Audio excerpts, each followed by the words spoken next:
Chapter 346. She kicked again. Christoa shouted with a blissful smile.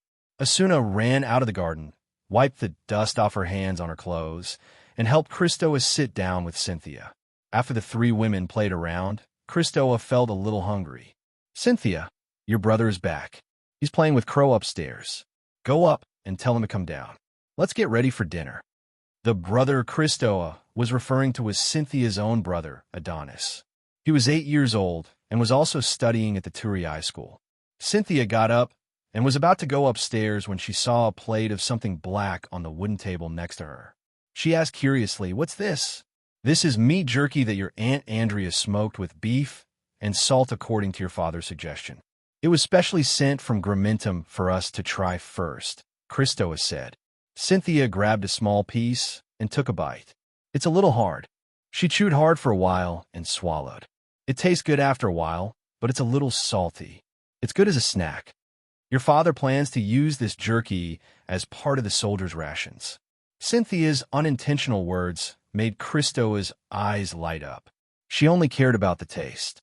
As for using too much salt, she didn't care.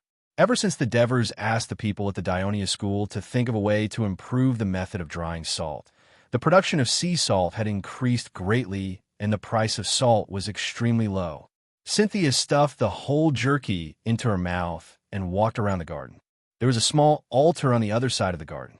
A stone statue of Artemis smiled with a bow. The statue was exactly the height of a person and was carved very vividly. After Agnes, the Pearl of Ligium, married the Devers, she couldn't forget her time as the priestess of Artemis, the goddess of the hunt, even though the Devers made her the chief priestess of the Temple of Hera. After getting her husband's permission, she built a small altar of Artemis in the backyard. She didn't expect Cynthia to become a believer of the goddess. Perhaps it was because the Greeks regarded Artemis as the goddess of the moon, and the night was her world. The name Cynthia originally meant moon, so there was a natural sense of closeness. So Cynthia prayed to Artemis devoutly before she walked into the main building. Seeing Cynthia enter the building, Asuna hesitantly said to Christoa, "Madam, aren't we going to wait for Madam Agnes to come back for dinner?" Christoa was stunned for a moment before she smiled and said, "She has to prepare for tomorrow's wedding celebration. She'll probably be busy in the temple until late at night. We don't have to wait for her. With her personality, she won't care." "What about Master?" "Don't wait." The Senate had been in a meeting for the past 2 days, and no one knew when it would end. It's all because of those nobles and merchants who caused trouble in the square, and that damned Polixus. Once this matter was brought up, Christoa was a little annoyed. "Esteemed elders, it's not just in Turii, but also in Cremissa, Picassus, Armandora, and other cities. Many people have come to the square to protest. Please open the door and listen to their voices. Listen, they are shouting, 'Call for a citizens' assembly.'" Polixus' impassioned speech was immediately interrupted by Antonio's. "As far as I know, in Turii and Cremissa, there are actually only a small number of people protesting. It's not a majority like you said. Moreover, such a thing did not happen at all in Amendolara and Picosis." "That's right. As a citizen of Armandora, I can attest to the truth of Antonio's words," Scombris said. Polixus had expected that someone would say this, so he sneered.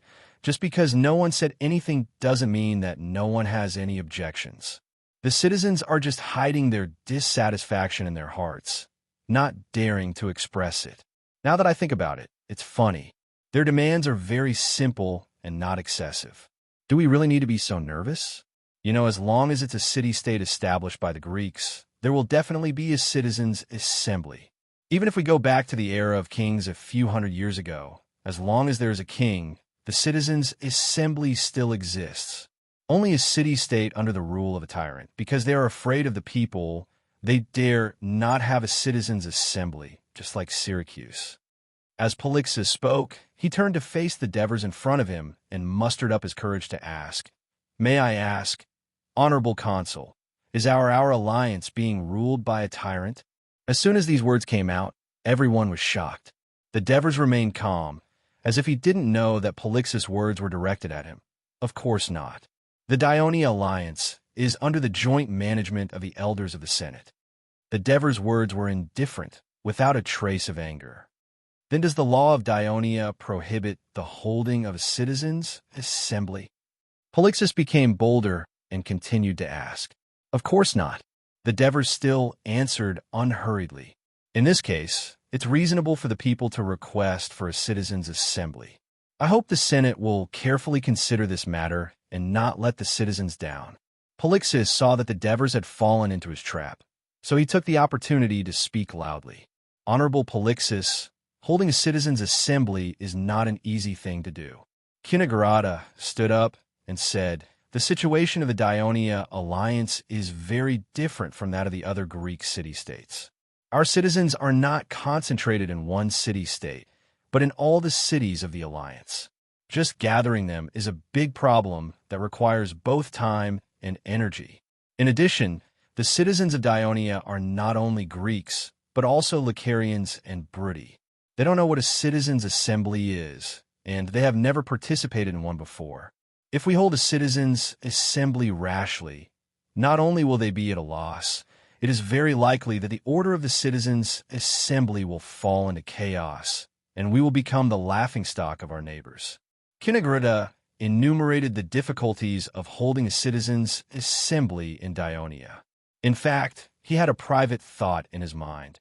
As a powerful person in the Senate of Dionia, he didn't want the citizens' assembly to be held, because he was tired of the times when he was in Turiai. In order to be elected as a general, he had to please the citizens, attack his political enemies, and do things against his will. After being elected, if he was not careful, his political enemies might incite the citizens and force him to step down. It was far better to do things in a down-to-earth manner now, and only need to be responsible to the alliance, to Devers. In fact, there were many people who had the same idea as him, such as Cornelis, Scambaras, and so on, some of the elders who had always been in charge of the alliance. Master Kinagarada is right. We Brudi people don't care about the citizens' assembly. As long as we have food to eat, women to sleep, and wine to drink, that's enough. Sidorum pretended to be bold and said loudly, we Brudi people only believe that whoever is stronger, whoever has the bigger fist, they will obey. We Licarians are the same. The citizens' assembly is too troublesome. We are not interested. Hemont immediately responded. The other two major forces in the Senate, Lucaria and Brudi, objected, which made Polixus' face a little ugly, but he still didn't intend to give up and continued to say, it is difficult to hold a citizens' assembly, but if we give up because of the difficulty, is this the way we Dionia people do things? The construction of Turiai, Lau's Avenue, requires us to cross over the mountains. It is very difficult, but didn't we finally finish it after a few years of hard work? The citizens have been looking forward to the citizens' assembly for a long time.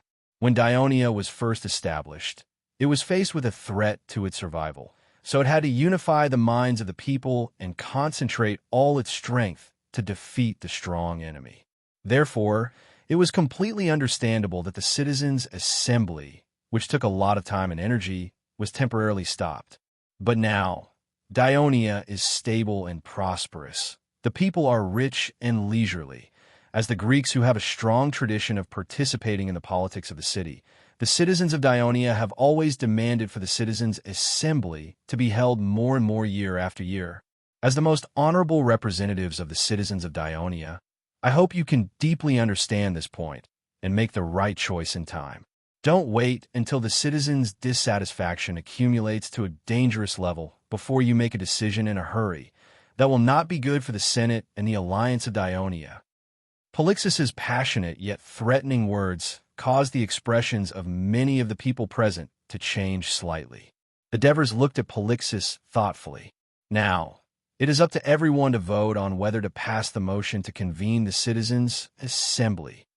The rotating president, Cornelis, announced loudly. As usual, the Legion elders expressed their opposition, and so did the Lacanian elders. Most of the elders with real power also disagreed. Those who supported Polixus were mostly elders who had not been put in an important position, and most of them were from the Turiai faction.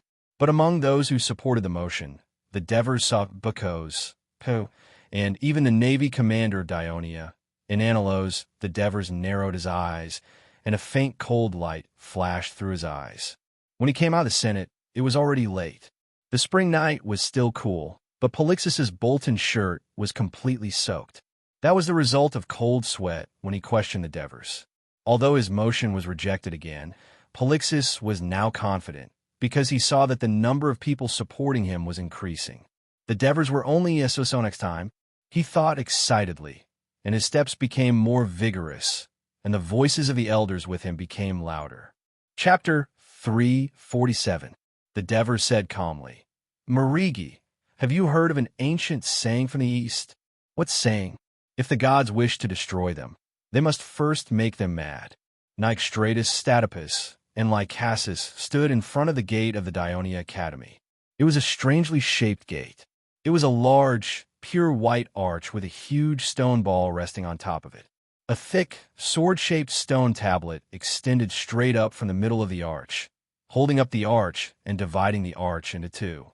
There was a sentence carved on the stone tablet. All things have their own rules, and only those who persevere in their search can obtain their secrets. Nyxstratus listened carefully to the sentence and nodded. He looked down and saw the signature, Devers. Devers? Which Devers? Nyxstratus asked in surprise. Who else? Of course it's the Archon of Dionia. Statopus replied. This is a place where scholars gather, a sacred place. Why does he have to be here? Nyxstratus' expression changed, and he was about to say something. Statopus was shocked and hurriedly stopped him. Don't talk nonsense. The Devers isn't just an Archon. He's respected by the doctors of Dionia, and even the scholars who study mathematics respect him. It's said that they've received a lot of inspiration from the Devers, so everyone in the Academy respects him. Besides, I've heard the Devers' lecture last year. His medical knowledge is indeed unique and thought-provoking. No wonder so many people say that he's the emissary of the gods. If these people hear you insult him here, they'll definitely fight you. I'm not afraid of the people of Dionia. Nyxstratus muttered stubbornly. He did not say anything else and walked through the gate with Statopus. Lycasus kept his eyes on the ball on top of the arch. He stepped through the gate with trepidation, but after a few steps, he could not help but look back. He muttered to himself, "What's the point of putting such a heavy stone ball on top of the arch? Aren't they afraid that it'll fall?" "Little fellow, you don't understand." A young man in his 20s stood behind the gate, loudly explaining, "The dome symbolizes the land we live in. Wait, are you saying that the ground under our feet is round?" Lycasus interrupted him in surprise. "Of course. Otherwise, why would I always see the sail first when I look at a ship sailing in the distance? You know, as early as 200 years ago, Thales of Miletus once. Forget it. I can't explain this to you in a short time. You just have to remember that the land we live on is a big ball." The young man said impatiently. Then he pointed at the vault and said, "Look at this vault again. What does it look like?" Lycasus took a closer look. "Oh, it's a pair of arms. That's right. Lifting the sphere with both hands means that humans can transform the earth." The young man said excitedly, "But what will we use to overcome the terrible disaster and transform the earth?" "How would I know?" Lycasus glared at the young man who was forcefully pulling him back. "Do you see the words engraved on that stone tablet?" The young man pointed at the sword-shaped stone tablet and said in high spirits, "It depends on knowledge, on exploration, and on scholars like us who constantly study hard. This gate design by Sir Devers is too profound." Lycasus sneered, dissatisfied with the young man's boasting. The young man obviously did not notice Lycasus's expression. He was still holding Lycasus's hand and said, "Now, I'll tell you why the stone ball doesn't break the vault and fall. That's because the vault has the characteristic of distributing weight to both ends." As he said that, he picked up a branch and drew a gravity decomposition diagram on the ground. Of course, the gravity of the stone ball can't be completely dispersed. The pressure on the vault still exists, and the support of the stone tablet is the key. Poor Lycasus was completely bewildered by the young man's professional explanation. It was as if he was listening to a heavenly book. Nick Stratos, who had been listening to the side out of curiosity, was now completely impatient. He shouted, "Lycasis, it's time to go. It's getting dark. Don't miss the registration." Yes. Lycasis was so frightened that he pulled his hand back, almost causing the young man to fall. Registration? Registration for what? The young man looked at them in confusion. "We're here to participate in a medical forum," Statopus replied. "You're here to find doctors who work with corpses and skeletons." The young man suddenly realized. Hurry up and go. Hurry up and go. He immediately lost interest in teaching and slapped away Lycasis's hand, as if afraid of being tainted by bad luck. What's wrong with this man? He's crazy, Lycasis muttered to himself as he followed Stathippus. The trees in the school were lush and green. A small path, paved with gravel, was hidden in the shade of the trees, and the branches crisscrossed. The three of them had not gone far when they suddenly heard an urgent call. "Careful, don't step on it." Statopus hurriedly stopped in his tracks. Only then did he see a man curled up on the ground beside him, holding a piece of limestone in his hand. In front of him was a relatively flat, paving stone that was densely covered with words and symbols. The man used his body to protect the stone, looked up at them, and urged them with dissatisfaction, "Go away, go away." These people are probably scholars from some mathematics research institute in this Dionia Academy. It said that most of them are from the Pythagorean school of Tarentum, Statopus explained to the dissatisfied Nick Stratos. So it's this group of lunatics. Nick Stratos suddenly understood. The Pythagorean school worshipped mathematics as their god, and often held some strange rituals. Their whereabouts were secretive, and in the early years, they had close ties with the nobles of the various cities of Greece. They opposed democracy. So many people regarded them as heretics and avoided them. Dionia actually accepted them. Nick Stratos felt a little disgusted. When they saw someone leaning against a tree trunk, looking up at the sky, muttering to himself, someone with lifeless eyes, walking like a puppet, no one knowing what he was thinking, someone who was originally lying on the muddy ground, suddenly leaping up with wild joy, and many other strange words and actions, the three of them no longer found it strange. After going around a few tall trees, a small pavilion appeared in front of them. Many people had formed a circle in the pavilion, and there seemed to be something placed in the center. They fiddled with the object while arguing fiercely. Curious, Lycasis approached the pavilion and heard them saying something like, "How long should the span of the bridge be? Or should it be built to ensure the level of the bridge? How many piers are needed to support this bridge? How far should it be? You're here to participate in a medical forum, right?" Someone walked out of the crowd and asked quickly when he saw the medical kit on Lycasis' waist. Before Lycasis could answer, Statopus had already bowed and said respectfully, "Hello, Dr. Stasicotas." "You are?" Stasicotas looked at him in confusion, trying hard to find his name in his memory. "I'm Dr. Statopus from Crotone, and this is Dr. Nick Stratos and Lycasis, both from Crotone." Statopus immediately introduced himself. "Oh, look at my memory. I'm really sorry. I remember. Last year you gave a lecture on, the application of aloe in sports bruises." Stasicotas slapped his forehead and said apologetically, "Yes, that was a little bit of my experience from last year's exchange. It's been so long, and you still remember it." Statopus' face was full of joy. "Of course I remember. Inspired by your lecture, some doctors in our medical school have done more in-depth research on aloe this year, and there have been some new developments, which will be mentioned in this forum," Stasicotas said seriously. "That's great." Statopus couldn't help but cheer, completely forgetting about Nick Stratos, who was a little unnatural beside him. However, Stasicotas didn't forget, and he took the initiative to step forward and salute. "Welcome, Dr. Nick Stratos." Nick Stratos returned the salute in a reserved manner.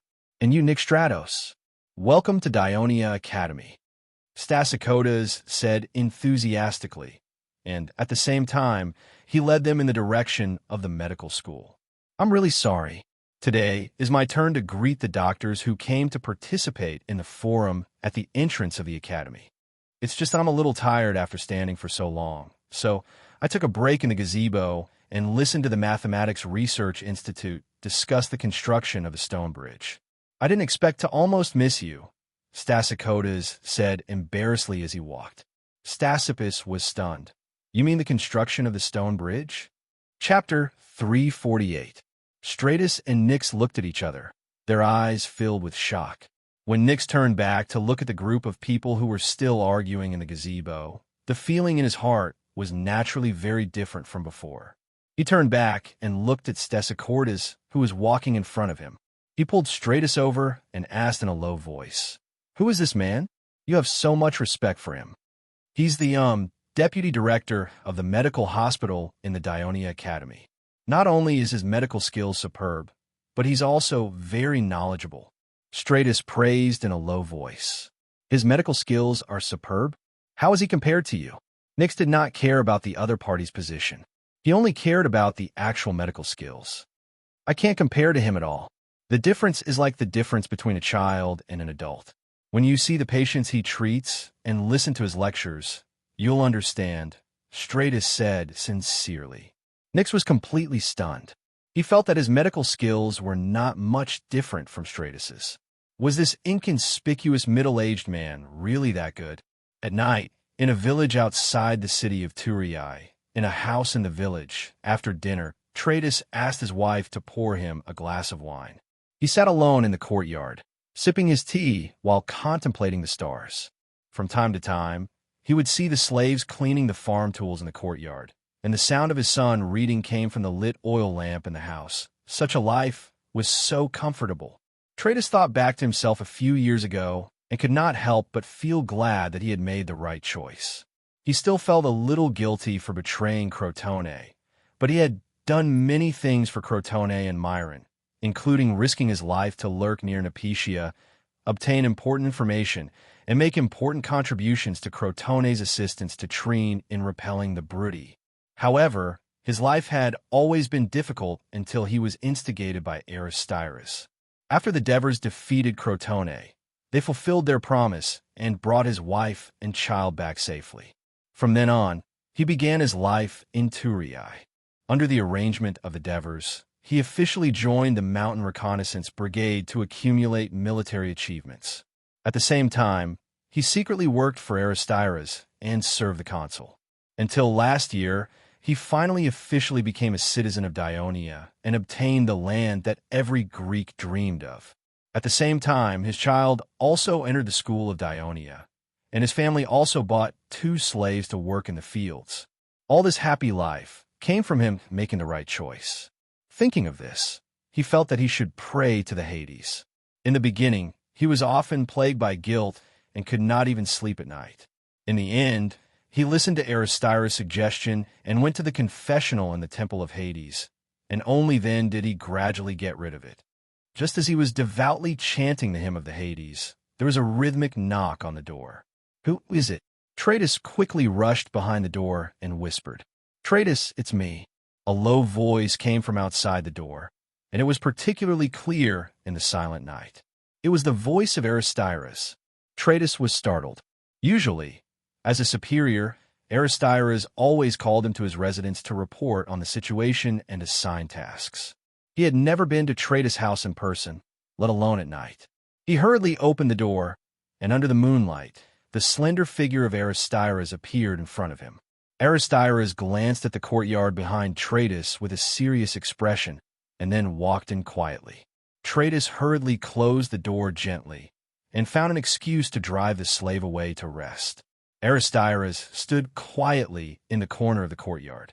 The courtyard wall and the tall willow tree blocked the moonlight from the sky, so his figure was completely shrouded in darkness. Stratus arranged everything properly and immediately rushed over to receive the order.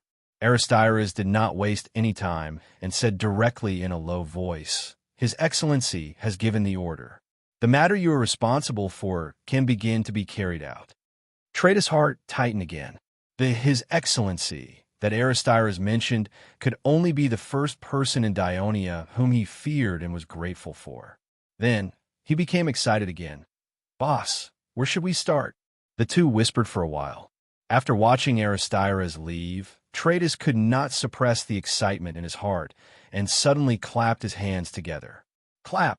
The clear sound of the clapping in the night was welcomed by his wife's shout in the house. Tratus! It's okay, you go to sleep first. Tratus hurriedly comforted her and, at the same time, told himself, calm down, calm down. Although this was a great opportunity to make a great contribution, this matter was of great importance. Moreover, it involved many people. If they were not of high status, then they were extremely wealthy. He had to be careful. Think carefully. Think carefully. Was there any mistake in the entire implementation process? So, Tratus put his hands behind his back and strolled around the courtyard for most of the night, while thinking. The next morning, the sky was blue and the temperature was just right. It was the perfect weather for a trip. The residents of Turin got up early, washed up, and ate. They placed flowers in front of their homes and sprinkled clean water on the streets. Then, the men dressed up neatly, and the women dressed up beautifully, rushed to the east gate in pairs. The construction of the Temple of Hera in Turin began 2 years ago, mainly because the marriage festival of Dionia was becoming more and more grand and influential. However, there was no Temple of Hera in the city of Turin. Every time before the marriage festival, they had to go to Heraclea to invite the priest of Hera. Moreover, the venue of the festival could only be Victory Square, which was somewhat inappropriate and not in line with the identity of the center of the Dionia alliance. Therefore, in response to the needs of the people and the development of the city, the Senate approved the construction of the Temple of Hera. However, the cost of the construction of the Temple of Hera was not paid from the national treasury. At that time, the national treasury's money was used for various infrastructure and was already stretched. It was a generous donation from the consul Devers. Due to the example he set and the subsequent donations from many senators of the Senate and some businessmen, the Temple of Hera was completed after more than a year of construction. At that time, the location of the Temple of Hera was also considered. After the Brutty War, the political situation of Dionia was stable. After a few years of rapid development, the number of citizens in the city of Turin skyrocketed. There was not enough open space to accommodate a new temple complex, so it could only be built outside the city. This was also the reason why the Senate began to put the expansion of the city of Turin on the agenda. The people of Dionia went against the Greek tradition of building temples on high places and built the Temple of Hera of Turin on the bank of the Kratai River outside the city, on the flatland between the city of Turin and the port. In the early morning, the people of Dionia gathered from all directions to the Temple of Hera to participate in the annual festival celebration. The sun in the sky had not yet begun to emit its brilliance, but there was already a sea of people outside the Temple of Hera, which greatly increased the pressure on the patrol team responsible for maintaining order. At the same time, as the number of engaged couples who participated in the blessing this year reached as high as 500, the temples of the two gods on both sides of the front of the great Temple of Hera, the goddess of seasons, Ayaz, and the goddess of rainbows, Iris, were filled with newlyweds. Just when the people outside the square of the temple were tormented by the crowding and noise, they vaguely heard the sound of a bell coming from the southwest, from the city of Turin, followed by a strong sound. They knew that the sound of the bell came from the giant 4-ton bronze bell of the Temple of Hades. It rang 9 times in a row. 1, 2, 3. Then the people also shouted in unison, echoing the sound of the bell, counting to 9. According to the legend among the people, the birthday of Hades was September 9th, so not only did Dionia change the annual celebration of Hades to September 9th, but every major celebration, the bell of the Temple of Hades would ring 9 times. The celebration was about to begin. The people of Dionia cheered up. As for why the Temple of Hades, as the king of Hades, could announce the beginning of the celebration of Queen Hera, the people of Dionia had long forgotten about such questions, and they had already gotten used to it. In the past 5 years, the unremitting efforts of Plazinas and his subordinates had made the people of Dionia regard Hades as the patron saint of the alliance, the giver of stability and prosperity for Dionia. The people began to stir because they saw groups of musicians holding lyres, flutes, brass horns, drums, came to the steps in front of the temple and stood neatly. More than a dozen female priests in white robes walked out of the temple and stood in front of the platform. When the melodious music started, the noise also subsided. The female priests began to chant in unison, but it was not a song for goddess Hera, but for her daughter, the goddess of youth, Hebe. Therefore, the new song was cheerful and lively. As the song started, in another temple in front of the temple, the goddess of youth, Hebe, dozens of young girls jumped into the square with light steps, dancing along with the beautiful song, and from time to time, they changed into various formations and styles. Since the opening ceremony of the Temple of Hades, the spectacular and magnificent dramatic dance shocked the people of Dionia. It had also opened up a new form of art, and the priests of the temples even regarded it as one of the necessary rituals for the celebration of the gods. Looking at the cheerful dance of the girls in the square, listening to the slightly strong rhythm of the music, many women outside the square also began to twist their waists after the song of Hebe. The girls retreated, and the female priests on the platform of the temple let out a gentle resonance, like the sound of nature. The people all stood on their tiptoes and looked toward the temple. They knew that it was time for the main character to appear. Chapter 349. The entire plaza suddenly became deathly silent. The priestess seemed oblivious to the situation outside and slowly walked to the front of the platform without looking sideways. She used a torch to light the brazier in front of her, the raging flames representing the blessings of the gods. She then faced the plaza and gently opened her lips. A gentle and penetrating voice that was hard to imagine came from her seemingly frail body, and the crowd could not help but be intoxicated by it. With her, as the leader, the priestesses chanted Hera's ode together. The song was filled with love for children, concern for women, admonition for marriage, and protection of the family. Thus, the song was neither resounding nor sorrowful, but like that of an elder, unhurried and unhurried. After the ode ended, the plaza was still quiet, and the people seemed to be immersed in the teachings of the ode. At this moment, the flames in the brazier suddenly became visibly more vigorous. Hera has shown herself. She's paying attention to us. The crowd immediately clamored, believing this to be a good omen. The priestess Agnes smiled slightly, and this smile was like sunlight shining into the hearts of the people. The great Hera blesses you. As soon as she finished speaking, the crowd finally began to cheer, and melodious music began to play. Couples were let in by the patrol team, and they entered the plaza one after another. The entire plaza quickly became crowded. They began to clumsily dance to the music. The Greeks were a race that excelled at athletics, but not at dancing. The Devers had made a simple adaptation of social dance from their previous world, and had specially trained couples perform it at the wedding celebration last year. It immediately attracted the admiration of the people, and they all fought to learn it. This time, everyone held back their energy and entered bravely, showing off the elegance of their families. The couples kept the beat in the narrow space, taking simple steps, looking at each other, turning in circles, and changing their gestures. Although the movements were simple and repetitive, the crowd became happier the more they danced, and even the people outside the plaza began to sing and dance. In the dance, the wife felt that the husband was even more charming, and the husband felt that the wife was even more beautiful. Everyone was intoxicated, and this was the reason why the Devers had designed this segment. The family was the foundation of the city, and a strong family meant peace. Even the priestess on the platform could not help but move her delicate body slightly, humming softly. At this moment, a lively priestess gathered her courage and asked Agnes in a small voice, "Priestess, this dance was created by the Archon. Do you usually dance with him at home?" The priestess' words caused Agnes' rosy lips to curl into a smile. She was a more traditional Greek woman. When the Lygian people rejected Dionysius's proposal, no one dared to marry her. She had no complaints and silently entered the temple of Artemis as a priest. After a few years, she thought that she would live such a plain life and grow old alone. But Artemis took pity on the beautiful girl. Syracuse's power threatened Lygium's survival.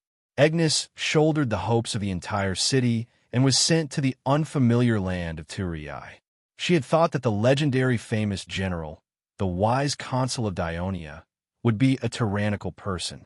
However, the Devers had surprised her with their gentleness and consideration that transcended this era. But now, she put on a stern face and berated them. This is a celebration. By Hera's grace, we must devote ourselves.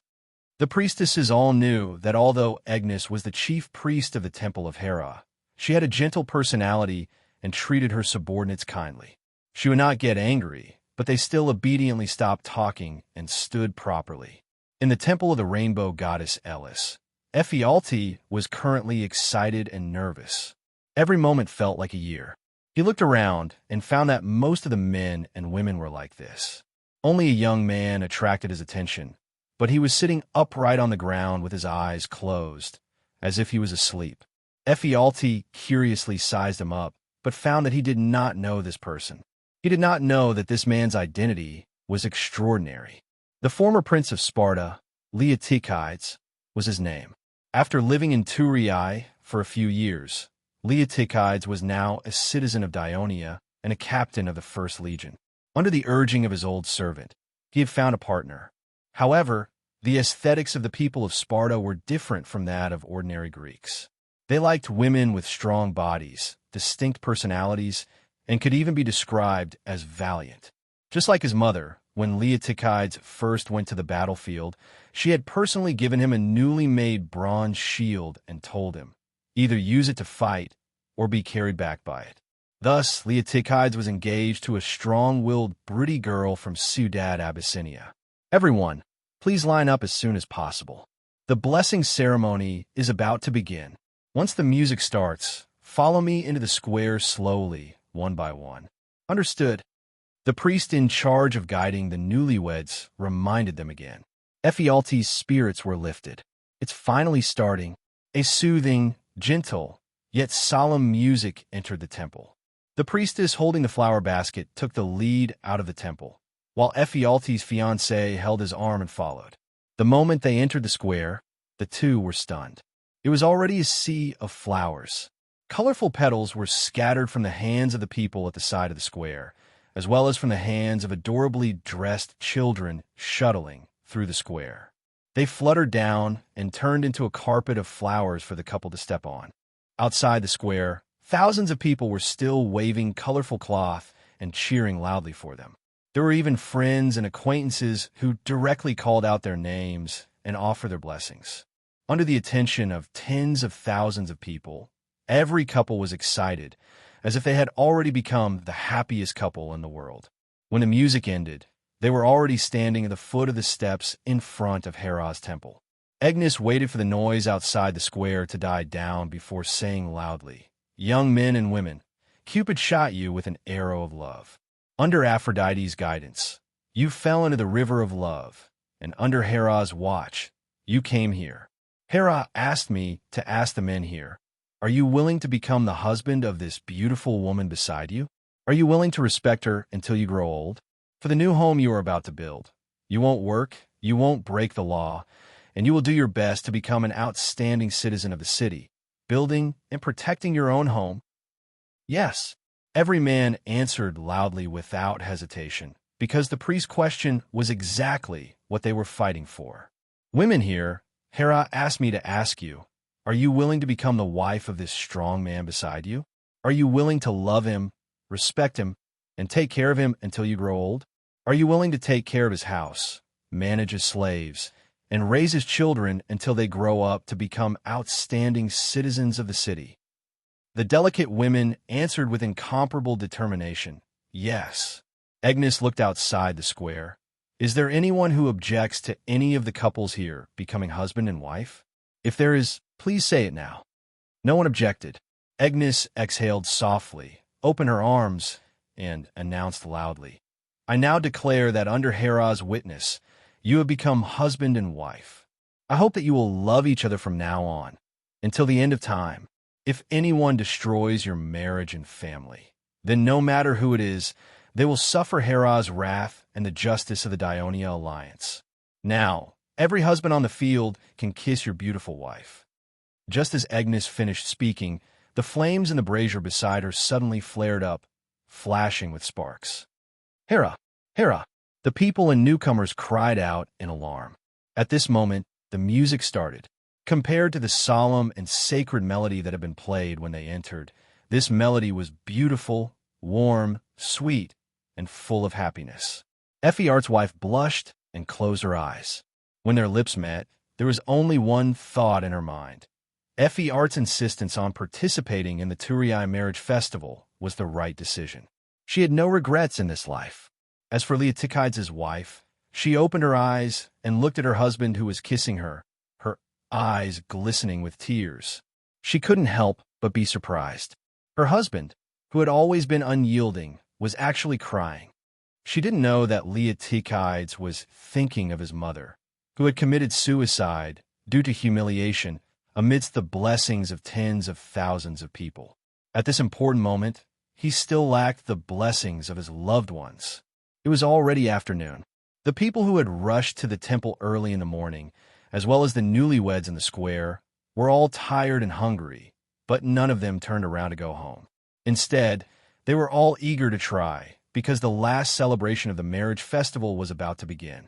When Agnes said the word splash water, all the people immediately picked up the earthen jars filled with water from the ground and splashed it at the people nearby. The children who had been in charge of scattering flowers now entered the square and splashed water at the newlyweds, causing the brides to scream and the grooms to stand up to protect them. Among the frolicking children were Cynthia, her younger brother Adoris, and her schoolmates. For a moment, there was an uproar inside and outside the square, and water splashed everywhere. The people who had finished splashing water rushed to the Krati River next to the temple, scooped up water, and continued to fight. This was one of the reasons why the Temple of Hera was built by the river. After the water was poured on the Krati, the men took off their upper clothes and only tied them around their waists, revealing their strong bodies. The Greeks worshipped physical beauty, and the people of Dionia were no exception. Moreover, the population of this newly established city-state alliance was mainly composed of immigrants, and most of the immigrants were still young. Besides working and living, they had received far more military training than the average Greek city-state. They were stronger, more agile, and more willing to display the results of these training. Chapter 350.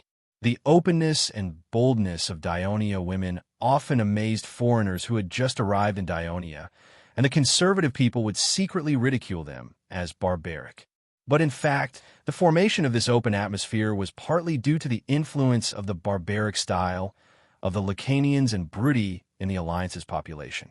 On the other hand, it was also the result of the deliberate indulgence of the higher-ups of the alliance, mainly the Devers. Just think about it. Even the chief priest of the Temple of Hera allowed newlyweds to kiss in public and regarded it as sacred, so it was not a big deal for women to show their bodies in public.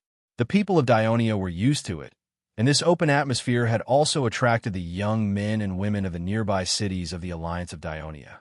Not to mention Castellan, even unmarried men and women from Heraclea and Metapontum came to participate in the marriage festival.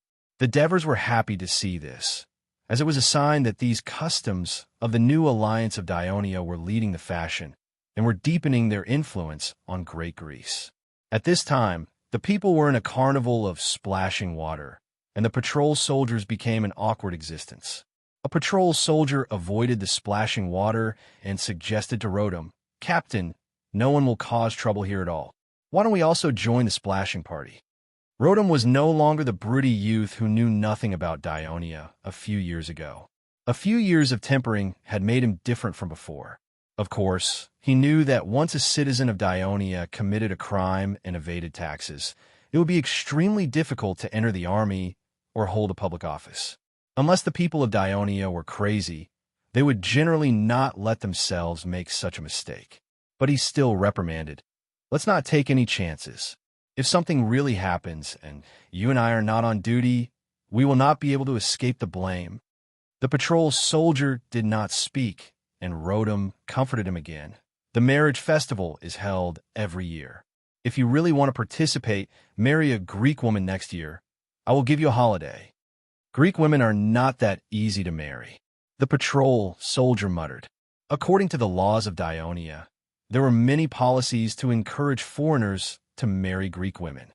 It was only after the Bruttii region and part of the Lucaria region, Picassus, were incorporated into the alliance of Dionia that a large number of foreigners became citizens or prospective citizens of Dionia, making Greek women extremely popular.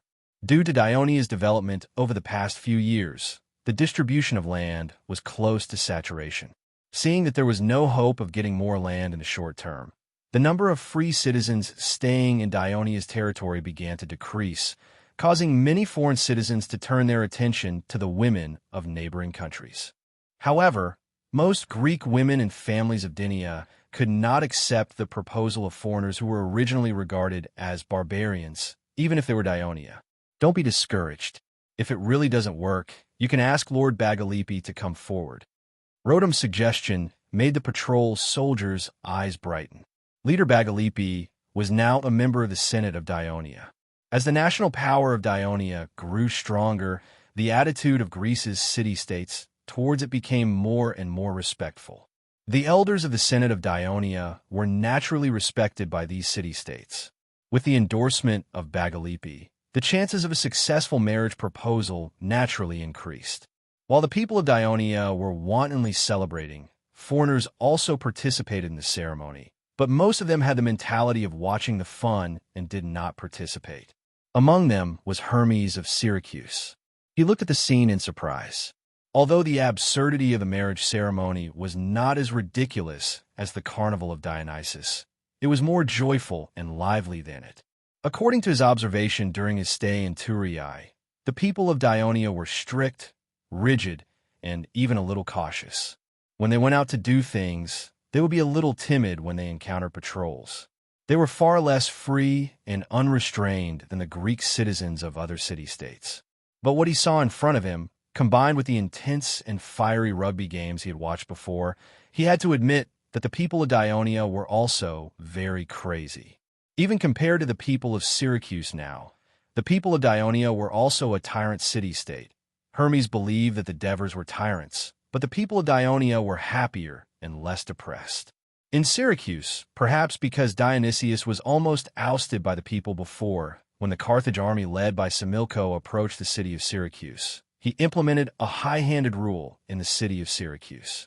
He hunted down Democrats, increased the number of patrols, patrolled the city all day long, and searched for suspicious people. These were all carried out by mercenaries. He built a few barracks not far from the city, guarded by nearly 5,000 mercenaries. He also granted citizenship to a large number of mercenaries, mainly Campanians, gave them land near Syracuse, and allowed them to build villages and towns to consolidate their rule. At the same time, for his own safety, Dionysius forcibly moved out the people living on Ogygia Island, leaving only himself, his family, and the courtiers who were loyal to him. He also continuously strengthened the walls around Ogygia Island, built fortresses, and guarded by 2,000 mercenaries that he trusted. He completely treated the people of Syracuse as enemies. Hermes shook his head, suppressing these dangerous thoughts in his mind. In any case, he was now appreciated by Dionysius. Not only was he paid well, but he was also promoted quickly. He did not want to be suspected by this tyrant, because of an inappropriate word one day.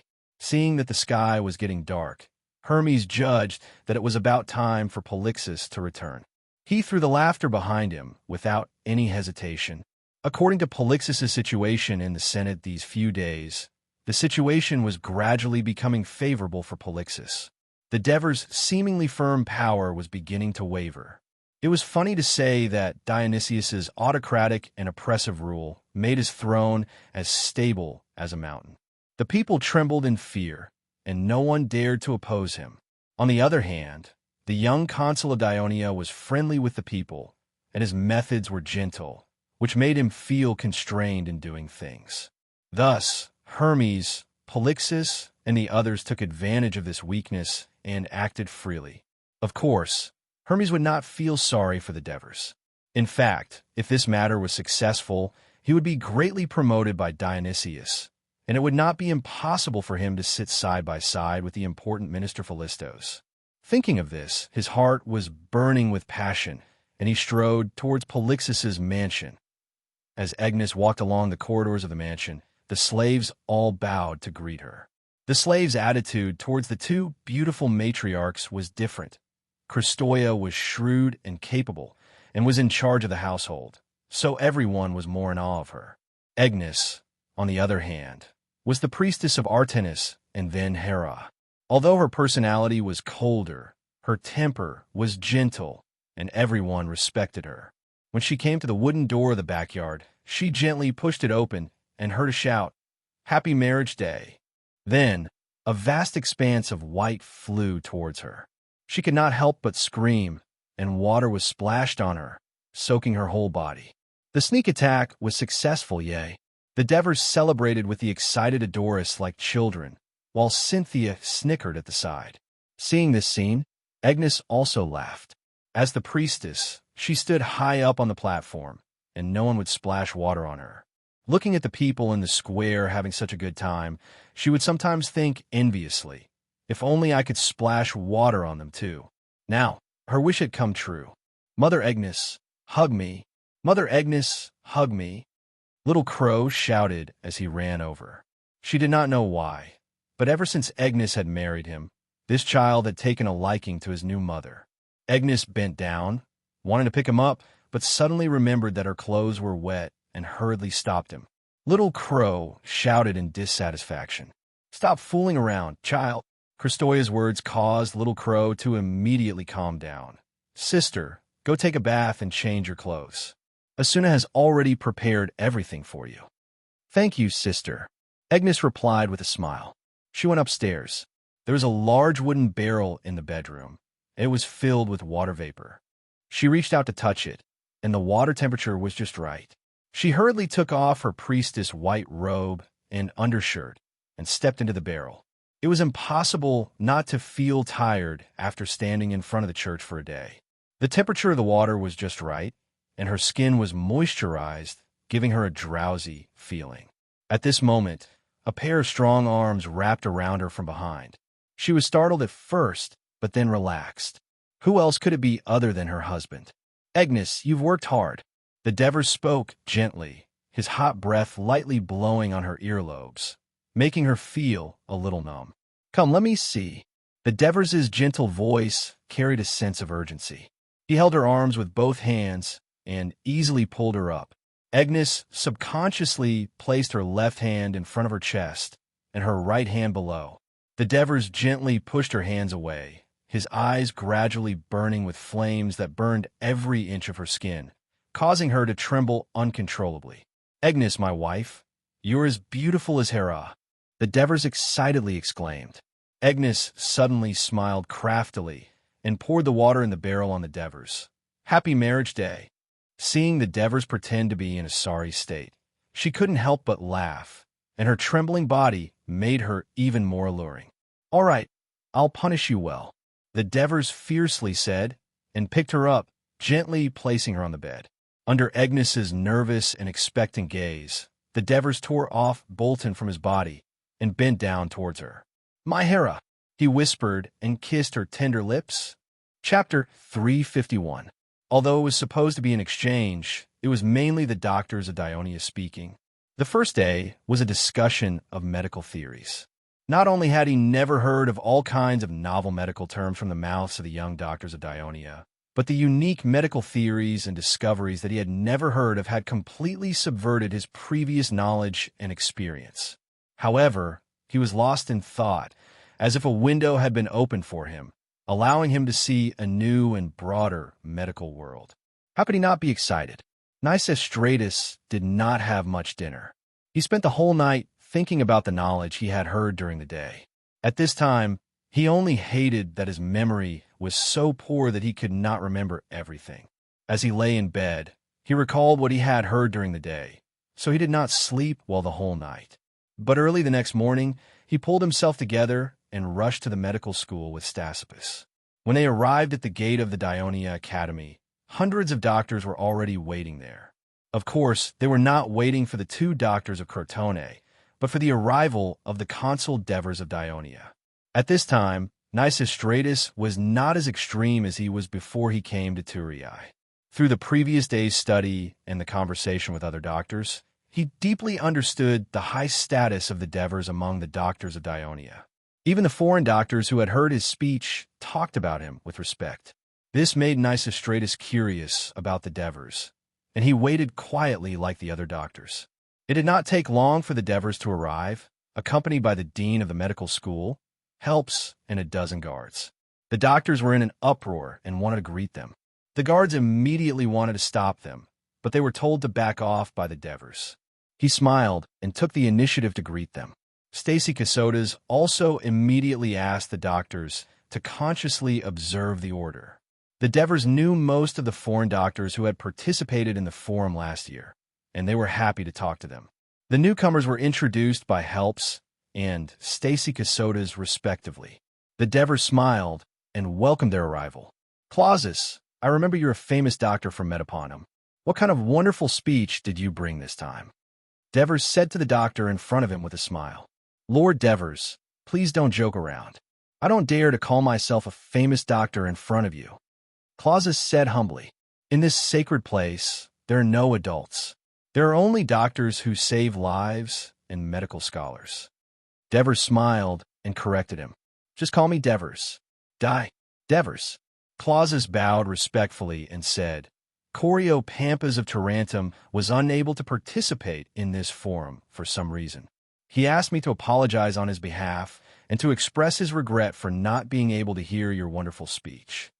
The Devers' expression became a little helpless. He sighed and said, although there have been some small misunderstandings and conflicts between Dionia and Tarentum in the past 2 years, this should not be an obstacle to academic exchanges. After Tarentum and Mesopi reached a peace agreement, their strength gradually recovered. They began to feel annoyed with Heraclea and Metapontum for leaving the Tarentum alliance. Of course, they also hated Dionia, who had once rescued them. However, now the powerful Dionia alliance could only make them swallow their anger. The radical representative Diomedes, who was once ambushed by the Mesopi alliance and almost wiped out because of his rash advance, was originally criticized by the Citizens' Assembly and was almost expelled from the city. He originally had no future in the political arena. However, in the past 2 years, he slyly followed the voice of the people and publicly attacked Dionia many times. He condemned the council for being too soft on Dionia. He regained the support of the frustrated people and was re-elected as consul at the end of last autumn. As a result, the small frictions between Tarentum and Dionia began to become more frequent.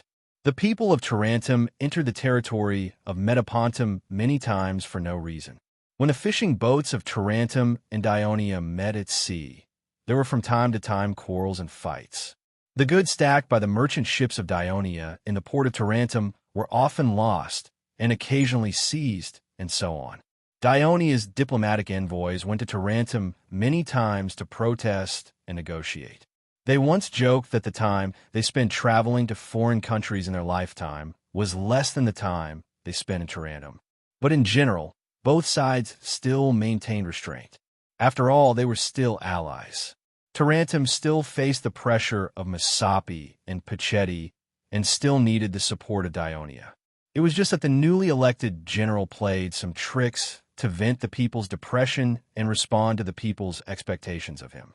As for Dionia, out of guilt for poaching Heraclea and Metapontum, they turned a blind eye and tried their best to keep the peace. Devers sighed in his heart. After greeting the doctors, everyone crowded around him and entered the door. After walking for a while, a man rushed out in front of him. Marcius was shocked and was about to rush forward to stop him. He heard the man shout excitedly, Devers, it's done. We've done it. We've completed the design of the stone bridge model of the Saraceno River. After testing, there are no problems. It turned out to be Marcius Morris. Marcius slowed down his pace, but this also reminded him. He immediately ordered the guards to patrol around and stop any rash trespassers. At this time, Devers also had a look of joy on his face. This is great. Give a stone bridge model and data to Little Heracrid. When I'm done here, I'll go see your great results. There's another piece of good news. We've designed a new pulley set that allows the arm to lift heavy objects to rotate 360 degrees on the spot.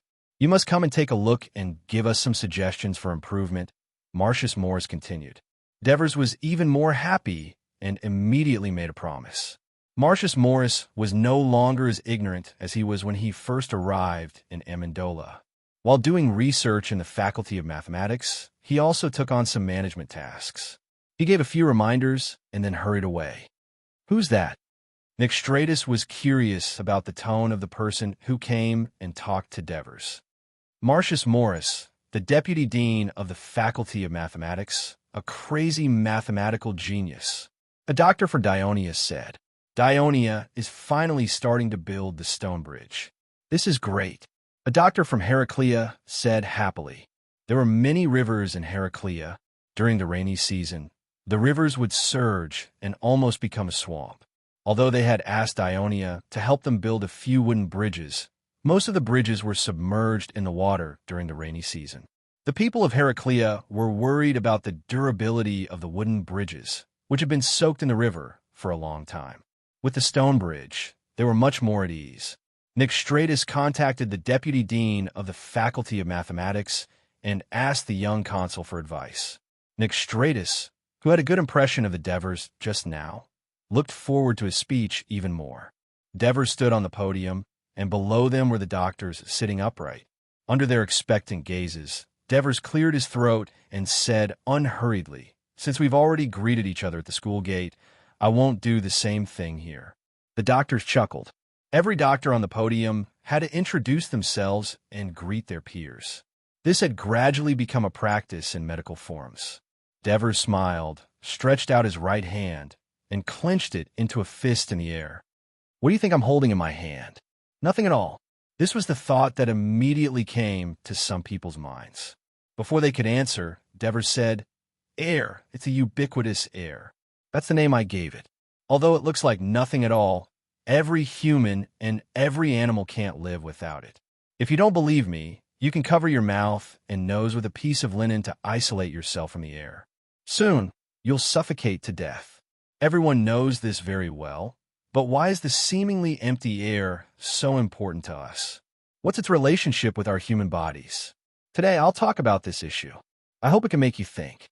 As soon as Devers finished speaking, the doctors widened their eyes and pricked up their ears. Even Helps and Stesichordas, who were sitting in the front row, leaned forward with excitement on their faces. For air to be in contact with the human body, it must first enter the human body. The entrance, everyone knows very well, is our mouth and nose. Where's the exit? Devers glanced at everyone.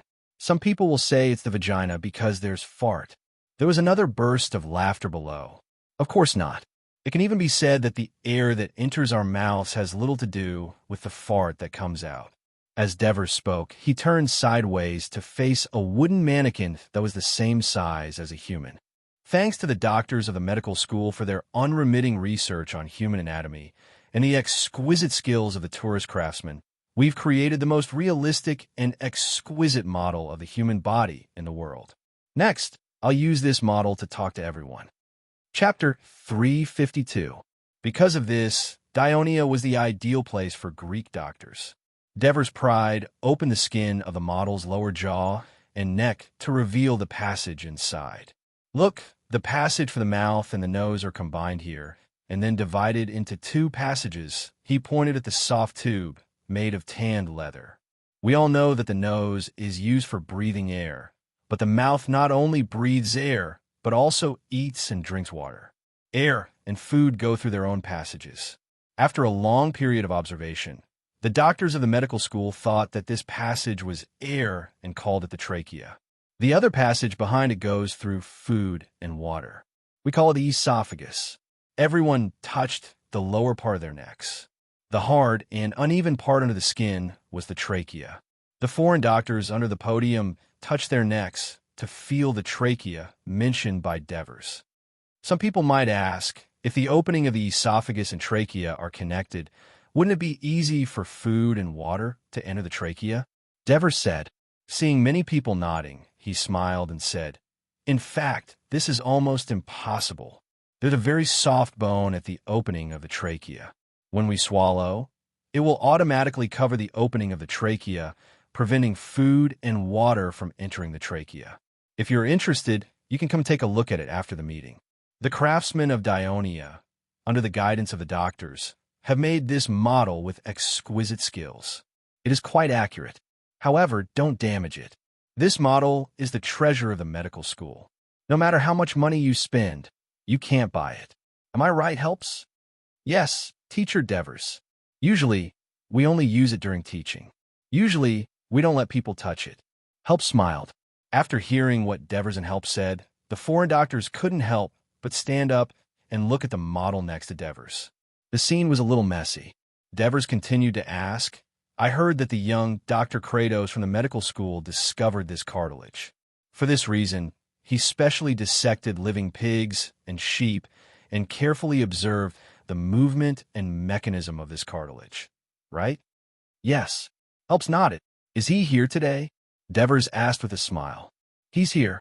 Then, Dr. Kratos, please stand up and introduce him to everyone, Devers said loudly with a smile. Kratos stood up shyly after being nudged by his colleagues. Let's give Kratos a round of applause for this important discovery. Devers was the first to applaud, followed by a round of applause. His classmates even whistled excitedly. Kratos was nervous and excited. Lycasis looked enviously at Kratos, who was standing in front of him. The doctor, who looked about the same age as him, was shyly accepting the applause of the audience. When could he be as famous as him in Greece, instead of being an apprentice like a slave?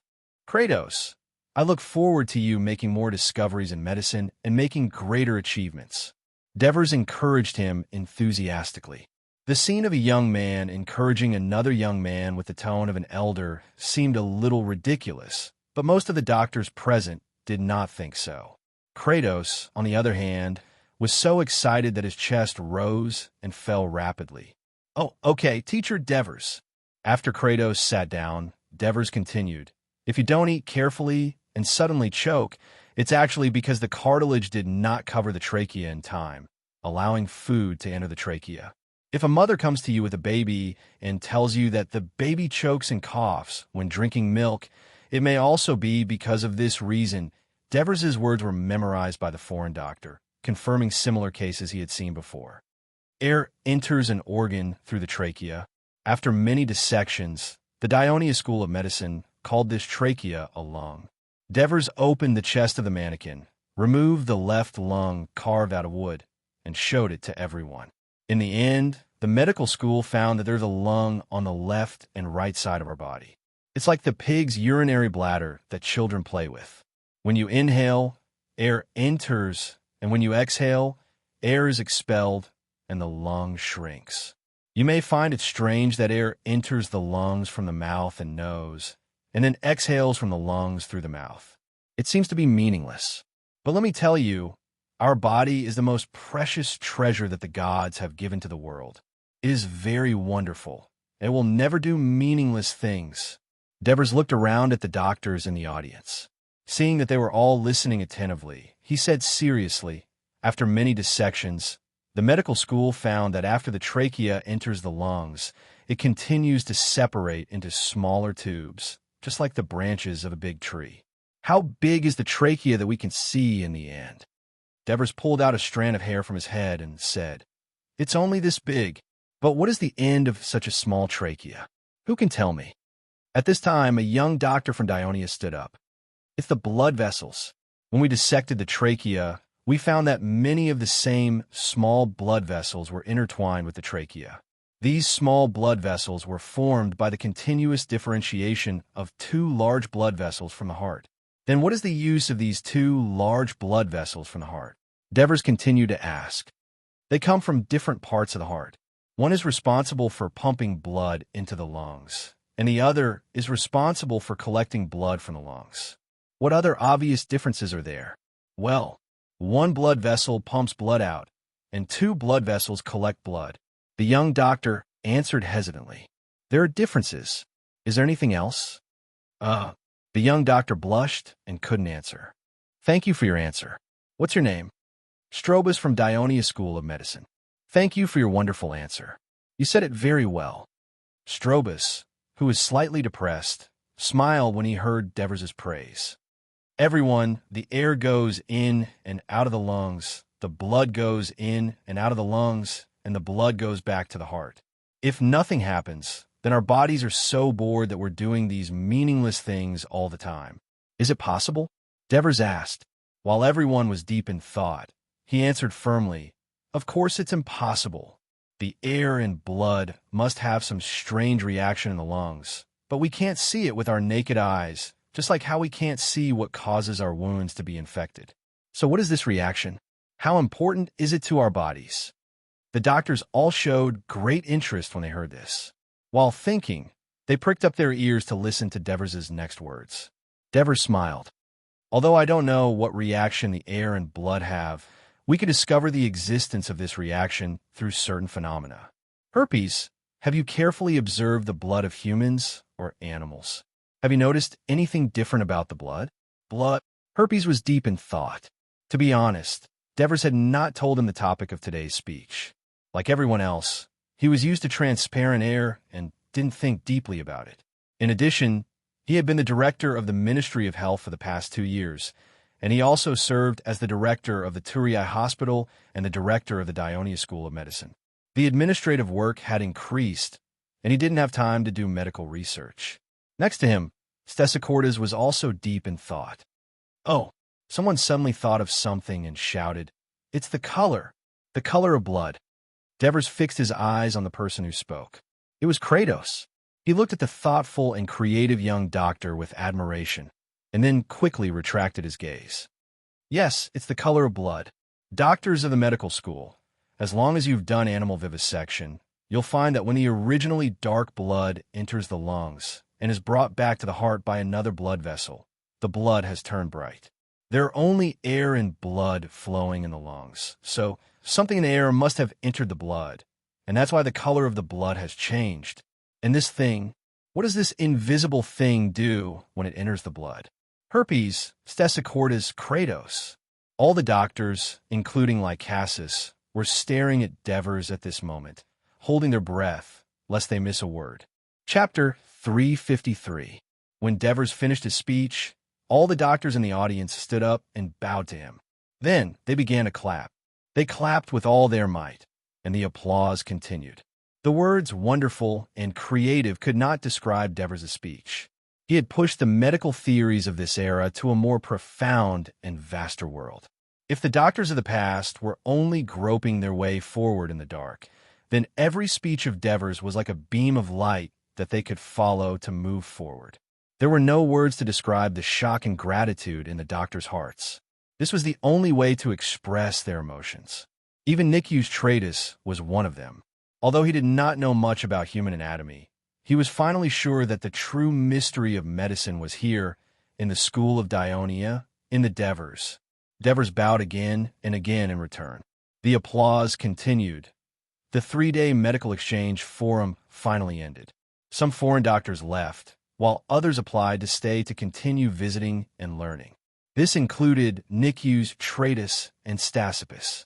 For the next few days, they worked as assistants in the Turii Hospital, learning how Dionia doctors treated patients and occasionally watching them perform surgeries. As for the systematic study of medical theories, human anatomy, and so on, the School of Dionia had very strict requirements. Students had to be citizens of Dionia, prospective citizens, or free people who had left their motherland and applied for citizenship of Dionia. At the same time, they had to pass the rigorous examinations of the School of Medicine before they could enter the School of Medicine.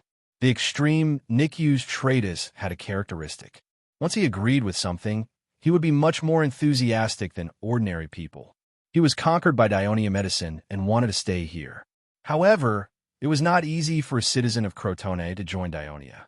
He had a family like him, so he had to go back and discuss it. Nikius Tratus' attitude even influenced Stasippus. He also considered staying to study. On this day, the two decided to visit the pharmacy in Turii. After visiting the pharmacy in the city, they heard that there was a larger, more complete, and more medicinal market in the port, so they decided to take a look. Today's Turiai port was different from a few years ago.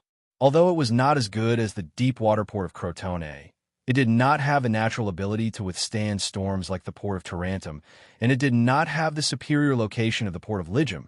It had become the largest port in Greece. The reason was simple. The city-state alliance of Dionia had become the well-deserved hegemon of southern Italy, and its strength far exceeded that of other city-states. As the center of the alliance, Turiai had a strong political advantage. Many free people wanted to move into Turiai and become citizens of Dionia. Many envoys and Senate members of the Greek city-states came to Turiai to visit, ask for help, and negotiate with the Senate. Many merchants and tourists came to experience the unique culture of Dionia, to enjoy the unique ball games, celebrations, and even food and entertainment. Not to mention the citizens of Dionia who moved to Turiai from 9 to 5. The huge flow of people naturally created a huge demand, and this demand could not be completely met by Turiai itself. Therefore, merchants who were good at seizing business opportunities came with merchant ships loaded with goods from all directions. The port and market of Turiai expanded again and again. Now, it had expanded from a mouth of the Croti River to the north near the temple of Hera. Nicias Tratus and the others passed the temple of Hera and entered the area of the port market. They soon felt that it was difficult to walk. Although Turiai had built several roads between the main city and the port market, and vehicles and pedestrians had to go their own way, the huge flow of people still caused traffic to become congested. Walking in the middle of the road, people brushed shoulders with each other.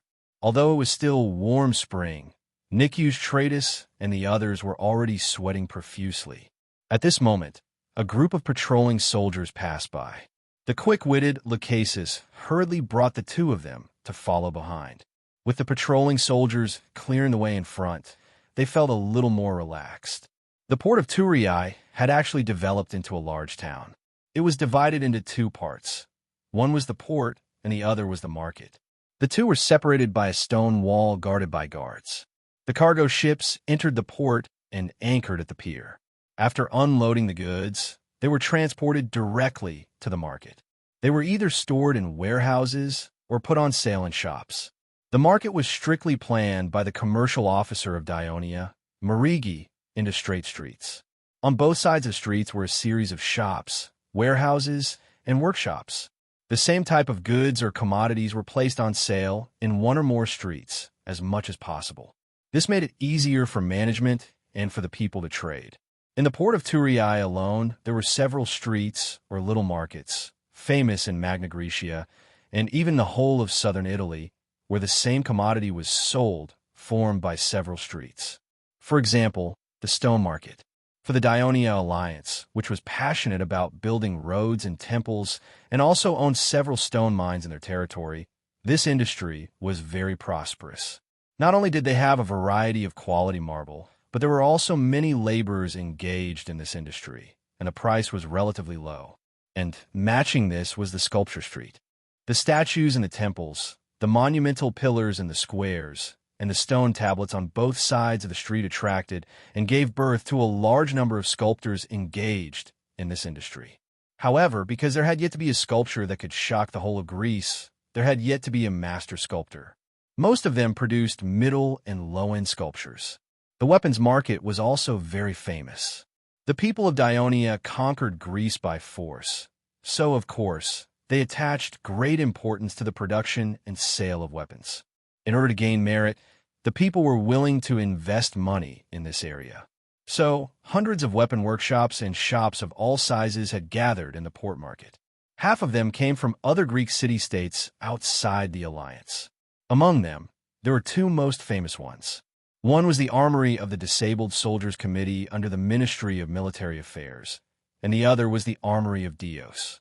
There was also a very famous market, the livestock market. Since the two mountain races of Lucania and Bruttii, who mainly relied on livestock, joined the Dionia Alliance, Dionia also owned Lucania and Bruttii, two plateaus and mountains with rich pasture resources. In addition, Christoia's restaurant was widely spread in various cities of the Dionia Alliance. More than half of its recipes were made from cattle, sheep, and other livestock. This gave rise to a great demand for meat in Dionia. While gradually changing their diet, it also prompted the two regions of Lucania and Brutty to raise cattle and sheep and other livestock in large numbers. The livestock produced in these two regions were not only large in number, but also delicious. The southern Greeks, who had tasted the delicacies of Christoia's restaurant, loved it. In fact, a long time ago, the Lucanian cattle were known for their docility, strength, and endurance. They became the first choice of pack cattle in this area. At the same time, although the Brutty horse was not good at running, it was good at climbing mountains, and it was a good pack horse. It was also quite popular in Greece. In recent years, under the guidance of the Senate's policy, the Brutty region began to raise a large number of horses. Most of the horses used in the carriages of Dionia came from the livestock market of the Brutty in the port of Thurii. There was also a street that was unique to Dionia and quite famous in southern Italy, the ball market. Rugby and football were first played in the Dionia barracks. Later, they became popular throughout the Dionia Alliance and the Confederacy. Every year, a city match was held. However, the people were not satisfied with only one match per year. Therefore, under the proposal of the Devers, the Senate introduced a new bill last year, allowing citizens of each city, please note, only citizens, to organize their own rugby or football teams. After reporting to the City Hall, the city's chief executive would organize the rugby or football games in each city. Rugby or football games would be played about every 10 days in a single round-robin tournament. A win was worth 3 points, a loss was worth 0, and a draw was worth 1 point. The team with the highest points would become the city champion and would be sent to Thurii to participate in the Southern Italy finals. The rugby finals were held after the Hades celebration ceremony on September 9th every year. The football finals were held on November 1st every year to celebrate the establishment of the Confederacy. The overall rugby or football champion of the year would be decided. The participating teams also included some city-state teams of the Confederacy. However, some city-states were invited but had never participated, such as Tarentum and Crotone. As a result, most of the citizens of Dionia were both participants and spectators. The arena was always full of spectators for every game. The people's enthusiasm for such games surpassed watching plays, and it became their main form of entertainment. The so-called investment of the people naturally led to the popularity of the industry. From small things like the piccolo that the referee spoke of to big things like the goal used in the game, as long as it was involved in rugby or football games, it was sold on this street. At the same time, it also included some other competitive sports supplies. The most surprising thing was that there were many famous player supply stores on this street. The popularity of the football market would naturally give birth to some players with superb skills. Some of them shone in various city games, and some even dominated the Dionia finals. Naturally, there would be people who would chase after them and regard them as idols. Therefore, such stores came into being. There were famous players' statues, dolls, and sportswear marked with their names and numbers, made of various materials and sizes. There was everything one could think of. It showed the prosperity of this street. Chapter 354. In all of Greece, only the Dionia Federation, with the full support and help of Devers, an archon who had more than 2,000 years of medical knowledge, vigorously trained doctors, built hospitals, medical schools, and in-depth research on treatment and medication.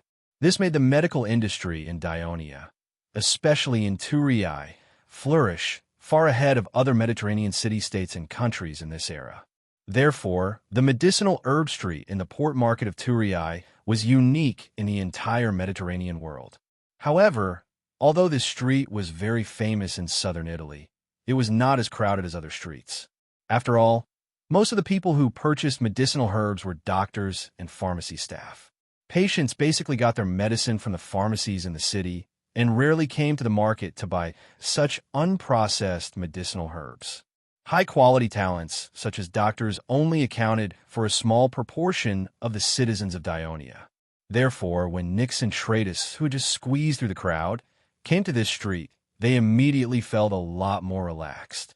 They curiously toured the shops one by one, watching and consulting. As they walked, they came to a relatively large pharmacy, and found that the owner was a broody man. He was bargaining with the customer with a stiff Greek pronunciation. "Lord Olivers, I know you are from the Ministry of Military Affairs, and you buy a lot of horsebite fruit for me every year. That's true. But this year, you bought a little too early, and the quantity is so large. You must know that the snow on the Kazinsa Plateau has not completely melted, and only the horsebite grass that grows in the lower terrain has borne fruit. There are not many of them, so of course the price is higher. If you think it's too expensive, why don't you wait until summer? At that time, the price of the horsebite fruit will drop. Wait until summer? I'm afraid I won't be able to wait until that day. Lord Capus will ask me to get lost." The customer sneered. "I'd better go to another shop to buy it." After that, he turned around and was about to leave. "Wait." The owner hurriedly stopped him, hesitated, and finally gritted his teeth and said, "Seeing that the soldiers of Brudi often participate in training and also need to drink this fruit to quench their thirst, I'm willing to reduce the price by one more opal. Lord Olivers, I've really suffered a loss this time." Olivers's anger immediately turned into a smile. "Agum, it's just one opal less per kilogram, isn't it? These things are everywhere in the Kazinsa Highlands. You don't need to spend a single opal. They're all free. What's there to feel bad about?" Agum smiled bitterly and said, "Lord Olivers, picking the horsebite fruit is not as easy as you make it out to be. As soon as spring warms up, the women of our tribe have to tread on the slippery mountain roads to pick the fruit. They have to risk being hurt by the wild beasts that come out to hunt for food, and they have to compete with other tribes. Until now, 2 women have broken their legs and are lying in the hospital. After the fruits are plucked, they have to be dried in the sun. Unfortunately, it often rains in spring, so we can only use the stove to bake them. The money we work so hard to earn still has to feed thousands of people in the tribe. It's really not easy." Olivers didn't care about his complaints and said coldly, "Do you care about your tribe? Or do you care less about the number of times you go to the brothel if you have less money?" Agum's expression changed. He quickly said, "Don't talk nonsense." Olivers patted his chest and said softly, "We're both men. I understand." Agum looked around and did not say anything. "Brothers, pick 300 kilograms of horsebite fruit and get ready to take it away," Oliver shouted. Immediately, a dozen strong soldiers came in and squatted on the ground to pick the fruits. Agum could not help but say, "No need to pick. They're all real horsebite fruit. The quality is good. The port's market management won't allow us to fake it. I still want to do business here for a long time." Olivers looked at him and smiled. "You're right. For the sake of Chief Saru, I should believe you. Then you can weigh 300 kilograms of fruits for us." Olivers then said to the soldiers, "I'm going to walk around somewhere else. After the fruits are weighed, you guys can carry them back to the training camp."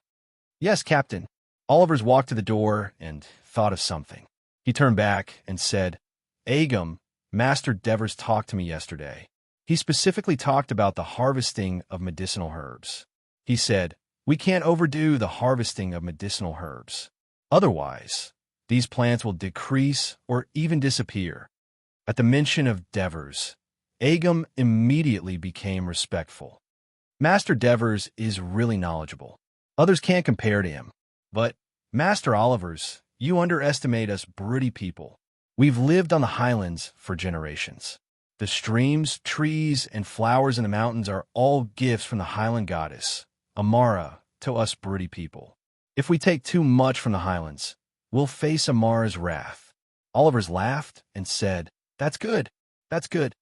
After that, he glanced at Nixstratus and left. Agum ordered the slaves to weigh the horseshoe fruit for the soldiers. Nixstratus, Stassipus, and Lycasus took the opportunity to observe the small but hard red fruit. "What's the use of this fruit?" Stassipus asked politely. "Oh, this fruit is called horseshoe fruit. It used to be everywhere in our highlands. No one cared about it. Only horses liked to eat it when they were tired. Later, the doctors in Turin studied it. They said that it can quench thirst and relieve fatigue. That's why it's worth a lot of money. For the past 2 years, the Ministry of Military Affairs of Dionia has bought thousands of kilograms of fruit from me every time. They drink it after the military training. It's very useful. You guys aren't from Dionia. right? Buy some and try it. Agam patiently tried to sell it to them. We're from Crotone. Nixstratus suddenly interrupted. Agam replied with an "oh." He didn't show any special emotion. It was as if the hatred between Crotone and broody people was already a thing of the past. How much for 500 grams? 6 opal. Give me 500 grams, Stassipus said as he took out his money pouch. Agam held a handful of red fruits in his hands and poured them into a straw pouch. It already weighed more than 500 grams. Including this pouch, I'll give you 7 opal. All right, what's the use of this grass? Nixstratus asked curiously as he stood beside a pile of withered grass that looked like thorns. That's thorny grass. The doctors in Turin discovered that crushing it and soaking it in hot water can relieve itchiness. It's good stuff. This thing can cure itchiness. Nixstratus carefully touched the thorns on the grass, looking doubtful. The doctors in Turin are all the students of Lord Devers, the descendants of the god of death. They're all skilled in medicine, just like your Greek god of medicine. Asclepius. Yes, that's the Greek god. These amazing Turin doctors' words can't be false. Plus, we've tested it, and it's indeed effective. Now, this grass is often ordered by pharmacies. Nowadays, every tribe in Brudi will tell the doctors in Turin if they have any methods to cure illnesses passed down by their ancestors. I heard that the Lacanians are doing the same. Lord Devers is indeed the descendant of God. He made all the wild flowers and grass in our mountains into treasures. Agam said with both gratitude and admiration. Nixstratus and Stassipus looked at each other, their eyes filled with shock. Through these few days of learning, they learned that Dionia's medical school was far ahead of other city-states in terms of medical theory research, experience in diagnosis and treatment, and the development of surgery. They didn't expect that they had done so much in the field of medicine as well. Just then, Lycasis ran into the shop and said excitedly, "Teacher, there's a shop selling the surgical tools you mentioned last time." "Really? Take me there." Nixstratus dropped the thorny grass in his hand and ran out with Lycasis. Then Stassipus picked up a straw bag and went out as well. After watching the three of them leave, Agam muttered, "The people of Crotone."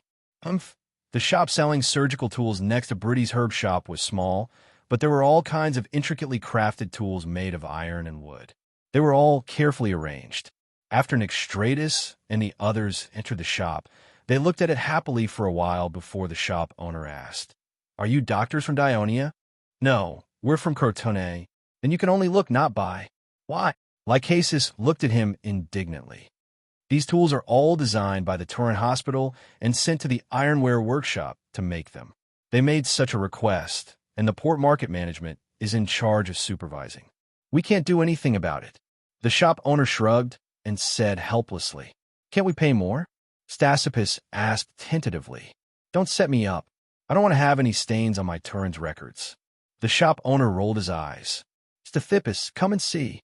Nixstratus picked up a sharp knife the size of a leaf and said loudly, "This is the knife that Professor Herpes uses to cut the skin during surgery. This is Chapter 355. How much does it cost to buy a set of these surgical instruments? Stassipus asked the shopkeeper. "A set."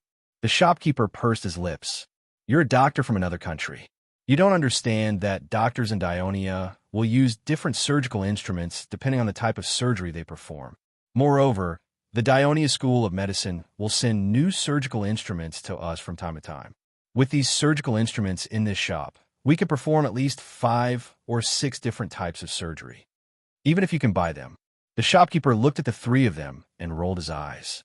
"You can't afford them." "We can't afford them." "Tell me, how much do these cost?" At this moment, Stratos also came over and said unhappily. The shopkeeper glanced at him, pointed to the shop, and said, "The things you picked up just now are worth about 30 minas. 30 minas? Just a few small things were worth 30 minas. You're robbing us." Lycasis shouted in shock. "Don't talk nonsense if you don't know anything." The shopkeeper was obviously a liar. He argued, "Do you know how difficult it is to make those things? Do you know how high the requirements are? Let me tell you, The time it takes to make a knife like that is enough for us to make 30 bronze shields, and it needs to be made by the best blacksmiths. Only then can we make the surgical instruments that meet the requirements of those doctors. As they said, the tools used to cut a person's body must be very fine. Otherwise, it won't be saving lives, it'll be killing people. So tell me, how can the price not be high? Besides, these tools aren't something that just any ironware workshop can produce. In Tali, only our Theos Weapons Workshop has the ability to do so. The three of them were speechless. Also, what I just said is the previous price. They are now priced at 40 minus. Why? Because in the future, our workshop will not be producing these surgical instruments. Why is that? Our workshop has received a major task from Dionia's Ministry of Roads and Transport. They want to build a stone bridge, and they need to place huge iron bars into the river to empty the river so that they can use boulders and stone slurry, actually Dever cement, to cast the bridge piers. Therefore, our workshop needs to gather all the casters and high-quality iron or to make these big guys. While the three of them were happily touring the port market, Ephialti and his wife were riding north in a carriage to the hot springs of the Tyrol, a tributary of the Cosine River. The Devers became famous in this battle, annihilating the allied forces of the Lucania tribe, thus laying the cornerstone of the establishment of the Dionia alliance. At that time, the great river beach was littered with corpses. Now, a white memorial pillar 20 meters high and 2 meters in diameter was erected. The scene of the battle was carved on it, and at the top was a bronze statue of the Devers holding a shield and a spear. This memorial pillar for the victory of the Great River Beach battle was initially called the Pillar of Miracles by the people. It symbolized the victory of the Dionia consul, who was outnumbered, creating a miracle in an impossible situation. Later, students from various cities in the Alliance were often brought here by teachers to let them experience the hardships of the establishment of Dionia and the greatness of the Devers. It was also nicknamed the Pillar of Children by the citizens. It was not only a place for children to receive education, but it also had a deeper meaning. Since the battle, the Dionia Alliance began to grow healthily like a newborn baby. Of course, this was a story for another time.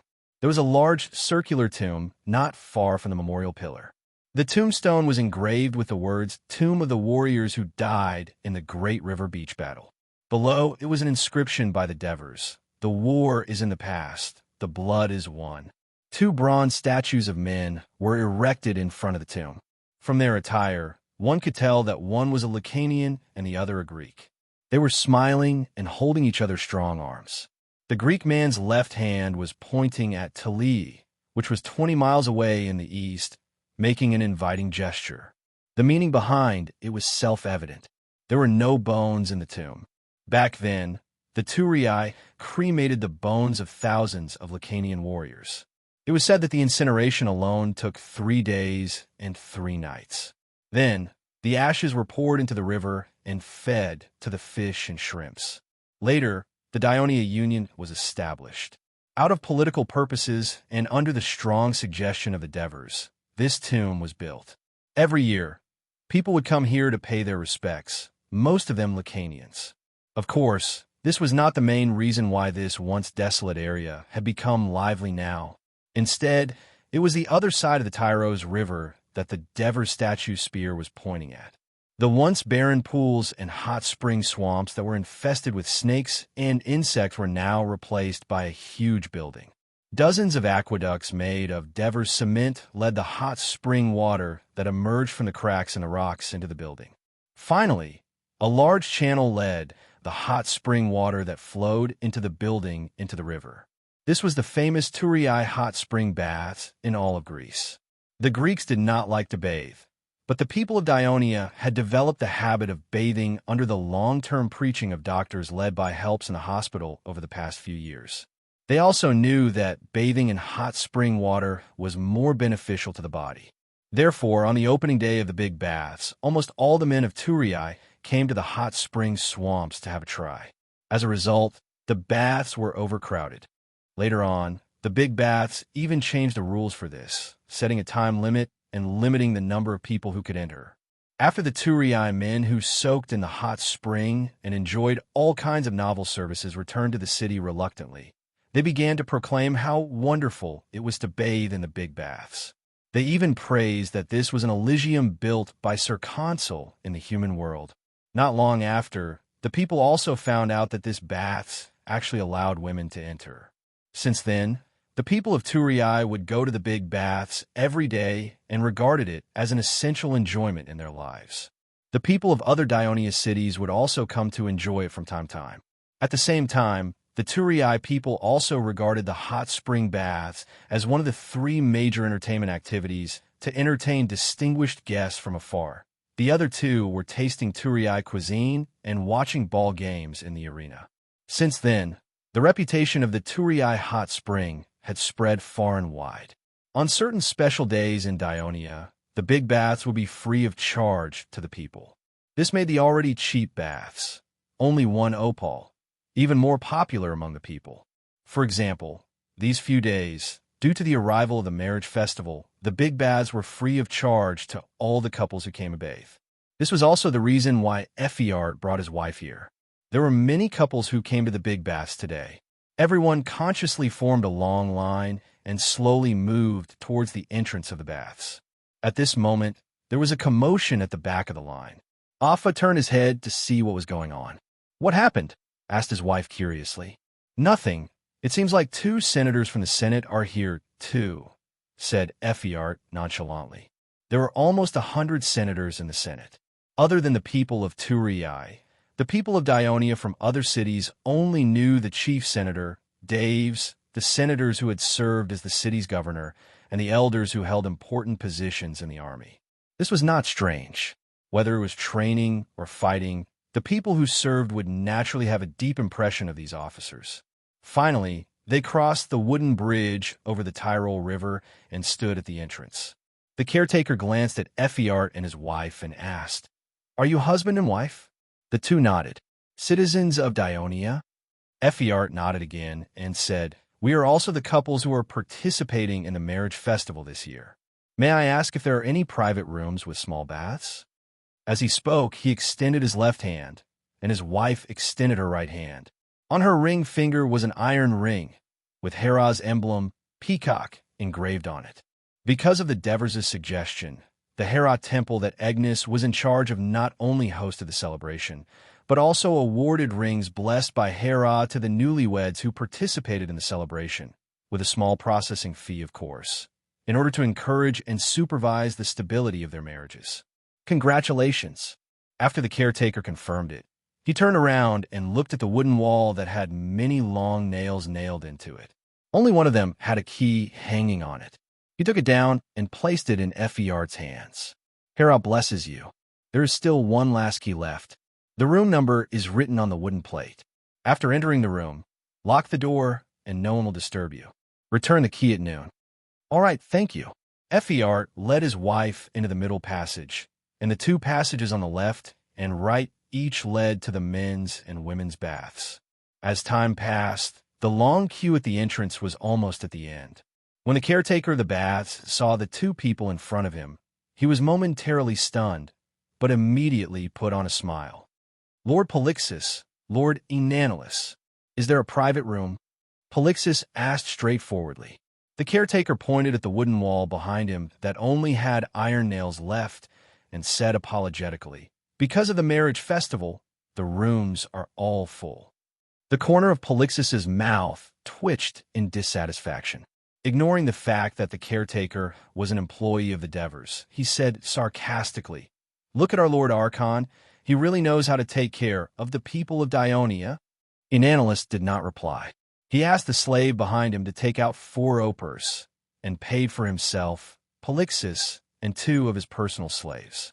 After they entered, the caretaker used the excuse of urinating to go to the back room and quickly found the manager of the large baths. "Polixis and Enanilus, come take a bath together." After walking along the passage on the left for a short distance, a vast area appeared in front of them. There was a large pool in the middle, and there were a few small pools beside it, all steaming hot and surrounded by mist. Chapter 356.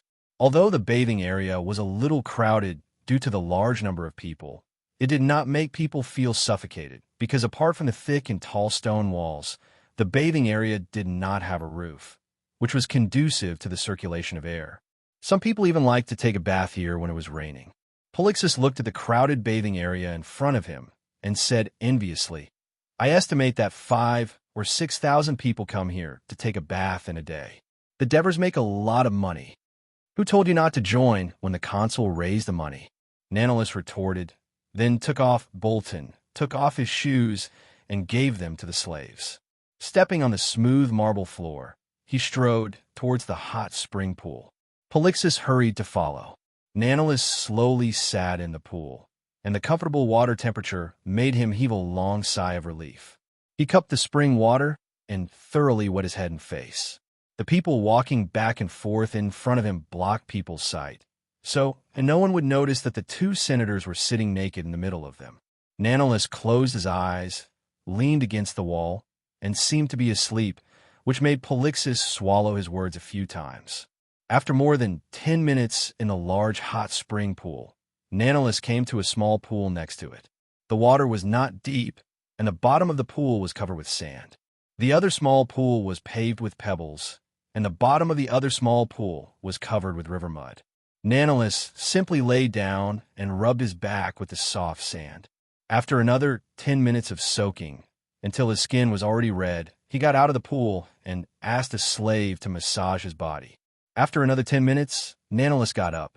After asking the slave to pay for the massage, he dragged his limp body and staggered to an empty corner, sat on a bench by the window, and closed his eyes to rest. Polixus came to sit beside him, stretched, and said, "It's really comfortable to take a bath in the hot spring." "You don't say. The bathing area built by the Devers has really brought great benefits to the tourists. Why didn't we think of doing this in the past? As expected of the beloved of God." Nanolus slowly opened his eyes, looked at him, and slowly said, "Since you know how powerful Devers is, you still often lead the opposition to him in the Senate. I don't remember you being so bold before." Polixus. Seeing that Nanolus was finally talking to him, Polixus breathed a sigh of relief in his heart. But he said with an aggrieved expression, "Of course I know that without the Devers, the Dionia alliance wouldn't have the status it has today. I also wanted to do something with Devers, but he didn't give me a chance. He only valued his mercenaries, who only knew how to talk with their fists, and allowed them, who were illiterate, to hold high positions. There were also the barbarian leaders, who were even more barbaric. They sat in the Senate every day and yelled in Greek that no one could understand, with a foul smell all over their bodies.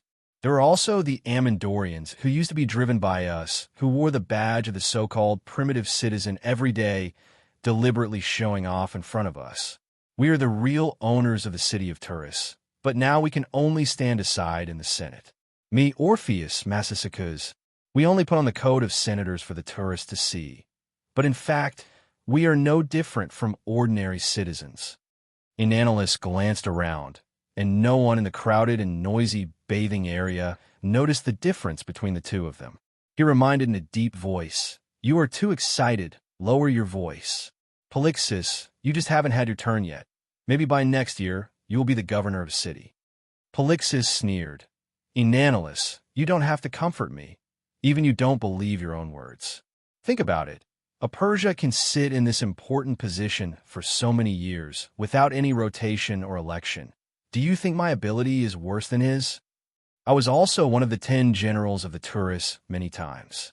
Because I had nothing to do in the Senate, sometimes I was sent by the Devers to help this foreigner, and I was ordered by him. Is the alliance of Dionia still a place for us real Turris?" Nanolus opened his mouth, but did not speak. "Of course, you might say you Buccos, Ansitanos, and Pleasantus are all highly valued by the Senate." Polixus sneered. "How can Pleasantus compare to us? He is just a civilian, and now he is completely a dog of the Devers. The Devers use him to bite people. Ansitanos, on the other hand, is completely focused on the book he is writing and does not care about anything else. In fact, he does not have much power. Buccos, on the other hand, has been serving as an agricultural officer but he has to deal with peasants and slaves every day. How many times can he return to the city of tourists in a month? Sometimes he can't even attend important Senate meetings. Rather than being a senator, I think he is more like an ordinary civil servant of the Alliance. As for you, Enanilus, you do have the power of the Navy, but at this point Polixus deliberately paused. Enanilus turned his head and asked casually, "But what?" Polixus chuckled and said, "In recent years, the Devers have allowed foreigners to build shipyards in Turris, breaking your family's monopoly on shipbuilding. What do you think?" Enanilus's eyebrows twitched, and he slowly said, "That's because the territory of Dionia is too vast, and we need more warships to protect our coast, and my family can't produce so many warships in a short period of time." "Oh, you are really considerate of the Alliance," Polixus said sarcastically, and looked at him sharply. "Unfortunately, the Devers did not seem to thank you. As for the fact that he allowed the family of his second wife to obtain more warships than your family, what do you think about this?" Enanilus was silent. His skin that was scalded by the hot spring water covered the embarrassment on his face. He was very clear. Due to his family's monopoly on shipbuilding, it led to lax management, which led to many quality problems in the completed warships. Because of this, the Devers had a few private talks with him, which was why the Senate later passed the Devers Bill to allow merchants from the Alliance to build shipyards in Turris. Also, the hero who conquered Ciudad Abyssinia, the standard-bearer at the Triumphal Parade, and whose statue is in the Hall of Valhalla, in just a few years, quickly rose from an ordinary sailor to the commander of your fleet, and often went in and out of the Devers mansion. What do you think about this? Polixus' next question caused Enanilus's expression to change. The Devers made you the commander of the Navy because he had no choice but to use you. He didn't have anyone under him who understood naval warfare. But now he seems to have found one, and he seems to be much more trustworthy than you. Enanilus, do you think the Devers still need a former tourist nobleman like you who doesn't fit in with his boorish mercenaries? Polixus' words were like a poisonous snake biting at Enanilus's already restless heart. Polixus had been staring at Enanilus' face, and at this moment he sighed, "If we old tourists don't think of something, I'm afraid we can only become spectators in the Senate, doing nothing until we die of old age. I can't accept this." Enanilus clenched his fist, shaking his head, and said, "Polixus, you don't understand the strength of the Devers. Even the sailors of the Dionian Navy that I lead, consisting of preparatory citizens and freedmen, see that young man as the true commander, and I'm just an executor. Not to mention the soldiers and generals of the Dionia army. Enanilus, what are you thinking? Do you think I'm plotting to overthrow the Devers?" Polixus interrupted him, shaking his head with a chuckle. No, no, I'm not that stupid. We have to admit that the Devers made a great contribution to the Dionia alliance. Without him, the tourists would have long ceased to exist. We're just trying to get back some rights for the citizens of Dionia, and at the same time limit some of the Devers' power. We don't want him to treat us old tourists coldly. Polixus pointed at the men in the baths with a slightly agitated expression and said, "Do you think they don't want to participate in the assembly?" The blood of the Greeks flows with a passion for politics. It's just that the glory of the Devers made them temporarily forget it. As long as someone keeps reminding them, just like what I've been doing, then the situation will change a lot. Didn't the protests of the citizens of Turris, Cremissa, and other cities show that the situation is changing? Enanilus, for our own sake, and for the sake of the Dionia alliance, are you willing to join me in the Senate to continue to insist on the assembly so that the distribution of power in Dionia will be fairer? Listening to Polixus's provocative words, Enanilus's expression kept changing, and finally he said hesitantly, "But there are too few senators in the Senate who support this proposal. Actually, there are quite a few. I've already gained the support of some people." Polixus whispered a few words in Enanilus's ear. Enanilus was shocked. "Really? Just like the last time I told you how to free the slaves to get more land. When have I ever lied to you?" Polixus reminded. Enanilus clenched his hands again and finally clenched them into fists. "Respected senators, I have a proposal." Polixus stood up from his seat. Chapter 357. Go ahead, Lord Polixus. Of course, Cornelius couldn't show such an expression, so he could only nod and ask Polixus to speak. When the Lucania and Briti tribes joined the Dionia City-State Alliance, we had a formal agreement with them not to interfere in the internal affairs of the tribes and to ensure the independence and integrity of the tribes. However, Polixus waved his arm and said loudly, "However, a few years have passed, and the independence of the tribes has been seriously affected. Many small tribes have even ceased to exist. What's the reason? Because the young men of the tribes have asked to leave the tribe and live alone, which has led to a sharp decline in the tribe's population. Without enough labor to sustain their livelihood, they had to disband. The agreement we signed with the Lucania and Briti tribes was completed under the watch of Hades. Now, the survival of the tribes in the alliance has been seriously threatened. This has not only seriously affected the reputation of Dionia, but also caused the other tribes in Greece who want to join us to hesitate and doubt. In order to live up to the support and trust of the tribes, I propose that the Senate should pass a law to prohibit the tribes from leaving the tribe, in order to maintain the integrity of the tribe." Some of the elders looked at each other and felt strange. What's going on? Polixus, who had always been indifferent to the affairs of non-Greek people, had actually begun to care about the tribe's affairs. Vespa, Hemont, Bagalipi, and the others had a strange look on their faces, while Sidorum, Bergam, Peru, and Codarch were deep in thought. At this moment, Plesinus stood up. "I don't agree with this proposal. The adult men of the Lucania and Briti tribes are basically citizens or prospective citizens of Dionia. As citizens of the Alliance, of course they have the freedom of choice, and the Senate has no right to make such a rule. Don't you think so, Tritodemus?" The current senior judge, Tritodemus, nodded and said, "The first rule of the law of Dionia is to protect the rights and freedom of choice of citizens, and any new bill must not violate this bottom line. I think that whether it is the tribe or the members of the tribe, they all hope that everyone can live a stable and prosperous life. Judging from the current situation, each of them has achieved a good development in the Dionia Alliance. I don't think there's a need to change anything." Devers listened to their argument quietly, her fingers tapping on the wooden chair. Cardias went to the temple of Hades in Turii and asked to see the priest in charge, Plesinus, to explain his wishes.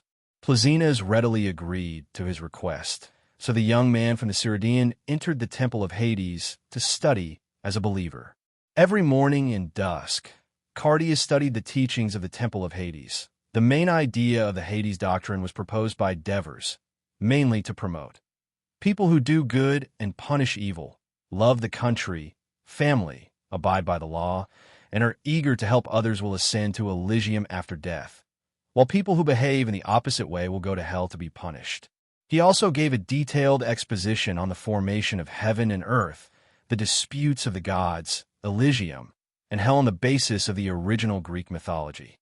Of course, he was biased towards Hades, establishing him as a good god who was willing to endure for the sake of mankind, similar to the Bodhisattva Ksitigarbha of the East. Then, after further interpretation and compilation by Plesinus and several of his subordinates priests, there are now several thick books on Hades and his temple, not including the book about the deeds of his wife Persephone. During the day, Cardias followed the priests to deal with the affairs of the temple. Early every morning, the tourists came to the temple of Hades in an endless stream. Farmers who wanted to farm, fishermen who wanted to go out to sea, merchants who wanted to do business. As long as it was convenient, they would first come to the temple to pray, and then leave with confidence. At the same time, the people who made a wish and fulfilled a wish would also put a few coins into the donation box, light a small oil lamp, and place it in front of the statue to show their sincerity.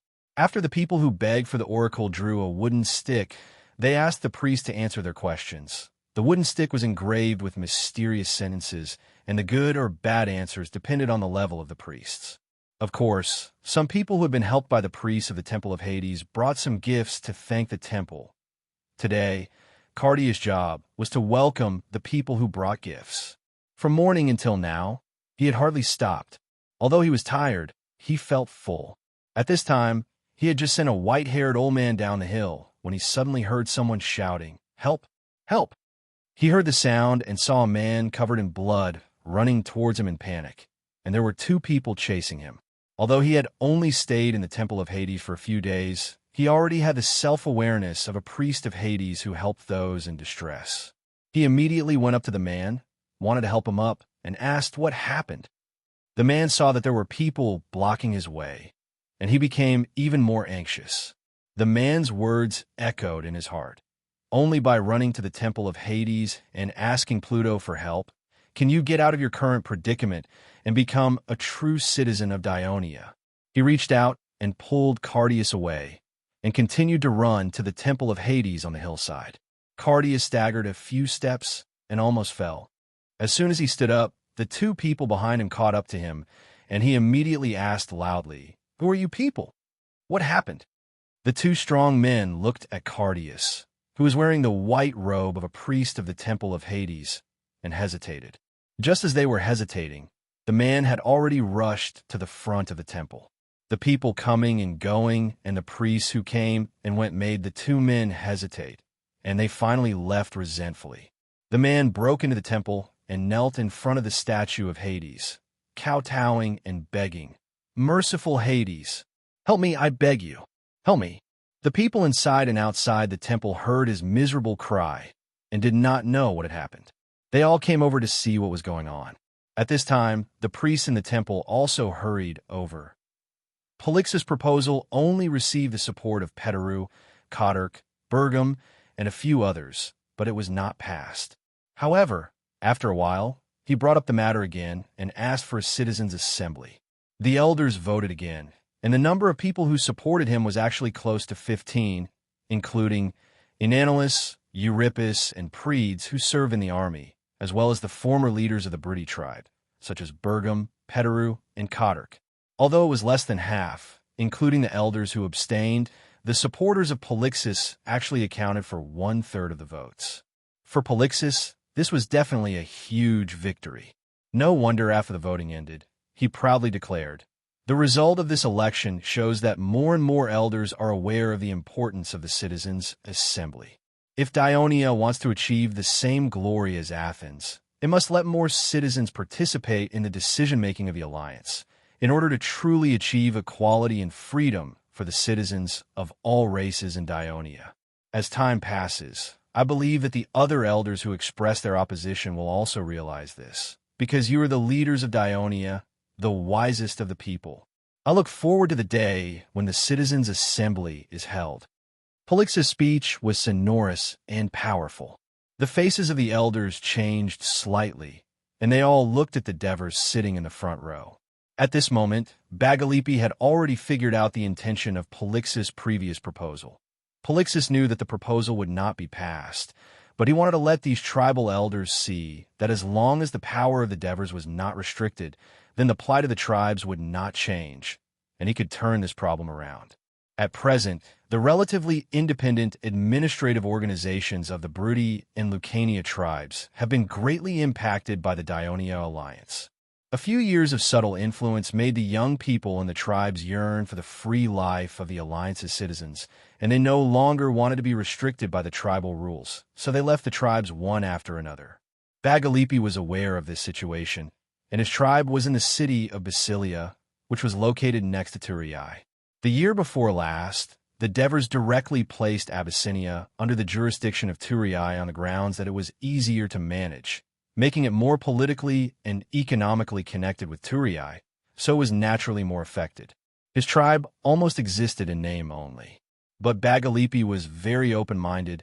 He understood that this was the general trend, and this was not a bad thing for the Briti. His confidence came from a young man in front of him. But at this moment, the authority of this young governor was being challenged. He couldn't help but worry for him. At this time, the Devers said calmly, "Dear elders, Polyxus just mentioned the citizens' assembly and said, only by holding a citizens' assembly can we achieve equality and freedom for the people." If your memory is good, Polyxus, do you remember how Turiai rapidly declined a few years ago? How they burned down? What role did the Turias citizens' assembly in your so-called equality and freedom play? Can you tell me? Hearing this, Kinagarata, Ansitanos, Buckos, and the others all looked gloomy. Chapter 358. Is that so? The Dever sneered and said loudly, I'm afraid your former Turin colleagues will not agree with the reason you said. The destruction of Turin was because the citizens' hearts were occupied by the death of their relatives and friends and the fear of the enemy, and they were driven away by some people with ulterior motives. The generals they elected in panic were helpless against the difficulties, but the ordinary people were driven by interests and were unwilling to fulfill their promise to give free citizens citizenship, which led to the subsequent series of tragedies. All of this shows that the culprit behind the destruction of the old Turin city was the citizens of Turin and the citizens' assembly formed by them. Kinagarata sighed softly. At this moment, the face of his daughter who died tragically suddenly appeared in his mind, making him feel sad. Polixis was speechless for a moment and reluctantly said, That's just a special case. The Devers loudly interrupted his explanation. If the citizens of Dionia want to participate in politics, of course they can. Haven't we always done this?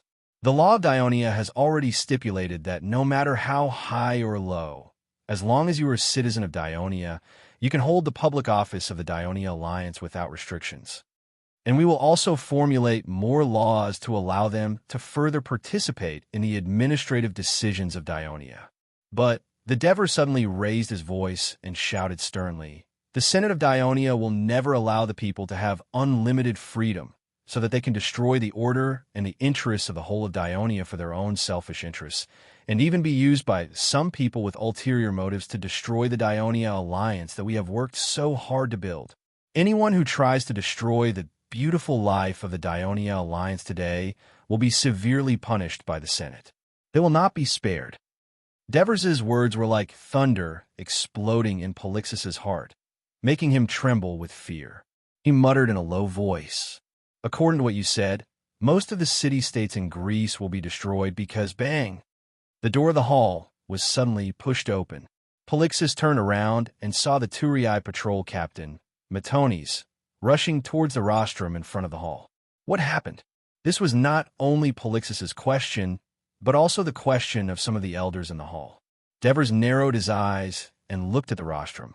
He tapped his fingers on the back of his chair and thought, It's finally here. As Cornelius listened to Matones whisper, the look of astonishment on his face became more and more intense. He glanced at Polixis from time to time, which made him a little restless. Matones finished his report. Cornelius had never encountered such a situation before, so he did not know what to do. He had no choice but to ask for help. Master Devers, please come here. Devers walked forward unhurriedly. Seeing the Devers and Cornelius whispering to each other on the rostrum, the elders became even more curious and confused. They all stretched their necks and pricked up their ears, wanting to know what they were talking about. Vaguely, they heard Devers say firmly, No, everything will be carried out according to the laws of Dionia. At this moment, Cornelius shouted again, Master Triodemos, please come to the rostrum. The elders were all in an uproar. They were all speculating among themselves. What happened? The three of them communicated on the rostrum. Occasionally, Triodemos would ask Matones about the situation. Finally, Devers returned to their seats, while Triodemos stayed next to the rostrum. Cornelius deliberated on how to speak. He cleared his throat and carefully organized his words. My lords, just now. Cornelius, please speak quickly. I'm so anxious. Scombros shouted. The elders burst into laughter, and the tense atmosphere seemed to dissipate a little. But Cornelius still looked serious. My lords, something happened in the city of Turin just now. A liberated slave was being hunted and ran to the temple of Hades to ask for help. The elders were instantly in an uproar. Although the Dionia alliance had not been established for long, it was not like there had never been a murder case. However, it was the first time that a victim ran to the god for help. After all, it had alarmed the temple of Hades, so they had to be more cautious in dealing with this matter. When Polixis heard the word liberated slave, he felt a strong sense of uneasiness. He moved his buttocks back and forth as if there were nails in the wooden chair. Under the leadership of Lord Martones, the patrols in the city quickly rushed to the temple. Under the identification of the liberated slave, they rushed to the scene of the murder and arrested several men who tried to resist. After an emergency interrogation, the suspect's confession was basically the same as what the liberated slave said. Trio Demos had already finished Cornelis's sentence. His eyes were like two cold rays of light shooting straight to the center of the hall. Lord Polixis is the mastermind behind this. As soon as these words came out, there was an uproar. Polixis jumped up like a cat whose but was on fire and shouted, "This is a false accusation. This is a false accusation." Whether it is a false accusation or not, we can only know after a more detailed investigation. Triademo's expression was calm, but his words were like knives. Because the information they revealed is related to a more serious crime. They said that Lord Polixis frequently gave freedom to the slaves not out of kindness, but to control them. He used his power to deceive the Ministry of Agriculture by renting fertile land for them. And then most of the income from the land went to you. If this is true, this is a serious violation of the law of Dionia. No illegal possession of land. Don't restrict the freedom of others. Wait for several laws. Polixis's heart was beating wildly, and his mouth was panicking as he protested. It's not like that. This is not the truth. I didn't coerce any of the slaves, no. They all did it voluntarily. Yes, of their own free will. They voluntarily returned part of their income to me to thank me for giving them freedom. If you don't believe me, you can go and take a look. Some of the slaves I released have already become official citizens. As for the situation you mentioned, we will also carry out an investigation. We will not let a noble senator of the Senate be wrongly accused. However, the law of Dionia is the same for everyone, even if you are a senator. Now that you are involved in this case, we will temporarily restrict your freedom until the matter is finally resolved. After Tritodmos finished speaking with a deadpan expression, a few patrolmen had already entered the hall. Under the leadership of Matones, they were ready to go and seize Polixis.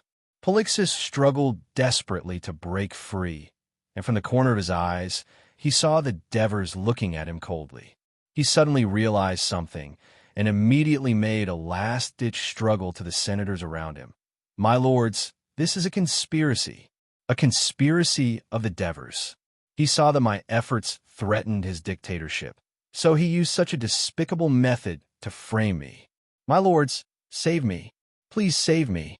Otherwise, if I fall today, it may be your turn next. You." The patrolman forcibly helped him out, and his words were still echoing in the hall. The previously triumphant Polixis was beaten down to the ground in the blink of an eye. This sudden reversal was too provocative, and the senators looked at the Devers with complicated expressions. But the Devers did not care about what Polixis said at all, and he leisurely leaned back on the wooden chair. And then, what Tritodmos said next made Nereus, Orpheus, Massicus, and the other senators tremble with fear, considering that this case involves too many people. After a discussion with the Archon, we have decided to impose martial law on the entire city and forbid anyone from leaving until the matter is resolved. The Senate meeting ended in shock. While everyone was still panicking and discussing, the Devers had already strode out from the side door of the hall. "Lord Devers, please wait for me. Please listen to me." Nereus, who is usually calm and composed, actually shouted in a pleading tone and chased after them. Orpheus, Massicus, and the others followed closely behind. This scene was seen by Kinagarada, and he showed a hint of a sneer. He turned around and was about to walk out of the door, but he saw Buckos sitting behind him in a daze, and he muttered, "How could Polixis do such a thing?"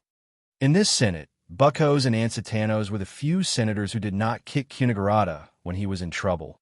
So, Kinagarada said, "The once rich can't bear to be poor now." Buckos raised his head in astonishment, and Kinagarada had already walked out of the hall briskly. On this day, the people in the city of Turris were shocked to see the patrols everywhere, searching Polixus's mansion, and then restricting the freedom of Anarius, Orpheus, Massicus, and other senators. In the afternoon, Cremissa also sent an urgent letter. There are freed slaves seeking help from the Temple of Hades. Without waiting for the Senate's decision, the Crimean governor Protesilaus, who had received the secret order from the Devers in advance, had already ordered the patrols to arrest a few nobles who used to be part of Cremissa. And the news that came back caused Eurypus and Predes to lose their positions. In fact, the secret agent organization under the Devers, headed by Aristyras, had already grasped the entire situation.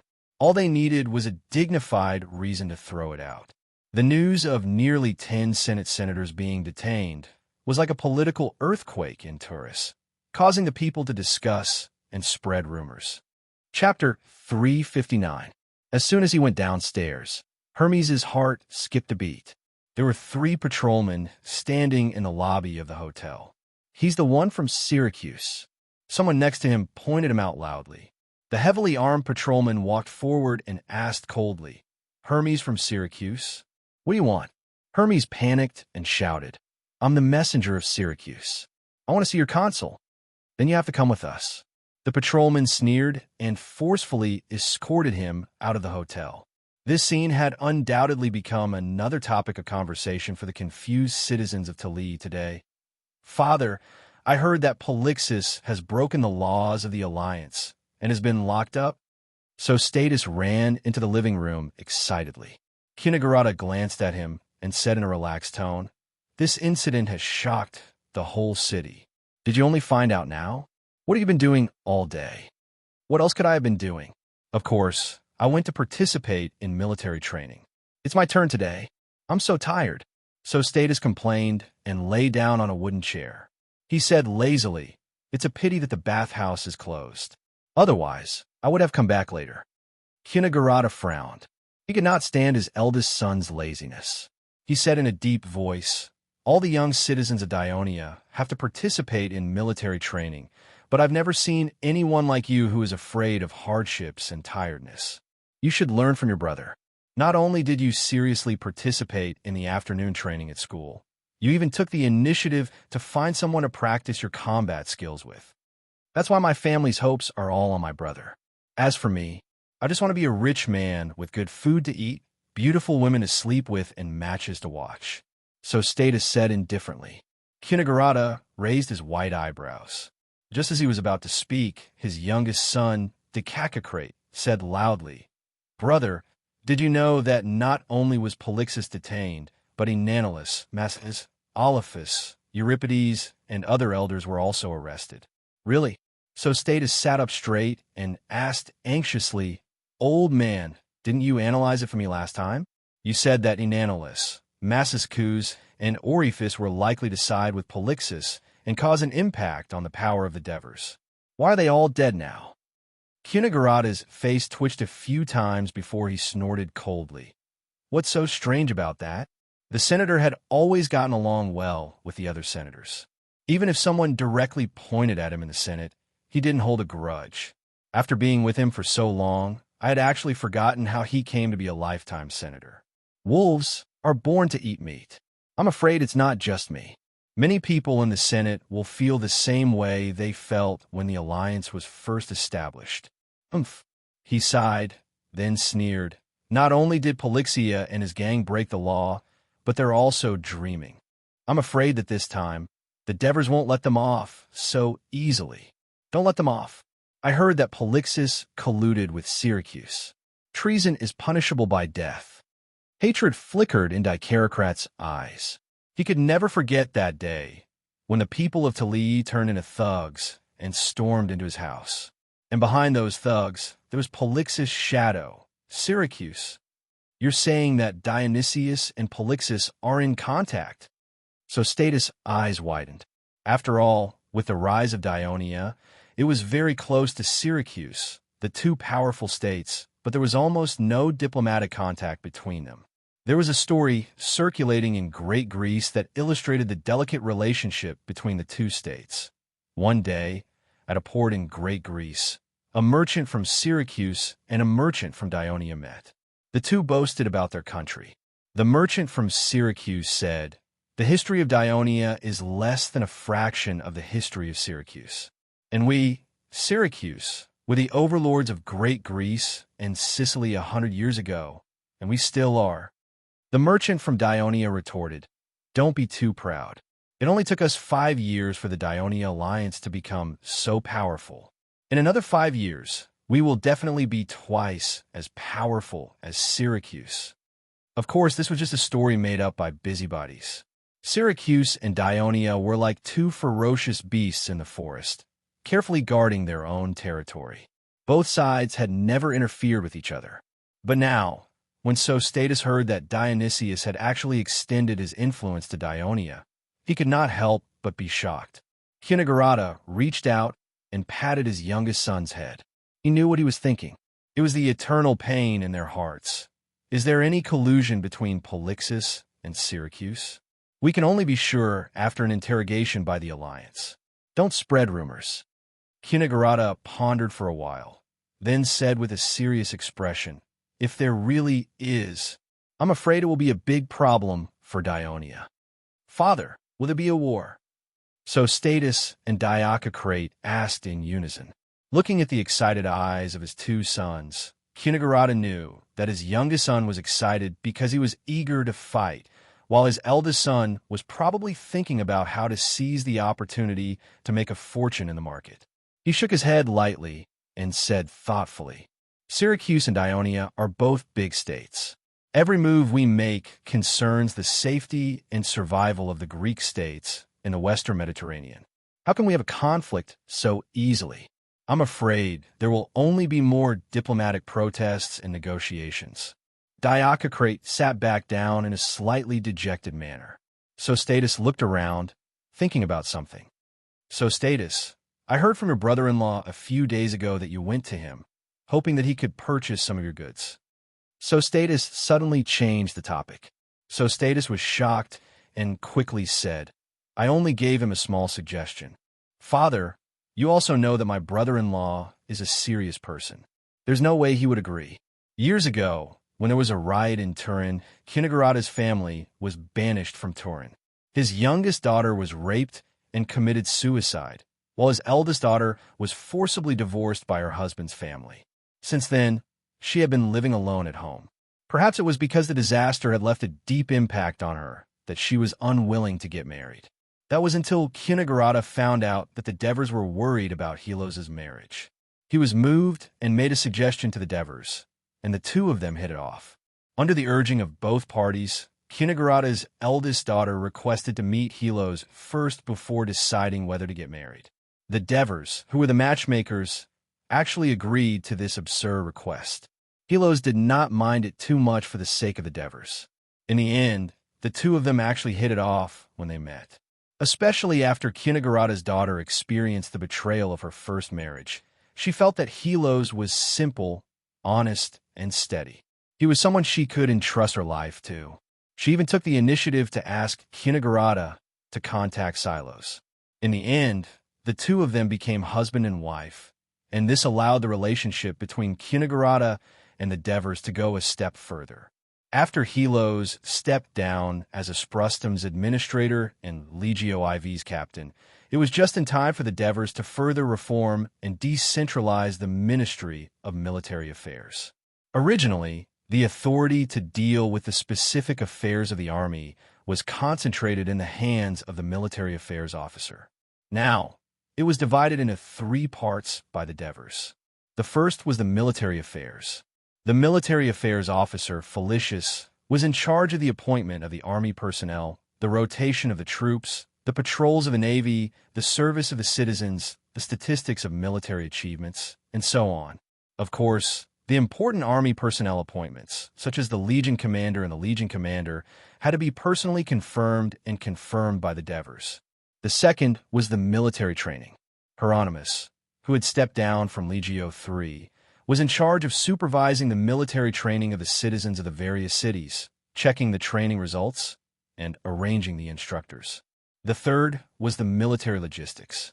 In this era, the Greek city-states did not specially arrange for personnel to manage the logistics of the army. Ever since the Devers established themselves in Amendola, they had sent Merces to manage the logistics of the army. However, with the expansion of the alliance, there was an increase in the number of affairs. Merces was already too busy just managing the finances of the alliance. Furthermore, the local government and the army could not be too closely intertwined. They had to be separated, so there was a need for officers to specialize in managing the logistics of the army. The first person the Devers thought of was Helos. Not only did he have a wealth of military experience, but he also had a track record in administration. He was steady, serious, and cautious. He was also the former captain of the Devers, one of their most trusted people. He could take on a big responsibility. I forbid you from harassing your brother-in-law. Especially in this special period, don't have any contact with him. Kunigurata ordered sternly. As an old politician, he had a premonition of the political storm that was about to set off. So Status lowered his head and repeatedly agreed. How could Kunigurata not know his disobedient son? He immediately said, "You're not young anymore. Recently, a few families have sent matchmakers to propose marriage to me. Don't go out for the next 2 days. Hurry up and settle your marriage." Huh. So Status' eyes widened. That's great. I'm finally going to have a sister-in-law. Dicaculate jumped in joy. In the study of the Devers mansion, the Devers were talking to the agriculture officer, Buckos. Chapter 360. Buckos was unmoved. With a pained expression, he said, "To think that so many people were found to be occupying land illegally. To be honest, I'm very surprised. I feel even more pained by my dereliction of duty. If I don't resign, I won't be able to answer to the people of the Senate. I also hope that the Senate will investigate me and confirm my innocence." Listening to his words, the Devers' mind was in a whirl. He had known about the corruption problem of Polixis and the others a few years ago, but he had tolerated it and allowed it to spread and involve more people. On one hand, Polixis and the others wanted to achieve their goals, so they had to buy more slaves and release more slaves. This was exactly what the Devers wanted to see. On the other hand, most of the people who were involved in this shady business were the nobles and the rich of the cities. Only they had the ability and connections to achieve their goals. The Devers could take this opportunity to catch all these people who were secretly resisting the bill that he had enacted to benefit the people. Therefore, it wasn't that no one had discovered the problem in the past few years. It was just that several important civil servants under Buckos had been bribed to cover it up. At the same time, the Devers had also secretly suppressed the matter. It was only today that the lid was lifted. From the bottom of his heart, he felt guilty towards Buckos. "Daddy! Daddy!" At this moment, the half-closed door was suddenly pushed open. 4-year-old Crotokatax ran in. "Come and play with me." As he spoke, he jumped onto the Devers' chair. The Devers hurriedly hugged him and said in a pleasant tone, "My little crew, I'm discussing something with my uncle. I don't have time now. Go and play with Brother Adoris, okay? Brother is reciting poems and doesn't have time to play with me. He said that if he doesn't recite well, he'll be punished by the teacher tomorrow. Sister is helping Mom with the flowers. No one is paying attention to me." Little Crew hugged the Devers' neck and said pitifully, "Daddy, come and play with me, okay?" Seeing that the consul, who was usually revered by everyone, had no idea what to do with the child, Buckos was both surprised and a little emotional. He stood up and said, "Lord Devers, you don't have to persuade me anymore. I made up my mind. I'll be leaving first." "All right." Devers held his son in one arm and stood up. "I agree with you resigning from your position as the agriculture officer, but I won't allow you to be lazy. Right now, there are a lot of things to do in the Alliance. I can't handle it all by myself. You must continue to come and help me." Buckos was silent for a moment, then said, "Let me think. Don't even think about it. You're the senator of Dionia. This is your duty. Once this is over, you will take up a position in the Alliance's Public Officials Management Committee." Devers said in a domineering manner that did not allow him to refuse. Buckos neither agreed nor refused. He walked to the door and asked hesitantly, "How will the Senate deal with Polixis?" He was asking the Senate, but in fact, it was not the Devers who made the decision. The Devers answered vaguely, "The court will decide how to punish Polixis and the others after the trial. Burkos could tell that the Devers had no intention of letting Pollux and the others go. He sighed inwardly, because he had also heard the news of Pollux colluding with Syracuse. Little Kroll, little Kroll. At this moment, the beautiful figure of a woman appeared in front of Buckos. Madam! Buckos recognized her as the second wife of the Devers, Agnes, and hurriedly greeted her. Agnes did not know the senators of the Senate like Christoia did. She did not recognize most of them, and could only return the greeting out of courtesy. Mother Agnes, why are you back so late? Little Kroll was happy. He danced away from his father's embrace and ran overexcitedly. The Devers were finally freed. He accompanied Buckos to the entrance of the mansion. Lord Buckos. The Devers looked out at the dark street outside and said in a low voice, I still remember the first time I saw you. You were running around to save Turii, doing your best to do what you thought was right. You weren't even afraid of being criticized by the Turii Council. Now, Dionia seems strong, but it is also facing many difficulties, and there are powerful enemies coveting it. At this time, we cannot retreat. We must unite and face the difficulties head-on. Only then will we be able to break through this dangerous obstacle. Buckos stood at the entrance of the mansion. After a moment, he faced the expectant gaze of the Devers and said, I understand. The next day, the results of the Senate's internal trial shocked the senators. Pollux and the others had illegally occupied land and colluded with officials and merchants. The seriousness of the situation was secondary. The most important thing was that Pollux had indeed been in contact with Syracuse, and he was not the only one. Olaphus, Massicus, Euripides, and the others had also received gifts from Syracuse. The senators felt that this was a thorny problem. The moderates, such as Cunigurata and Cornelius, suggested that Pollux and the others should be tried in secret, and then a messenger should be sent to Syracuse to protest, so that Dionysius would curb his ambitions. The radicals, such as Antonios and Amintas, demanded that the trial be held in public, so that the people would know the crimes committed by Pollux and the others, and also the ambitions of Syracuse. They also wanted to send a messenger to Syracuse, so that Syracuse would apologize and compensate them. The Devers finally proposed that the trial be held in public in the Victory Square. His reason was that the case of Pollux and the others had not only caused an uproar in the city, but also alarmed the entire alliance. Rumors were spreading in every city, and the people were in a state of panic. Even the allied city-states of Dionia were paying attention.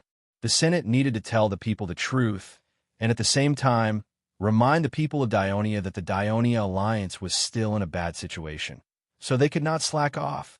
The Senate agreed. At dusk, the governor of Picassus, Antares, received an urgent letter from the Devers. In the letter, the Devers explained in detail why Euripides, Predes, and Cremissa were arrested. At the same time, he stated that they would be given a fair and just trial. In addition, he also praised in the letter, Antares has been the governor of Picassus for 2 years. Not only has he stabilized the Lacanian tribes in the city, but he has also successfully assimilated them into Dionia. He has also developed the port of Picassus and promoted the prosperity of trade. The Senate expresses its gratitude for his contributions in the Lacanian region. Antares stood on the rooftop of his mansion, and after reading the letter, he sighed in his heart. He vaguely knew about the matter of Euripides and Predes. These 2 colleagues of Cremissa were keen to enter the Dionysian army and lead the legion in battle. But unfortunately, when they entered the Dionysian army, Dionia's war with the outside world had stopped. They did not have the opportunity to accumulate military achievements, and, at the same time, they had to refamiliarize themselves with a new way of fighting. Training with the new recruits was already hard enough for them, but the positions of the 5 legion commanders were already filled up, and there were still many people queuing up behind them. Regardless of whether it was battle merits or battle experience, the 2 of them had almost no hope of becoming the leader of the legion. Being able to become a company captain was already an extra favor from Davis on account of the fact that the 2 of them were veterans. But they felt that it was a shame for them to only hold such a low position as a veteran like Antonios, Felicius, and Capus. So they went to the Devers many times, hoping that they could be promoted to a higher position in the army, but were rejected by the Devers by saying, everything in the army will be carried out according to the military law of Dionia. From then on, they had a lot of complaints about the Devers. The two of them had come to Antares several times, hoping that, as the leader of Cremissa, he could come out and join forces with Polixus to propose a general assembly, but they were rejected by him. It was not that he did not feel a bit of resistance towards the situation where the Devers controlled the Senate, but the Devers did not restrict him from doing things. Instead, they gave him a wider scope to display his talents, looking at the busy port in the distance, listening to the stiff Greek accents of the people on the streets nearby. This was the place where he had worked hard for the past few years. Under the afterglow of the setting sun, a sense of accomplishment rose in his heart. When he returned home, he immediately wrote a reply to the Devers, thanking them for their recognition of his work and firmly supporting the Senate's decision to put Polixus and the others on trial. Early the next morning, a large wooden platform was set up in the Victory Square of Turin. The Turin's patrols, as well as a temporary brigade of the 1st Legion, were in charge of maintaining the order of the entire square. Diorians who came from all over the country entered the square one after another. Most of them were ordinary citizens of Dionia. Some had just become probationary citizens and had not yet been allocated land. Some were foreign merchants who had transferred to Dionia from other cities, and some were family members of those who were arrested this time. On the large wooden platform, in the middle, sat the senior judge, Tritodemus. Logically speaking, as the consul of Dionia and also the chief judge, the Devers should have been present at such an important trial. But due to a well-known reason, Polixus had never been on good terms with him. Out of the principle of abstention, he did not attend. Neither did the other senators. Chapter 361. The plaintiff and the defendant stood in front of Tritodemus. According to the law, the plaintiff and the defendant were allowed to hire a lawyer to defend themselves in court, as they did not necessarily have a good understanding of the complicated code of Dionysia. On the other hand, Polixus, who was the first to be tried in the case, decided to defend himself, and, as he had committed a crime far exceeding that of the original accuser, the emancipated slaves, he was prosecuted by the public prosecutor appointed by the court. The public prosecutor was the former clerk of the Devers, Aristocles. After Aristocles became a citizen of Dionia, the Devers suggested that he work in the court, and he passed the examination smoothly. Starting as a court recorder, he worked hard and studied the law of Dionia at the same time. When he became an official citizen of Dionia, he became a junior judge in the circuit court. For more than a year, he judged more than 200 cases and disputes without any mistakes, and became a rising star among the judges of Dionia. For this trial, the Devers personally appointed him as the public prosecutor, and they had high hopes for him. Because the Devers had transplanted the court system of the later generations to Dionia, it was different from the others from the beginning. The most respected court in Athens in this era did not have a special judge, and only a marshal maintained the court procedures. The power of trial was in the hands of the jury, but the number of the jury was not fixed, and the number was determined according to the size of the case. The highest number of jury members could reach more than 2,000, and the result of the trial was decided by majority vote. Therefore, in Athens, regardless of the size of the case, the participation of the jury was mandatory. Every day, about 3,000 to 4,000 citizens went back and forth between the various courts in the city and the port, and the other city-states jokingly called the people of Athens as the Greeks who loved litigation. However, in Dionia, other than important cases such as murder cases, treason cases, and so on, which could only be decided by a jury, other civil disputes were usually decided directly by the judge.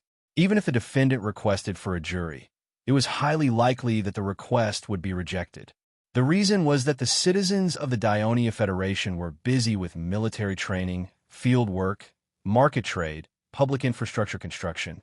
They did not have much free time to sit in court and listen to the plaintiff and the defendant talk about things that had nothing to do with them. And because the city of Athens was extremely wealthy, there was monetary compensation for being a juror. Some citizens even made a living as a juror, so the citizens were happy to do it. In short, with the current strength and financial resources of Dionia, it was impossible for them to afford such a time-consuming and costly Athens-style trial, and they did not intend to implement it. The people of Dionia were worried that breaking the law would affect their ability to enter the legion, to hold public office, to receive awards from the city, and so on. Therefore, serious crimes were rare. Therefore, it was rare for the public to witness such a large-scale trial with a jury. It could be said that it was the first time for many people to witness the operation of a trial in Dionia. Victory Square was quickly filled with people, and there were still people rushing over from outside the square. When the face of the water clock had fallen to the mark of 8, Tritodemus rang the bell for the opening of the court. Since the plaintiff and the defendant were already in the court, it was the prosecutor who made the statement. After a brief explanation of how aristocrats filed a complaint at the Temple of Emancipation, the patrol conducted a routine search, and the evidence found. Then, after a brief explanation, the evidence found was shown to the jury, accusing Polixus of illegal occupation of land, restriction of freedom of others, and other crimes. The audience below the stage began to stir. Tritodemus had to ring the bell to remind the crowd to keep quiet. Then he signaled that the defendant, Polixus, could begin his defense. As a veteran of politics for a long time, Polixus still held his head high and remained in high spirits, because he knew that if he appeared depressed, the people would think that he was guilty. Initially, although he did not participate in the formulation of the legal trial system, he listened to the whole process of the Devers persuading the senators, so he knew that the key to acquittal in a large-scale trial in Dionia was the jury. So he said in a passionate voice, "Members of the jury, at this moment, I think of my father, my grandfather. As one of the earliest founders of the city of Thurii, they poured all their efforts and blood into this land that was once a wilderness, and that's why the city is prosperous today. Influenced by my father's generation, I have been working hard for this city since I became an adult. Like all of you, I worked in the fields, served as a soldier, participated in battles, and served as a low-level public official. Later, I was elected by the people as a general of Thurii, and I did my best for this city." At this moment, aristocrats stood up and interrupted him. "Polixus, as one of the generals of Thurii, you should take responsibility for the burning of the city. And when the city was finally breached, as a general, you did not lead the people to fight the enemy, but disappeared. How dare you say that you sacrificed everything for the city? It's not true at all." It was obvious that aristocrats had carefully investigated Polixus' life in advance. As soon as he finished speaking, someone in the audience responded, "He's right. Back then, I was in the team that fought against the Crotone Empire. Many people died in the battle, including Neonsis, but I never saw you, Polyalexis." "Coward! Coward!" Someone in the audience began to curse. "Quiet! Quiet!" Tritodemus had to ring the small bell again to remind the people to keep quiet, and at the same time he warned, "Both of you, don't talk about topics that have nothing to do with this defense, and go back to the issue of the charges." It should be said that because there were not many large-scale trials in the courts of Dionia, and young judges like aristocrats were inexperienced, otherwise they could have protested as soon as Polixus opened his mouth. But their confrontation at the beginning attracted the attention of the people. The court was like a battlefield, and the battle of words was a matter of life and death. The risk and intensity of it were far greater than watching a play. The people of Dionia began to widen their eyes, looking forward to the more exciting debate. Polixus was quite embarrassed. He was so selfish that he really forgot that he had been a deserter. He originally wanted to continue to promote his hard work in the Senate, but now he had no chance. He took a deep look at his opponent and then began to say, "As a senator of the Senate of Dionia, I have always regarded the consul Devers as a role model. And in response to the revelation of Hades, I have given freedom to a large number of slaves in my family, regardless of the losses of my family. So far, 57 slaves have been released, and 6 have become official citizens. I don't think there is any other citizen of Dionia who treats slaves as well as I do. Not at all." Polixus looked around him with a stern expression. The freed slaves, out of gratitude and gratitude, give me some money every year as a reward. I could not refuse their kindness, so I reluctantly accepted it, because with more money, I can buy more slaves and give freedom to more slaves. Alas, but I never thought that I would be mistaken for corruption. This is really a huge blow to my enthusiasm to learn from Consul Devers. This is a misunderstanding. He put on an aggrieved look to the jury. Aristocrates said coldly, Your Honor, may I ask the witness to question whether Polixus is corrupt or not? Tritodemus nodded in agreement. Aristocrates called a total of 10 witnesses, all of whom were freed slaves of Polixus. Some had just been released, some had become probationary citizens, and some were already official citizens. These witnesses with citizenship did not want to appear in court, but the court enforced it because it was the obligation of the citizens of the League. After they swore to God Hades that they would not lie, Aristocrates asked them questions one by one, each sharper than the last. During this period, Polixus tried to interrupt several times, but was scolded by Judge Tritodemus.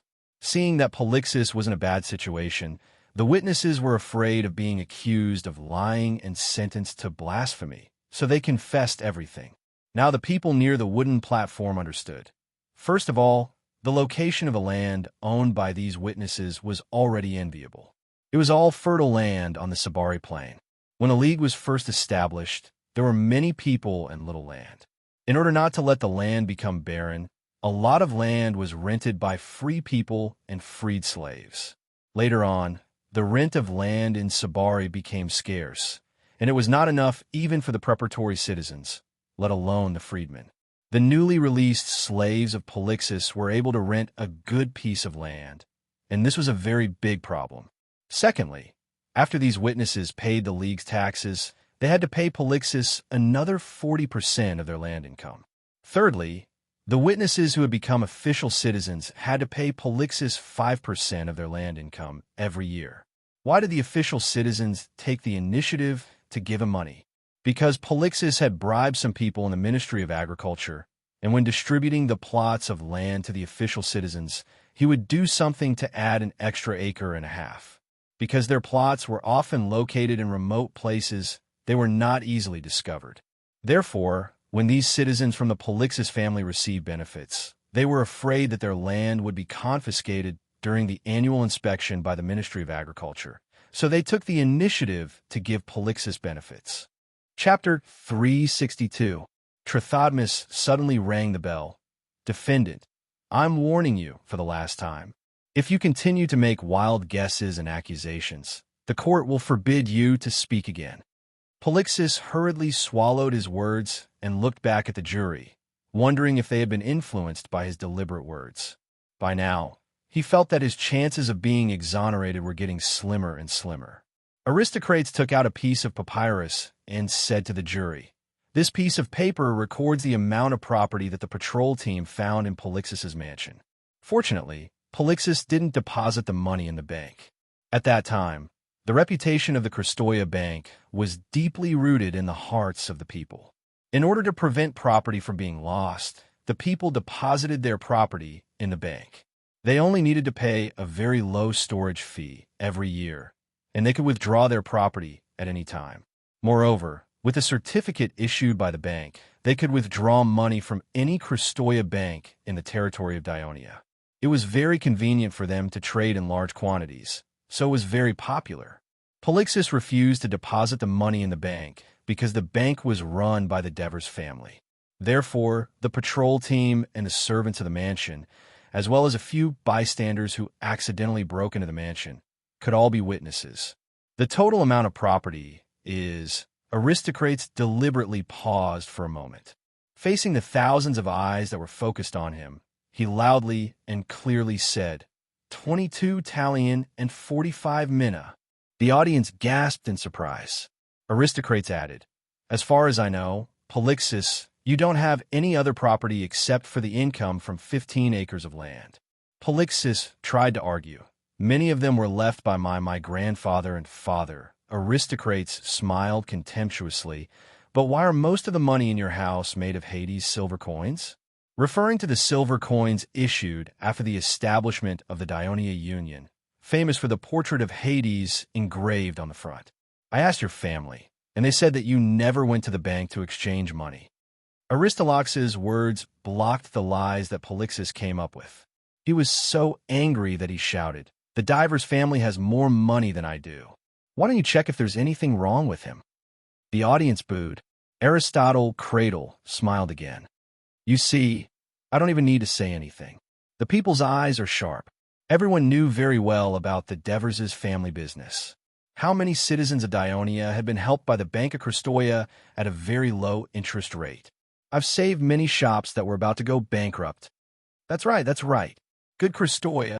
The people scrambled to shout. The anger that was about to erupt seemed to have disappeared without a trace. So Tritodemus was glad to see it happen, and did not interrupt Aristolochus. The restaurants and baths not only made the people's lives better, but also made the city of Thurii the most attractive city in Greece. Young man, you are absolutely right. Master Devers has brought pride to Thurii. In addition, the money that Lord Devers earned was not stored at home like you do. He donated property to build the temple, the library that is currently being built, the stone bridge. The stone bridge was also donated by the Devers? I really don't know about that. I heard that after the library is built, the Devers will give a large number of precious books to the library. You Thurii people are so lucky. If I want to read books, I have to come from Cremissa. Maybe one day, the Devers will also donate a library to Cremissa. While the audience was discussing, Tritodemus asked, Defendant, do you have anything else to say? Polixus was like a drowning man struggling for the last time. He said repeatedly, Yes, yes. My family used to own 350 acres of land in the city of Thurii. That's true. I still have the title deed of my family. But since the Devers came, I voluntarily gave up all the land and only owned this 15 acres of land. I made such a big concession for the sake of Thurii and Dionia. Shouldn't everyone consider the loss of my family, even if there really is this so-called title deed? Aristocles looked at Polixus, rambling, and knew that he was already a loss.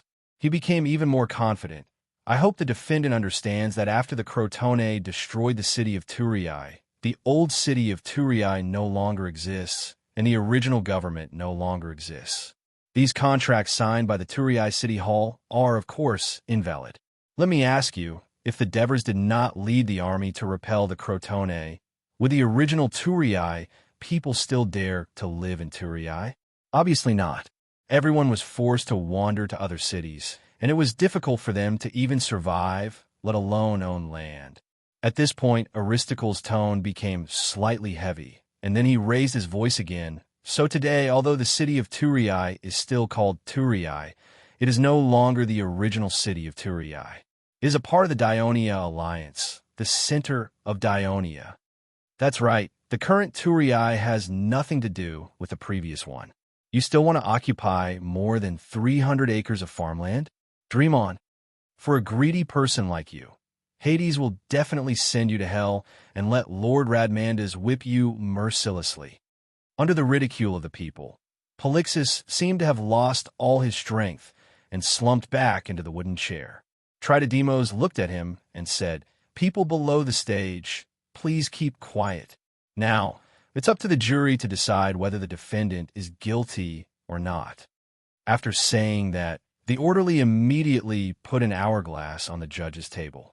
Before the hourglass finished dripping, the jury and citizens had to make a decision. Each of them had 2 bronze plates in their hands, one engraved with guilty and the other engraved with not guilty. Almost without hesitation, the members of the jury quickly threw the bronze plate in their hands into the copper pot in front of the table. Clang, clang, clang. The crisp sound was like a hammer hitting Polixus' heart. After the voting was over, the orderly walked over and began to announce the votes. He picked up a bronze plate from the pot and showed it to the members of the jury, saying, Guilty, guilty, guilty. Every time he said it, the audience cheered, and Polixus' face became paler. The results were out. 50 votes found guilty, and no one abstained. If there were exactly 25 guilty votes and 25 not guilty votes, then the judge in the court would have the final say. The audience immediately cheered, and Polix's face was ashen. What followed was the trial of Oliphus, Massippus, Inanalus, Eurypus, and other senators, as well as some nobles and public officials, which was much easier. In the face of ironclad evidence, they were all found guilty. But the collective crime committed by so many senators and public officials made the people present feel fear and anger. In the end, the people in the square called for a full investigation of the Senate and public officials and find out the criminals who embezzled the public property of the alliance. This roar reached the ears of the senators in the Senate, and they were shocked. And the Devers who were presenting the bill to the Senate smiled. The day's public trial lasted until dusk before it ended. After it ended, many people spontaneously ran to the front door of the Senate Hall in front of the square to protest to the senators. As a result, after the meeting ended, the senators had to quickly retreat through the back door. When they came out, they all looked serious. After the new bill is enacted, the power of the Senate will be greatly restricted. How can Lord Devers have the heart to propose such a bill? What good does it do for him? Strompoli said with slight dissatisfaction. Lord Devers is right to do this. Listen to the people's shouts in the square. Cornelis pointed to his back and said with a sigh, we should give the citizens some rights to participate in politics. Wasn't it always like this when we were in Amendola? It's not like you haven't experienced it before. Why do you feel uncomfortable now? Strompoli was stunned, thought for a moment, and said, I think the current system is quite good. At least you don't have to worry about suddenly being accused by the citizens, and you don't have to worry about things being terminated halfway through, because your one-year term is over and you're not elected again. In the Dionia Alliance, I could do a detailed investigation of the things to be done, then plan, and focus on implementing it step by step. Now, a group of ignorant people who only care about their own interests can also criticize our affairs. Similar conversations kept happening among the senators who were rushing back to the city.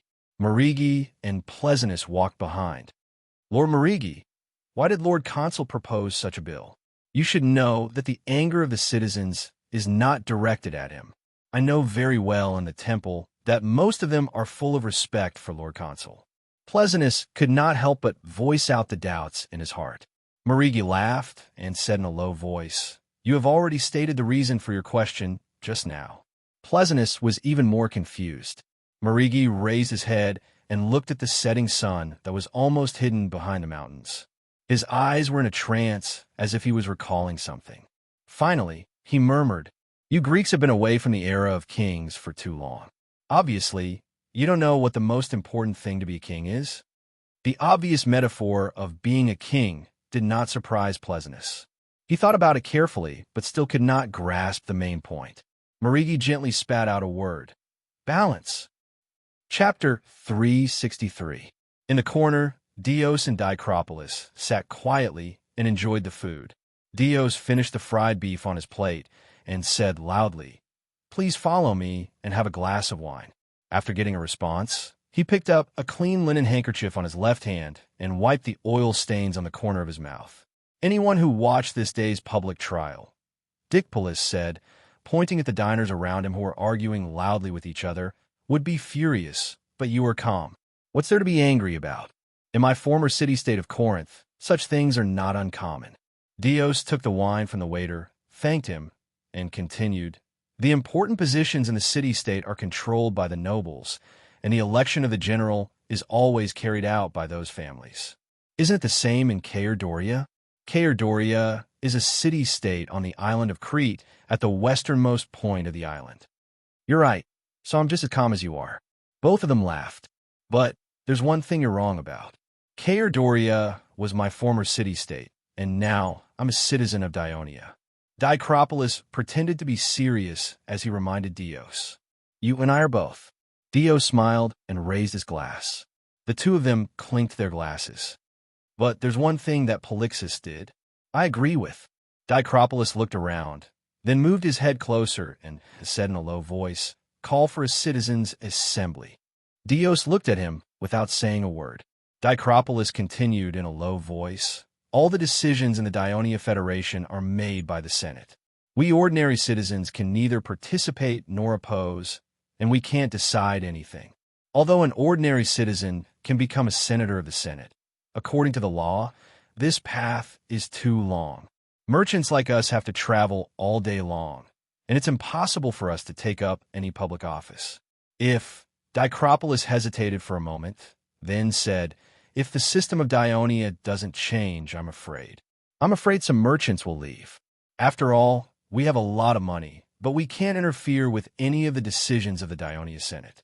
This will always make us merchants unhappy, right?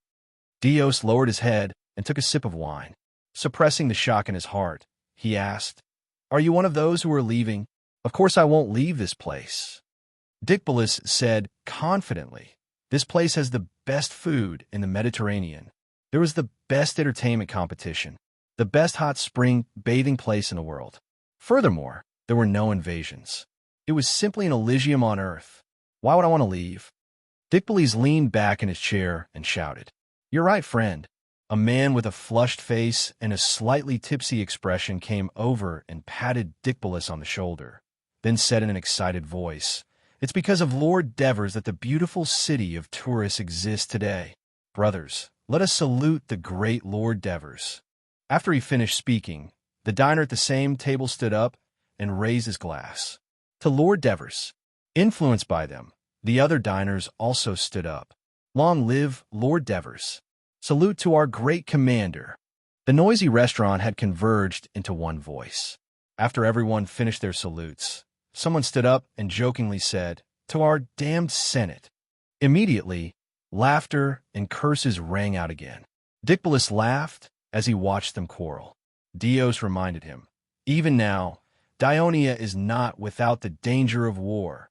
Dicpolis was stunned, then immediately said, you're worried about Syracuse? Dios nodded slightly. Dicpolis waved his hand nonchalantly. As a former Corinth man, I don't think you should worry about this problem. In Greece, Sparta, Athens, Corinth, Thebes, Agos, and other city-states had sent spies, bribed enemy counselors, and even defended the interests of the enemy at the assembly of citizens.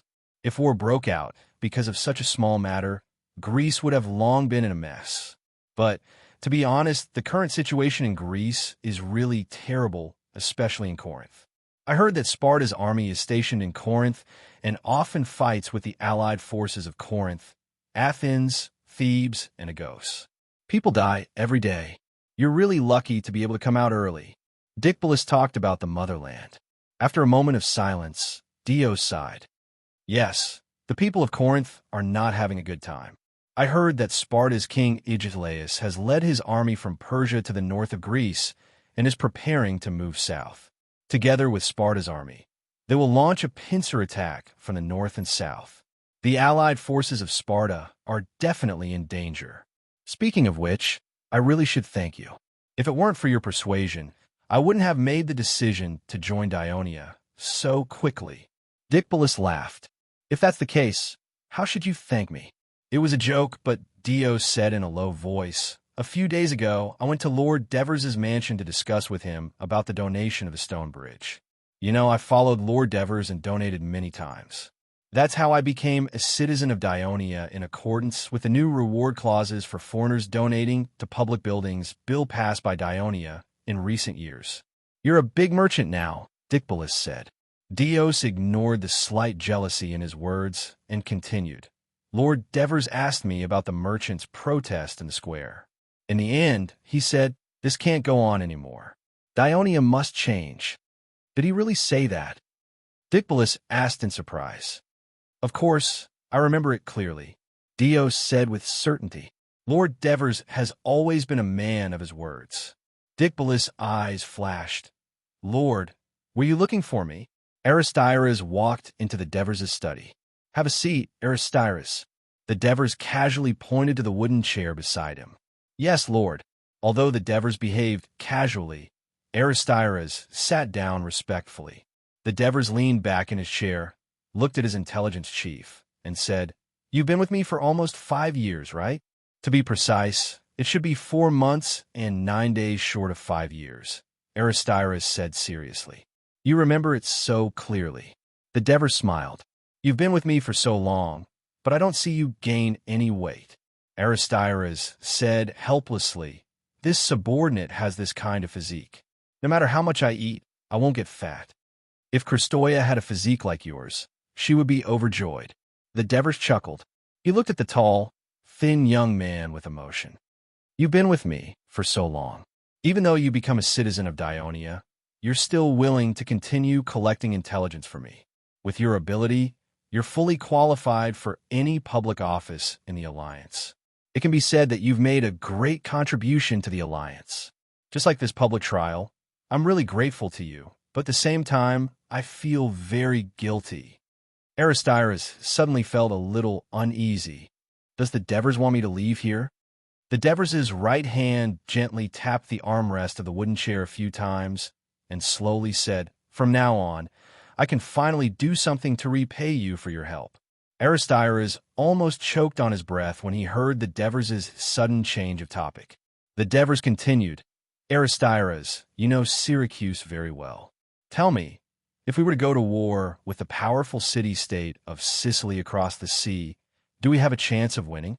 Aristyrus' anxious heart finally beat rapidly. He suppressed his excitement and thought for a while before saying, Sir, I think there's still a big gap in strength between Dionia and Syracuse. The Devers was not surprised by the content of Aristyrus' words. What he was satisfied with was his attitude. Even though he had hatred for Syracuse, he could still stand on an objective position to analyze the problem. Oh, what's the gap? Tell me in detail. According to what you once told me, the strength of a city-state is mainly judged from 4 aspects: population, economic capacity, territory, and movement, war, mobilization ability, the Devers reminded him. I almost forgot. Aristyrus reorganized his thoughts and continued. Now in Sicily, except for a few coastal city-states in the westernmost part of the island, which are still under the control of Carthage, the other areas have been conquered by the people of Syracuse, including the Sicyer people in the eastern inland, who have also been conquered by Dionysius through various despicable tactics, such as bribery and assassination. Although the people of Carthage are still fighting fiercely with the Greek coalition forces of Sicily led by Dionysius and Sorus, according to the latest news, the people of Carthage have lost several battles, and it is estimated that defeat is only a matter of time. According to the information collected by the people we sent to Syracuse, Gela, Agrigen, Leontini, Aristyrus paused for a moment, and the information collected by the people of Catanae, Naxos, and other city-states, as well as the information heard by the merchants of Dionia who went to the city-states of Sicily to trade, we have a general understanding of the strength of Syracuse. He paused again. The Devers patted the armrest lightly. Just say it. I'm a brave man. The population of Syracuse and its surrounding towns is about 400,000, including the other city-states directly controlled by Dionysius. It may be close to 1,300,000 people. Aristyrus looked at the Devers. Chapter 364. Sicily, which Dionysius controls, is slightly smaller than Dionia. However, half of Dionia is mountainous and unable to grow grains and other crops. Sicily, on the other hand, is a famous wheat producer in the Mediterranean Sea. Based on last year's wheat trade volume in Syracuse, Sicily's wheat production may be twice as much as ours. Moreover, the port of Syracuse is prosperous. Compared to our city of Thurii, it almost monopolizes the maritime trade between the Greeks and Africa. Even though we are currently at war with Carthage, many Phoenician merchants can still be seen in the port of Syracuse. Although I don't know exactly how much the monthly commercial tax revenue of Syracuse is, whether it is the port capacity or the number of merchant ships, they're much stronger than Thurii. This does not include Agrigento, Catanae, Naxos, Messina, these city-states that were established 300 years ago. Their ports are very prosperous. Listening to Aristyrus' words, Devers nodded involuntarily and said, Let's not talk about the war mobilization ability. Since Dionysius is a tyrant, his biggest advantage is that he can maximize the concentration of all the resources under his control including the people. He can suddenly launch a war without the approval of the council. I remember you said last time that Dionysius deployed about 100,000 people in the war against Carthage on the north coast of Sicily this time. Yes, sir. To be exact, it should be nearly 80,000 infantry and 20,000 navy. Last time, how many people did he send to attack the west of Sicily? Devers asked again. It is said that it was also 100,000 people. Divers heaved a sigh of relief. Yes, Syracuse can launch a large-scale war with 100,000 people at every turn. The key is that they can still support such a large number of troops to carry out a campaign for more than half a year at a place 100 miles away from their motherland. Syracuse's potential for war is really shocking.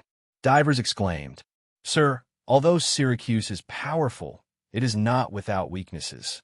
Seeing the frustration in the Devers' tone, Aristyrus took the initiative to say, Dionysius tyrannized the people of Syracuse to prevent the people from rising up against him. He also forced the people to pay heavy taxes. The citizens of Syracuse had to pay 20% of their income to the national treasury every year. The people hated him. Moreover, the citizens of the other cities in Syracuse also hated him. Not only did they have to pay a high tribute to Syracuse, but their relatives were also killed by the people of Syracuse during the conquest of Syracuse. Some of their relatives were captured and sold as slaves to faraway places. They hated the people of Syracuse and Dionysius. The Devers gazed silently at Aristarchus' face, slightly distorted by pain.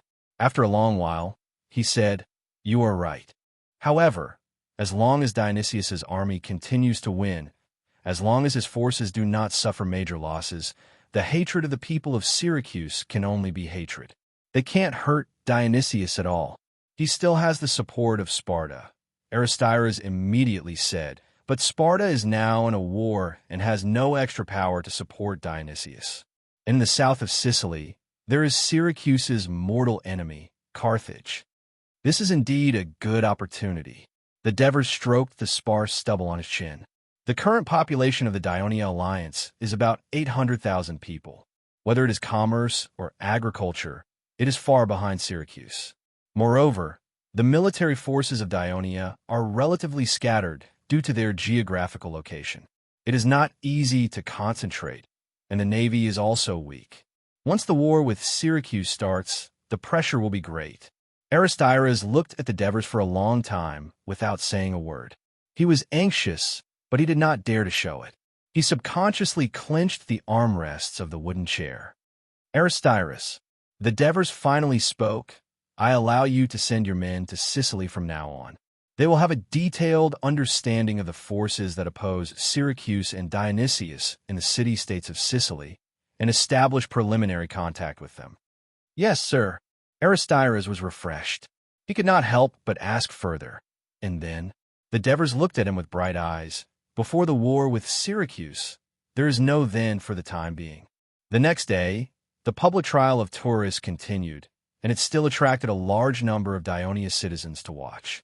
Because the content of today's trial was mainly about whether Polixus and the others colluded with Syracuse and conspired to disturb Dionia. Although there were also cases of citizens being tried for colluding with foreign countries and betraying the country, such as Xenophon. A year ago, because he had been working for Athens, he was tried in absentia by the government of Athens for betraying Athens and was to be executed. This made Xenophon even more afraid to return to Athens. However, Dionia wrote the crime of treason into the codex, and according to the severity of the crime in detail, different sentences were given. The crime of treason alone took up several pages of the codex, which showed how much importance the Dionia Alliance attached to this crime. Today's trial would be the first time that the Dionia Alliance, which had only a few years of history, would try a crime of treason. The highest sentence for this crime was death. The excited citizens were all waiting to see the result.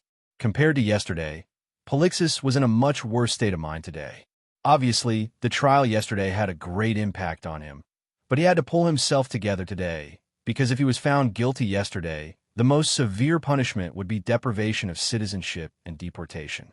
But if he was found guilty today, his life might be in danger. The appearance of Aristyras was warmly welcomed by the people. Although the young judge was a little hunched, he won the hearts of the people with his quick thinking, sharp words, and courteous demeanor, especially when they saw him debating with Polixus and the others, who they hated so much, until they were speechless. Some people even began to inquire about his family situation, and privately thought that they should marry their daughters to this young man with a bright future. Polixus was still trying to save himself, but unfortunately, there was too much evidence against him. In particular, there were a lot of Syracuse silver coins among the belongings found in his house. Because Syracuse had been fighting wars for expansion in the past few years, the treasury was almost empty, and they constantly collected heavy taxes from the people. Moreover, Dionysius disregarded the credit of the city and issued a kind of inferior silver coin to make up for the deficit in the treasury, forcing the people of Syracuse to use a kind of 4 drachma silver coin. That is, a silver coin weighing 4 times 1 drachma, which was mixed with a lot of lead, making it a shoddy product. This kind of silver coin was rarely circulated in the market of Dionia, but many of these coins were found in Polixus's belongings, even though his family didn't do sea trade. This kind of coin was also found in the belongings of Orpheus and Massicus. More importantly, Aristocle's cradle showed the jury the letters which had been found in the house of Polixus. Aristocrates picked 2 letters and read them aloud. Sir Polixus, I received your letter and learned that the Senate of Dionia has recently made great progress on the issue of the Citizens' Assembly. General Quan, referring to Dionysius, is very happy to hear this news. As for the amount of silver you requested, he immediately agreed, and will soon ship it to the port of Thurii on a merchant ship. At the same time, he also asked me to remind you that it is not enough to just let the merchants and nobles come out to protest, because the main body of the Dionia alliance is not them, but the ordinary citizens who are soldiers of the legion. If you can get close to them, rope them in, and let them join the crowd of protesters, then. Polixus once again refused to admit, and shouted, "This is a forged letter." "Forged? Then, please take a look at this letter." Aristocrates picked up another letter and showed it to the jury. "This is the only letter we found written by you. It is in your handwriting, and it is also stamped. Look at the date. It happened to be the day you were arrested, so this letter was not sent out in time. I believe that the people will be very interested in the contents of this letter." With a sneer on his face, Aristocrates looked at Polixus, who was madly rushing over, trying to snatch the letter, but was restrained by the guards who were maintaining order in the court. Aristocrates read the letter aloud again. "Sir Philistos, you may not know this, but Philistos is the most important minister of the tyrant of Syracuse, Dionysius. As for your previous suggestion, I do not agree with it. Roping in the ordinary citizens of Dionia will not be of much use to the passing of the Citizens' Assembly Bill. I've come up with a good idea. I can make use of some parts of the governing the Lacanians and Brudians bill that Divers has formulated. I believe that with my instigation, those simple-minded so-called elders of the foreign races will probably give up their support for that proud young man. This is a forged letter. Someone is trying to frame me." Polixus endured the torrent of curses from the audience and shouted desperately. Aristotle Cradle immediately called the witness. After Hermes the Syracuse man was arrested, he was interrogated in some cruel ways that were beyond the standards of this era. For example, first his mouth and nose were covered with linen, then water was poured on him, and so on. It was a living hell.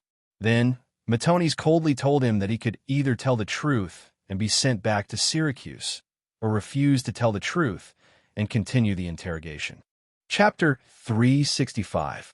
Therefore, when Aristocrates raised the question, he cooperated and told the truth about how he was in contact with Polixus under Dionysius's order.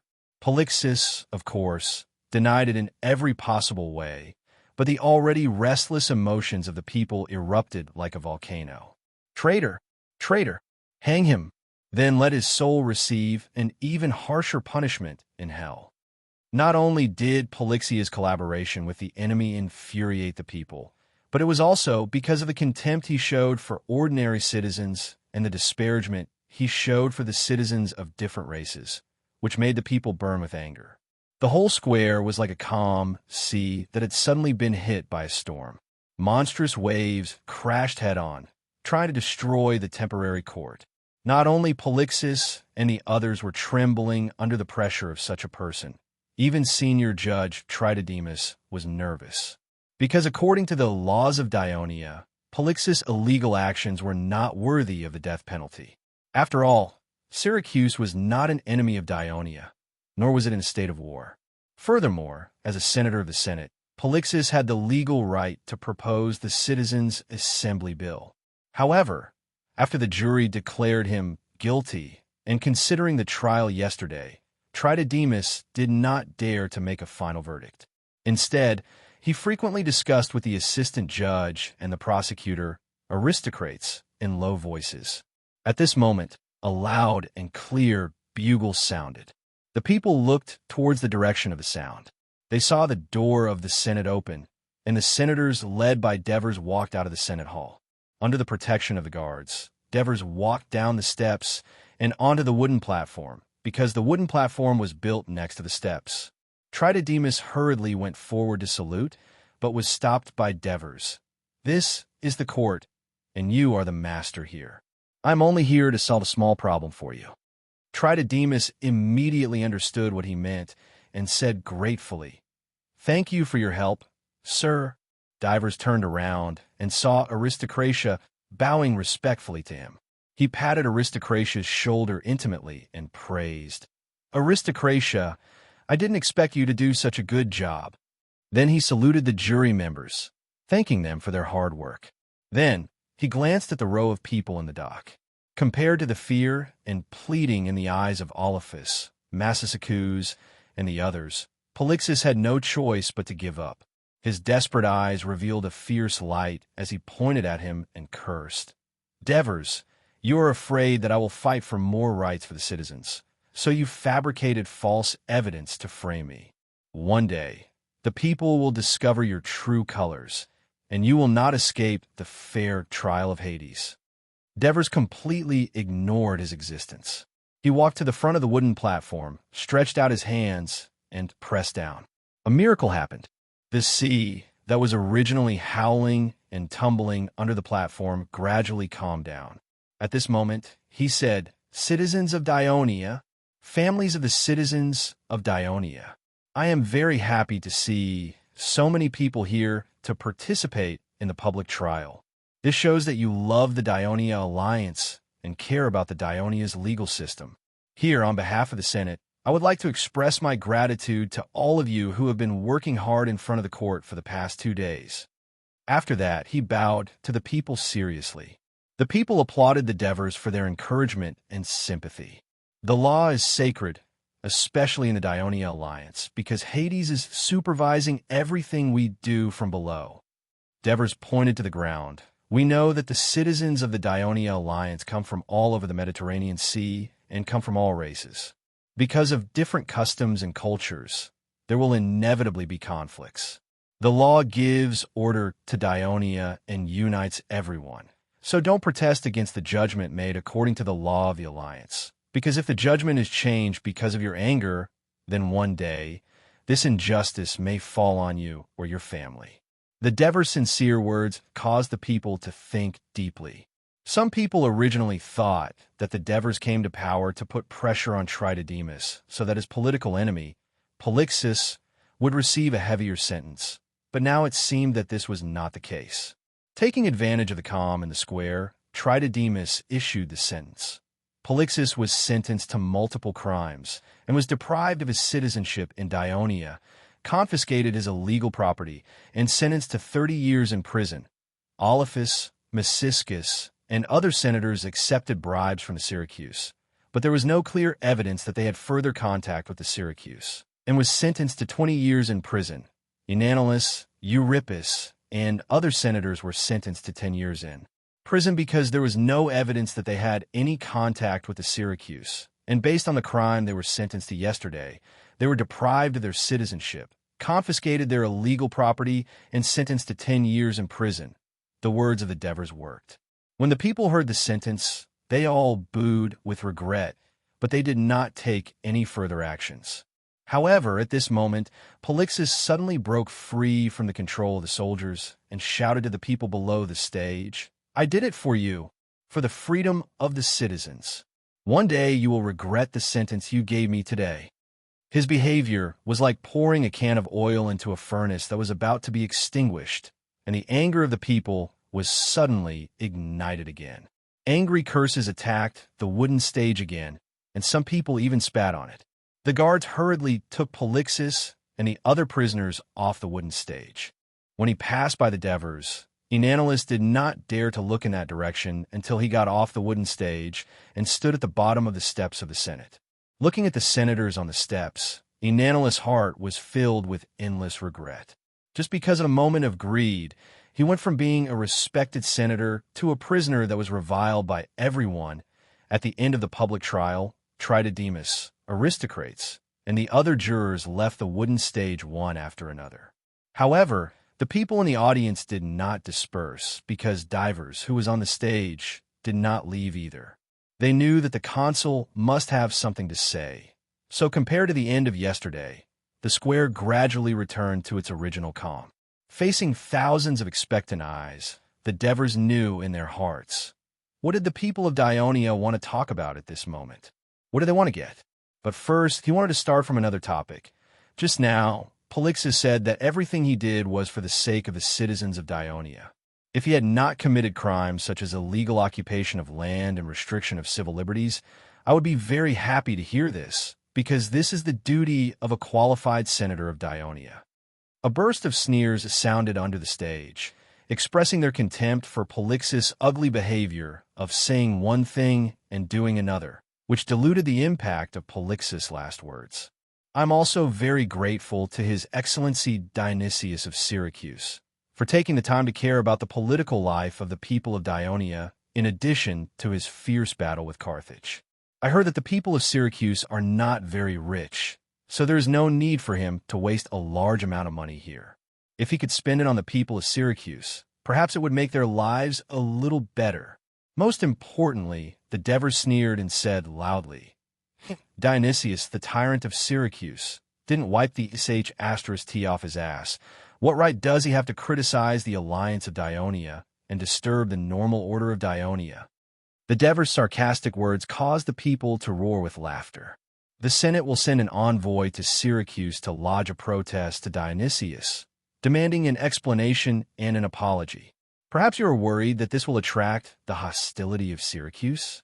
I can tell you clearly that Syracuse is indeed powerful, but Dionia is just as powerful. Since the establishment of the alliance 5 years ago, we have never lost a battle. Dionysius of Syracuse is already having a hard time dealing with the strong enemy of Carthage in the south. Do you think he would dare to risk being attacked from both sides and provoke us? Citizens, the Legion of Dionysia formed by you is not only the true steel wall of Dionia, but also an incomparably sharp sword. When you are armed, it is enough to dispel any city-state's ambition towards Dionia. The words of the Devers resonated with the people, arousing their courage and sense of honor. Sir Devers is right. Our first legion is invincible. We are not afraid of any enemy's attack. Our second legion is not bad either. If the people of Syracuse dare to step on the land of the south, we will drive them into the sea and feed them to the fishes and prawns. In the mountains, no one can defeat Legio III. We're the strongest there.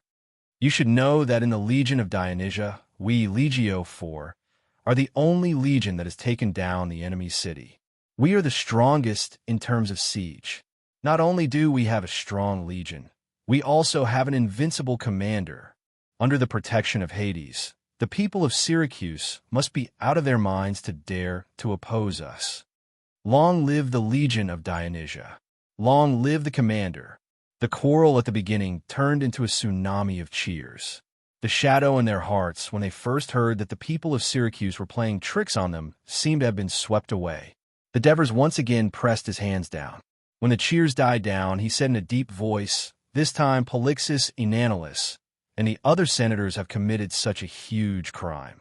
They have seized so much public property of Dionia and a large number of public officials of the Alliance were involved in this case. Not only did it shock me and the Senate, it also shocked all of you here, and it shocked the entire Dionia Alliance. This is my dereliction of duty. The Senate's dereliction of duty. You should be angry, and you should criticize the Senate. But after the anger, we need to think about how to prevent such a terrible incident from happening again. Chapter 366. The words of the Devers made the people in the square fall into deep thought, and they began to whisper among themselves. Some smart people realized that the smart governor would not bring up such a sensitive topic at such a sensitive moment for no reason. Perhaps he had something to announce, so they became excited. Sure enough, the Devers raised his voice and continued. As the highest authority in Dionia and the leader of the citizens, the Senate immediately conducted a deep reflection on itself after this incident. After repeated discussions and amendments, it passed the act of the local assembly of Dionia this morning. As soon as the words came out, the whole square was in an uproar. Quiet, quiet. The Devers made a hand gesture and said loudly, "Listen carefully before you discuss, otherwise you'll miss the key point. If you want me to repeat it again, I won't have such a good attitude." After the Devers' joke made the people burst into laughter again, they stared at the Devers on the stage and pricked up their ears, afraid to miss a word. The square became silent. This act allows each city in the Union of Dionia to establish its own local assembly. The citizens of Bendermo. This is an administrative unit of Dionia being established. It's a level lower than the cities. It's formed by the merger of several villages. Will vote to elect the councilors of Bendermo. The basic requirement is that every 300 citizens will elect one councilor. The candidates must first be citizens of Dionia who have served in the military, have no record of tax evasion, no major criminal record, and have a good performance. Then, the councilors elected by the citizens will form the local assembly of the city. They will assist the city governor to formulate local laws and regulations, supervise the work of public officials, and put forward suggestions that are beneficial to the development of the city. The term of the councilors of the local assembly is 2 years, and the election will be held during the winter break.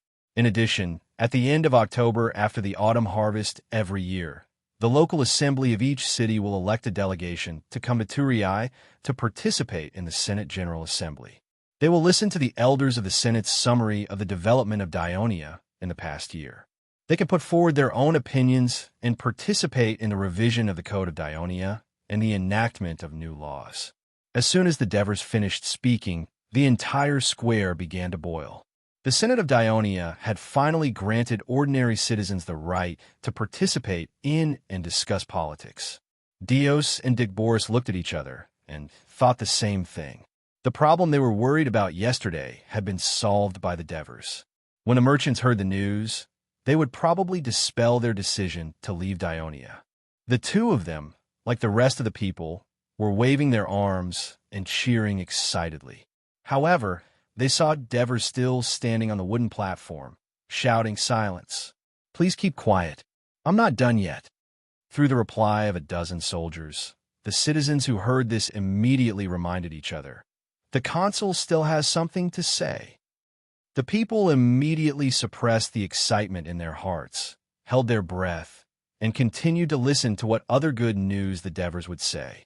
The Alliance of Dionia is different from other city-states. The Senate directly governs many cities and leads hundreds of thousands of your citizens. Because there are too many affairs and the territory is too vast, the Senate is unable to carry out comprehensive and strict supervision, and is also unable to ensure that the public officials of the cities are fair and honest. This is why there are criminals such as Polixis and Orifice who embezzled the public property of the Alliance. Now that there is the assistance and supervision of the local parliament, the situation may be much better, but the Devers changed the topic. All citizens of Dionia can be elected as members of the local parliament, including those who have held public office in the Alliance and those who have held public office in the city-state after retiring. As time goes by, I'm afraid there will be some problems. The Devers stopped speaking, and immediately the people below the platform asked curiously, "Sir, what problems will there be?" Aren't you worried that there will be collusion between the parliament members and public officials like today? The words of the Devers were like a bucket of cold water poured on the excitement of the people, causing them to fall into deep thought. Sir Devers, it seems that you shouldn't speculate about the future local parliament members with such an attitude. Raphael, who still served as the Alliance's registry officer, said softly. No, I think it's the opposite. Senior Judge Tritodemos, who returned to the Senate, retorted, Sir Devers, in order to deal with the worst possible situation, enact the corresponding bill, which is actually to protect them and prevent someone from becoming the second Polixis. This is the best effect that the law of Dionia aims to achieve, that is, to deter the people and make them abide by the law, not to catch more criminals. At this time, the Devers said in a loud voice, For this reason, I propose to ask the Senate to discuss and pass the Guardian of Dionia bill. Civilian protector? The people were puzzled by this unfamiliar term. Compared to the slow reaction of the people, the expressions of the Senate members on the platform were much more interesting. Even a usually steady Cunagurata sighed, helplessly, Today is really a victory for the people. This is a good thing, Cornelis said happily. I used to have some misunderstandings about Sir Devers. I didn't expect that once he decided to let the citizens participate in politics, he would make such a big concession. Marigi sneered in his heart as he listened to the discussion of the Senate members around him. This bill allows the citizens of each city to elect a guardian through voting. Each city can have no more than 10 guardians, and their term is also 2 years. Guardian, from a name, you should know that it is a position to protect the people. The guardian must be a citizen who has never held any public office and has sworn not to do so in the future. Of course, he must also be a good citizen who has served in the military, paid taxes on time, and has no criminal record. His task is to supervise and expose the illegal acts of public officials and Senate members. For local laws that harm the interests of the people, he can discuss with the Senate to amend them or even reject them.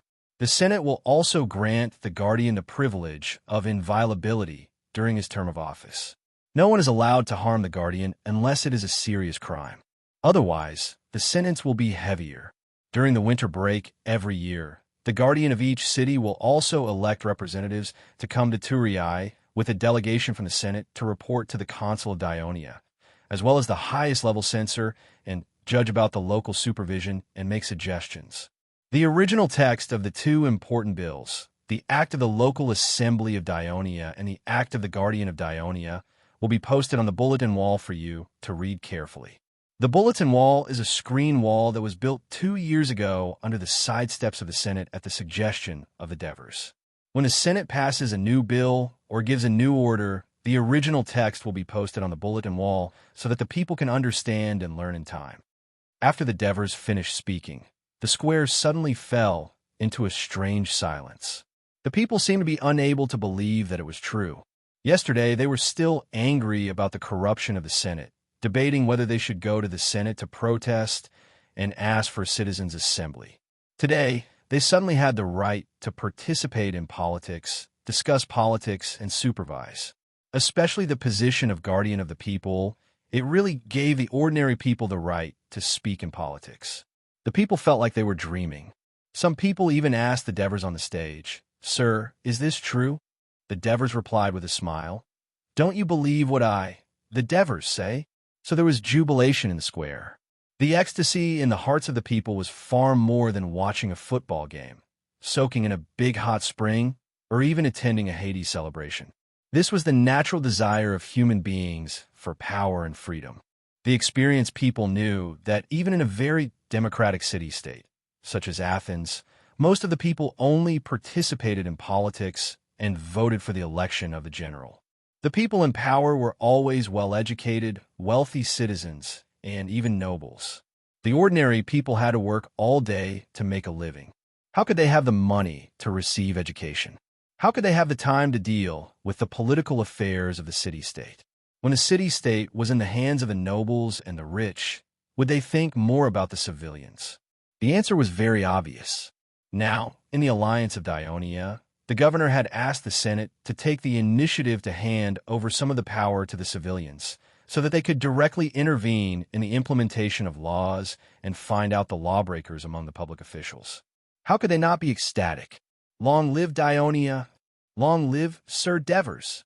These two kinds of cheers from the heart were like the waves in the sea, rumbling over the square until they resounded throughout the city. This was going to be a new era. The Devers stood in the center of the surging waves, motionless and solemn.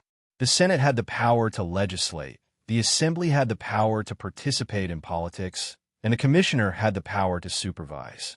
They restrained each other and formed a balance. This was the first step to achieving the political structure that he had envisioned. But where was his position? The Devers looked at the sun that had begun to set in the west. It was warm, but not scorching, striking, but not glaring. In the city of Syracuse, the Dionia emissary delegation led by Antitanos had been staying for several days. Chapter 367. Young man, don't be so hot-tempered. Antitanos sat still and comforted his student with gentle words. He pointed to a clay pot on the table beside him. Come, have a taste of Carthage's horse milk honey syrup to quench your thirst. This syrup tastes good. It's sour and sweet, very unique. I'll just ask my attendant to buy it from the Syracuse market. I'm not drinking it. Hennepolis angrily sat on the wooden chair, causing it to creak in pain. Henny, Antitanos knew his student's temper, so he wasn't offended. Instead, he said in a coaxing tone, "You're going to be the consul of Laos in the future. You can't do things on impulse. If we go back without even meeting Dionysius, not only will we fail our mission, but we'll also be blamed. The people of Syracuse will also laugh at us for not knowing etiquette. It's Dionysius who doesn't know etiquette and didn't meet us in time. Why are you blaming us instead?" Hennepolis yelled in dissatisfaction, interrupting Antitanos. They can say that they're busy negotiating with Carthage, so they couldn't take the time to meet us. After all, to the people of Syracuse, Carthage is much more important than Dionia, Antitanos said calmly. Hennepolis snorted coldly and looked at Antitanos. Teacher, in fact, Dionysius just wants to give us the cold shoulder and embarrass Dionia, right? If Dionysius is such a narrow-minded person, he wouldn't be able to become the Overlord of Syracuse. I'm afraid it's just that he treats different things differently. Antitanos stroked his grizzled beard, his eyes gleaming with wisdom. So, we don't have to be anxious at all. Let's wait.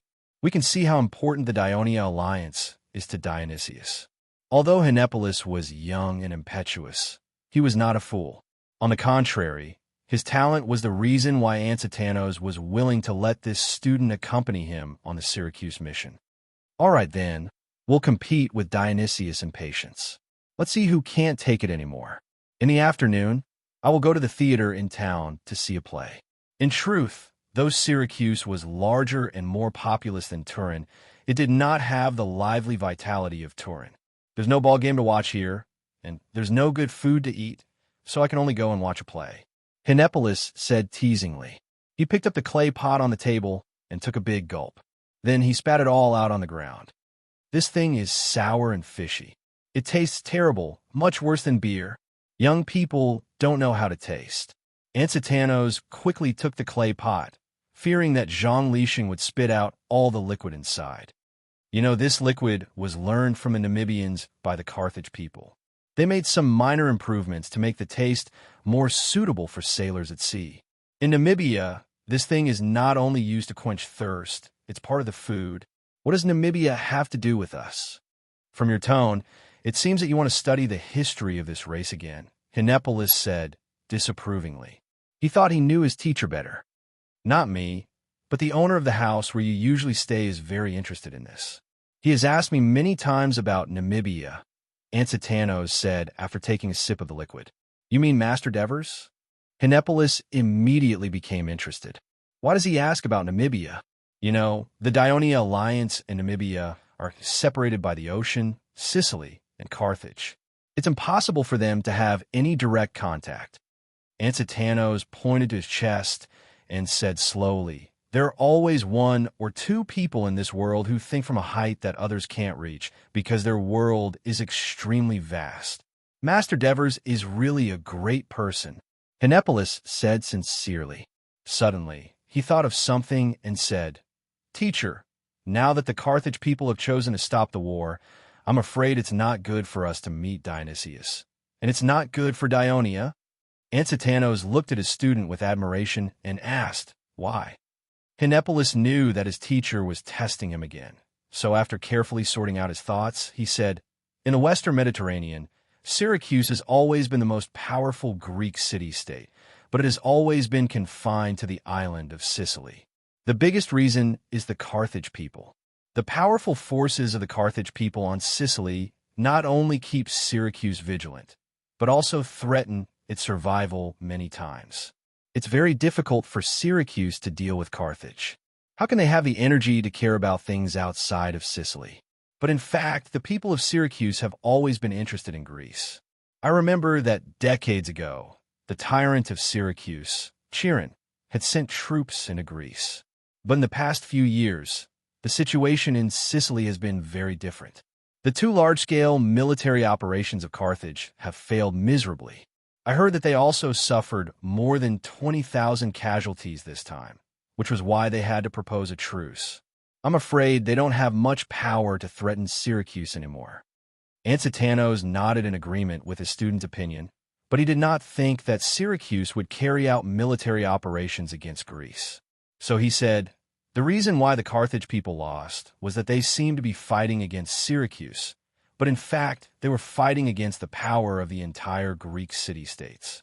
How could the Peloponnesus alliance led by Sparta and the city-states of Campania, such as Neapolis, allow foreigners to completely occupy Sicily, thus cutting off the trade routes between the East and West Mediterranean Sea, and even threatening their rear," referring to Sparta?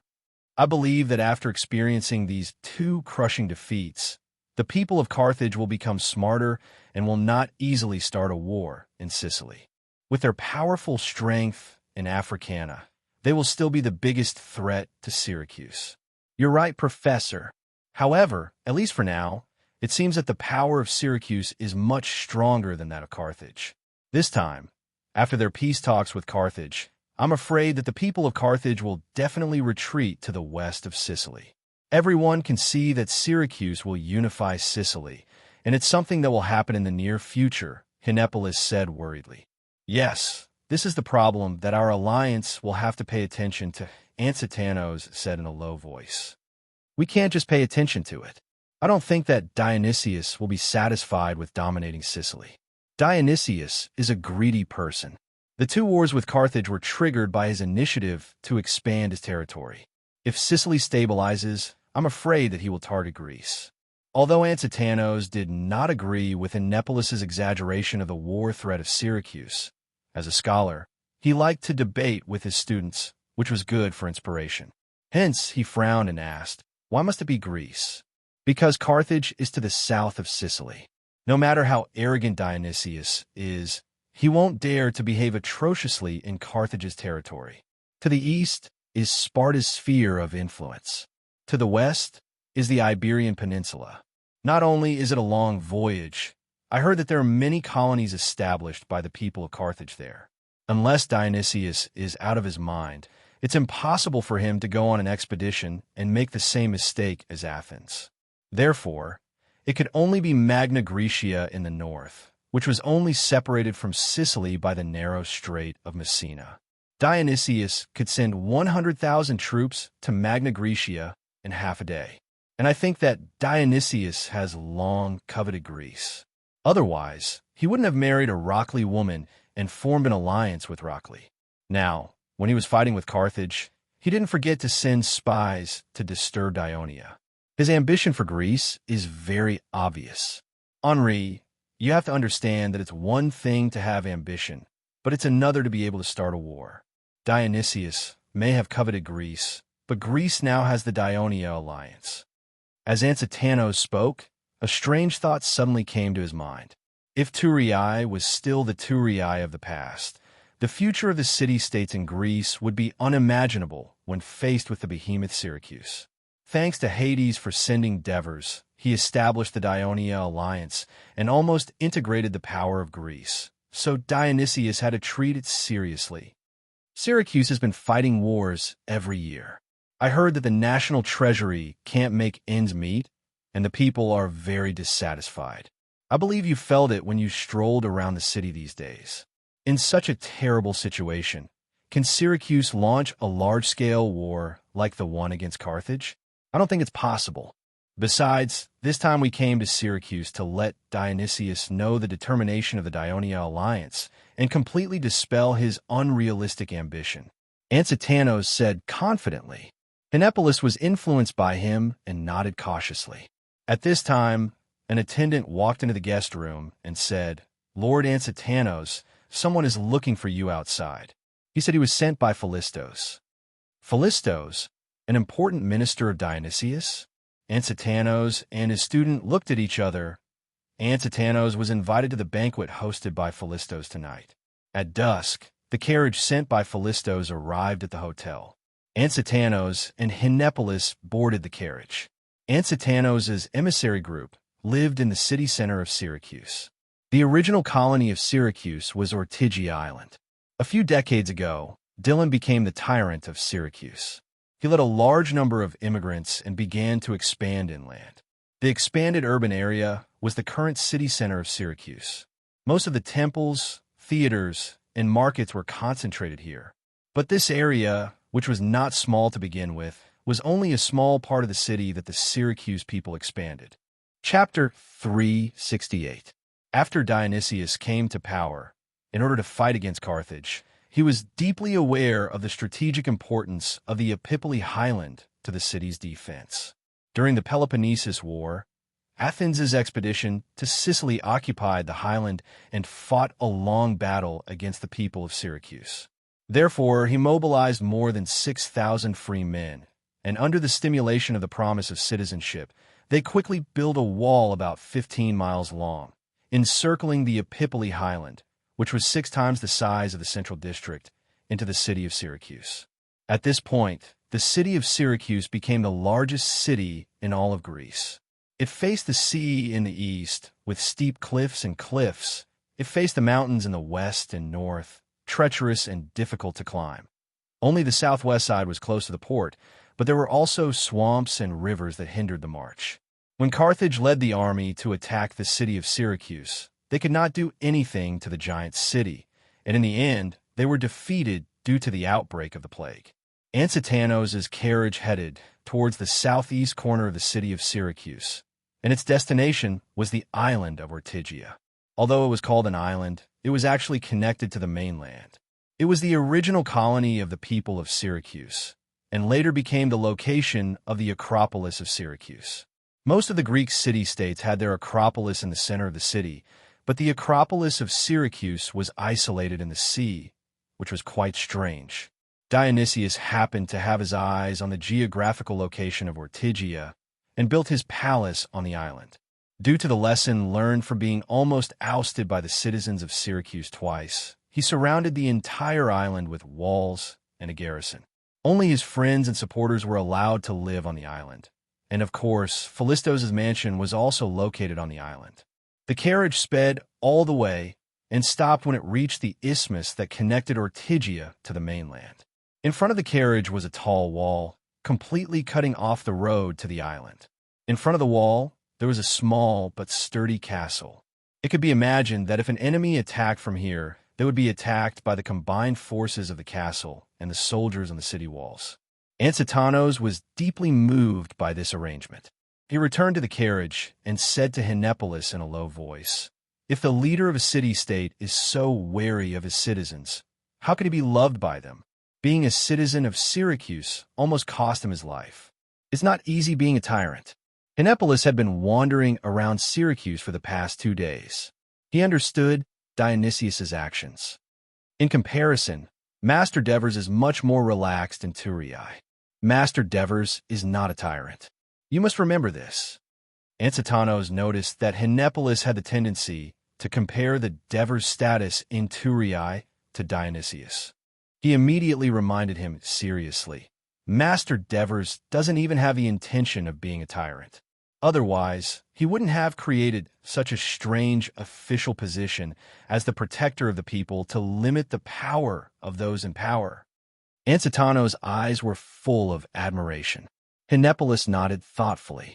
After a while, he asked hesitantly, "Teacher, do you think my father is a tyrant?"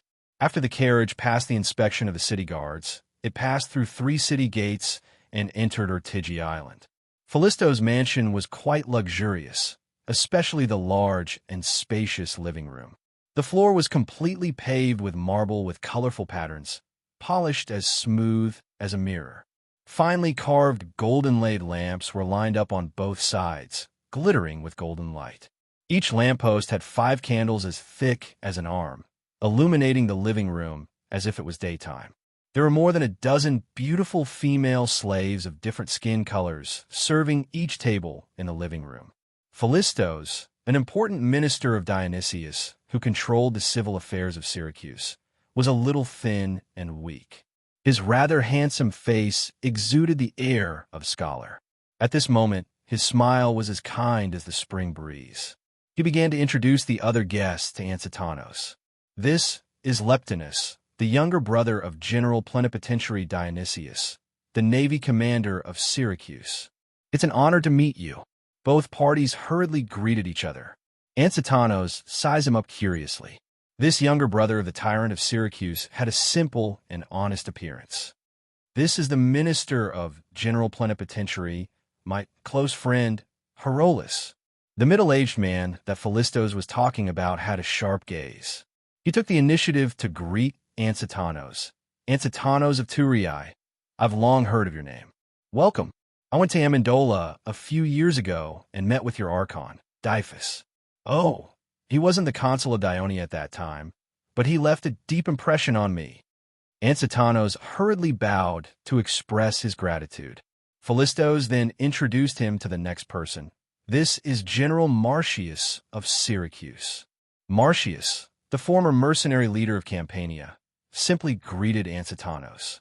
Fallistos then led Ansitanos to the last guest. "This is also my close friend, the most famous music poet in all of Sicily, Pharissanus." The man named Pharissanus said, "Lord Fallistos, you flatter me too much. I'm just an ordinary person who likes music and poetry. I don't hold any position in Syracuse, so I can't be compared to them." He pointed to the few people in front of him. "If I hadn't heard that you're from Turii and a scholar, I wouldn't have come." Pharissanus' straightforward words made Fallistos a little embarrassed. However, Hinepolis, who was behind Ansitanos, asked in surprise, "You're Pharissanus? That's great. The bards of Turii often recite your poems, such as the autumn wind rustles, my heart is sad, my former lover, where are you now?" Pharissanus did not expect to meet an admirer from Turii at the banquet. He was a little surprised, so he asked, "Who is he?" "Hinepolis, Ansitanos' student," the young man answered hurriedly. "He's also the only son of Avinogus, the consul of Laos." Marcius said. Ansitanos was shocked. He looked at the other people's faces, but they did not seem to be surprised. Obviously, they already knew that he was a student. It seemed like the people of Syracuse had already done a detailed investigation on his envoy. "Student? Were you learning from him?" Pharissanus asked in surprise. He did not know Ansitanos well. "I'm learning the history of the Mediterranean, and I'm also training in writing essays and participating in the compilation of my teacher's books," Hinepolis answered. Pharissanus looked at Ansitanos in surprise and asked directly, "What book are you writing?" Ansitanos said humbly, "I want to write a book about the history of southern Italy. It's just the beginning, so I'm still looking for information." "All right, everyone, let's take our seats at the banquet. We can talk while we eat." Fallistos urged everyone to take their seats. Soon, the servants brought out plate after plate of dishes. "I know the food of Turii is very famous. Unfortunately, I don't have a chef who knows how to cook Turii food. I hope the food will satisfy you," Fallistos said to Ansitanos. Ansitanos opened his arms and pointed at the food on his table. He pretended to be surprised and said, "This is too sumptuous." Fallistos laughed and was about to say something.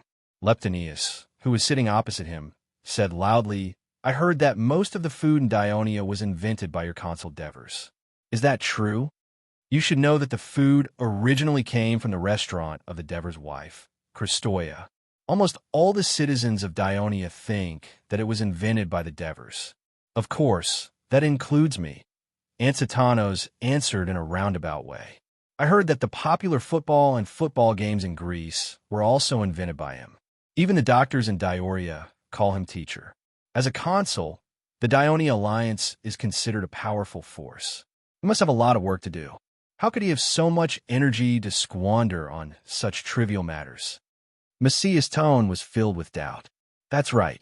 You have to admit that some people are blessed by the gods and are born with more talent and energy than others. Although such cases are rare, they do exist. For example, Perleand, the tyrant of Corinth. Moreover, our consul is favored by Hades. Ansitanos answered calmly. How can your consul be compared to Perleand, who created the glory of Corinth hundreds of years ago? Pharisanus interrupted. Hinepolis looked furious. Ansitanos quickly stopped him with a look. Through the previous interaction, Ansitanos felt that the poet of Syracuse was a straightforward person. He said solemnly, but in the hearts of the citizens of Dionia, the consul Devers is far more important than Perleand. He led the army to defeat powerful enemies many times, rebuilt the burned Turii, conquered the barbarians in the mountains, built roads for the convenience of the people, and prosperous trade. He established hospitals to reduce the number of sick and injured people. He funded the establishment of academies and schools to improve the quality of the people and encourage scholars to explore knowledge. He invented ball games and food to entertain the people. He also established fair laws to give the citizens more rights. It was he who created the city-states alliance of Dionia, which kept Greece in a state of peace for the past few years. Therefore, some citizens of Dionia even call him Father in meetings. He is undoubtedly the father of the Dionia alliance.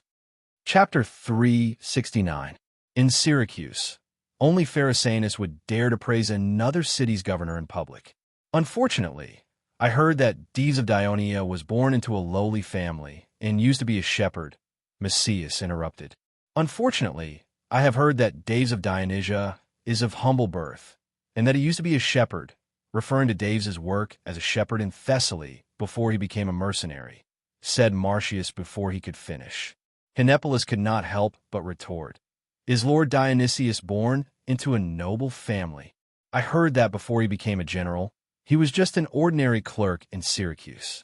Lord Devers once said to me, true heroes do not care about their family background because they rely on their own abilities, not the gifts of their family. Well said. This is what I admire the most about Lord Dionysius. Philistos praised loudly to cover up Messias's slip of the tongue. Everyone here has achieved their distinguished status through their own hard work. Yes, yes. Messias quickly agreed to cover up his awkwardness. Everyone. Philistos hurriedly stood up with his glass of wine, looked around, and said loudly, as I have been accompanying Lord Dionysius to negotiate with Carthage's people for the past few days, I have been so busy that I have neglected our esteemed guests from Dionia. With my friends here, I will punish myself with a glass of wine to express my apology. Good. Hilolus raised his glass, and so did Leptinius, Messias, and Pharisanus.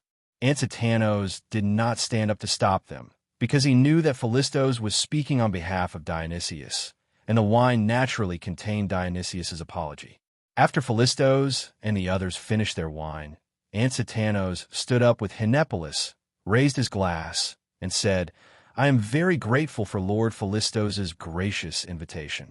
At the same time, I congratulate Lord Dionysius for defeating the powerful Carthage many times with the help of everyone else. This is a great victory for Syracuse, and the most exciting news the people of Greece have ever heard. Because the greatest enemy of the Greek city-states in the Western Mediterranean, Carthage, has been dealt a heavy blow, the people of Sicily and Greece will enjoy a long period of peace. With that, the two drank their wine. Well said. Philistos raised his glass again and shouted, To Lord Dionysius, long live Syracuse. When the others raised their glasses to congratulate him, Ansitanos noticed that Hilolus's expression was not as serious and enthusiastic as the other two, and Pharisanus did not follow suit.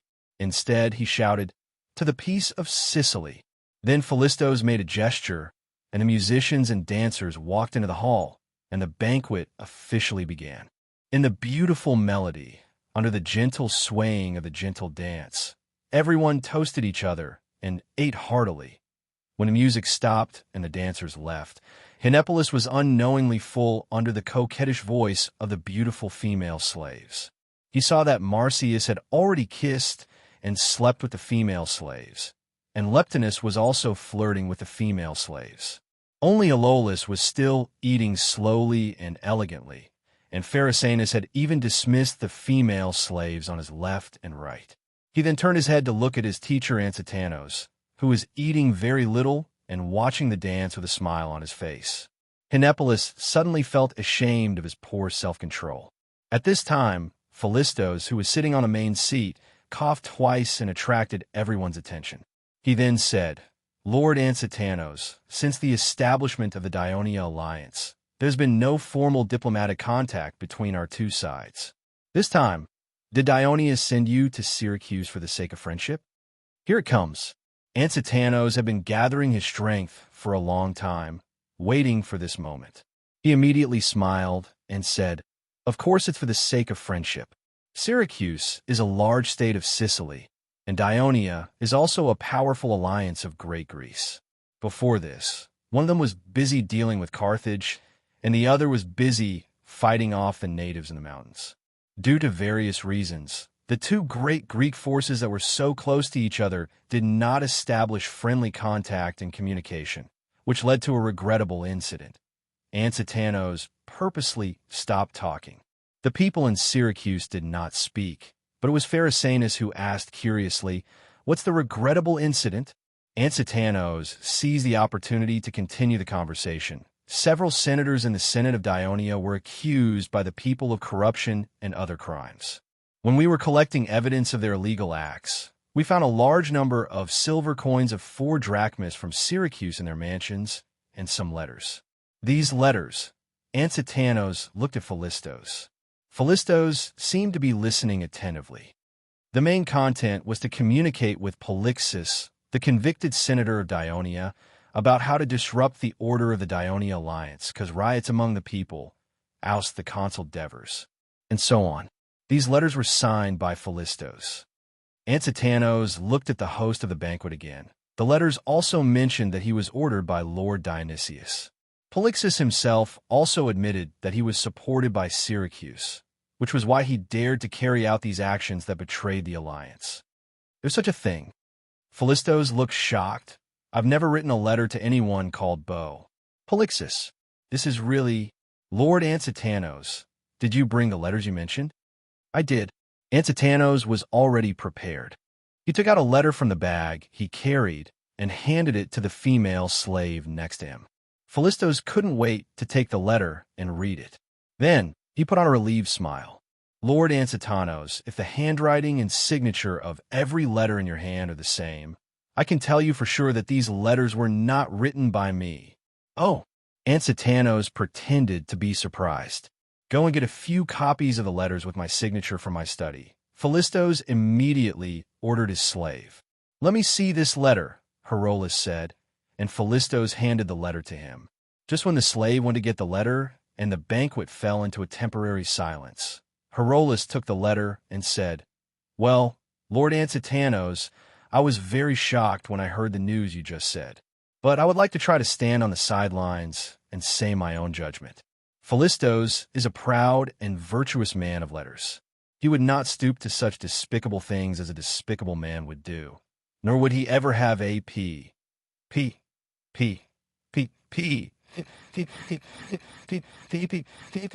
Polixus, Leptinus reminded him. For Polixus, it is impossible for Philistos to write to him, and Lord Dionysius, as a general with full authority, is very happy to see that Dionia has a governor like him, so that he will feel that he is not alone in this vast western Mediterranean. How could he do anything to undermine the rule of Lord Devers? Yes, my brother would never do such a thing. Leptinus emphasized loudly. I think it might be like this. Philistos pondered for a moment. then analyzed seriously, Lord Dionysius single-handedly created today's powerful Syracuse and united the Greek city-states of Sicily, but he was also hated by many people. I think you all know that when Carthage's army came to Syracuse a few years ago, some people in the city incited the people to riot, trying to oust Lord Dionysius from power. Although the situation was finally settled, there have been rumors circulating in Syracuse over the years, and even small disturbances and assassinations have occurred. Otherwise, Lord Quan would not live on this island and be so heavily guarded. These people are like poisonous snakes, hiding in their caves, ignoring the peace and stability of Sicily, and seizing every opportunity to attack Lord Dionysius and us, his supporters. Carthage's army was defeated, but there is an alliance of Dionia and Greece that is as powerful as Syracuse. If a war breaks out between Syracuse and Dionia, they will have a chance to come out from the shadows again and create chaos in Syracuse to achieve their goal. Are you saying that Lord Dionysius's opponents did this, and then framed you, Lord Philistos? Ansitanos asked with a faint smile. That's very possible, Philistos replied seriously. Then, we have also captured a Syracuse citizen named Hermes in Turin. He has fully admitted that he was sent by Lord Dionysius to go to Turin and bribe Polixus and the others to destroy Dionia. How do you explain that? Ansitanos sneered. Hermes? Philistos was a little confused. He asked the others, does Syracuse have such a citizen? Hinepolis could not help but say loudly again, stop pretending. We have investigated him thoroughly. Hermes is a citizen of Syracuse, and he lives in the center of the city, in the merchant district next to the Temple of Apollo. He has 2 sons, and he is also Lord Herolus's clerk. Am I right? Is that true? Philistos was shocked, but Herolus was even more shocked. He turned to look at Philistos, and when their eyes met, he said hesitantly, I do have a clerk named Hermes, but a year ago I went to Cyrenaica, and when I came back, I heard that he was punished for corruption and lost his position. If the same person was captured in Turin, I really did not expect him to go to Turin. If you don't believe me, you can check the court records. His criminal record from half a year ago. This is going to be troublesome. Philistos suddenly said loudly, and his expression became extremely serious. What's wrong? Leptines asked in confusion. Chapter 370. What should we do? Leptinus began to worry. Just as Philistos was about to speak, he saw a slave coming over with a letter. He quickly opened the 2 letters and handed them to the slave, along with the one Ansitanos had given him. Lord Ansitanos, can you see if the handwriting is the same? Hinepolis also moved to his teacher's side and picked up the letter to compare. The handwriting is indeed very different, Ansitanos nodded and admitted. Hinepolis did not say anything else. Philistos then passed the letter to the others. This is obviously not written by Lord Philistos. I know that he likes to sign his name with a hook at the end of the letter, but this person wrote it with a straight stick. Marcius said loudly. Herolus took a deep look at Philistos and said simply, it's not. He then passed the letter to Pharisanus, who was standing beside him. Pharisanus carefully checked it, raised the letter, and said to Ansitanos, this is definitely not Philistos' handwriting. All right, there's finally some progress. Philistos rubbed his hands and showed a relieved expression. Then, he said with a serious expression, it seems that someone purposely used my name to contact Polixus and the others that Lord Ansitanos mentioned.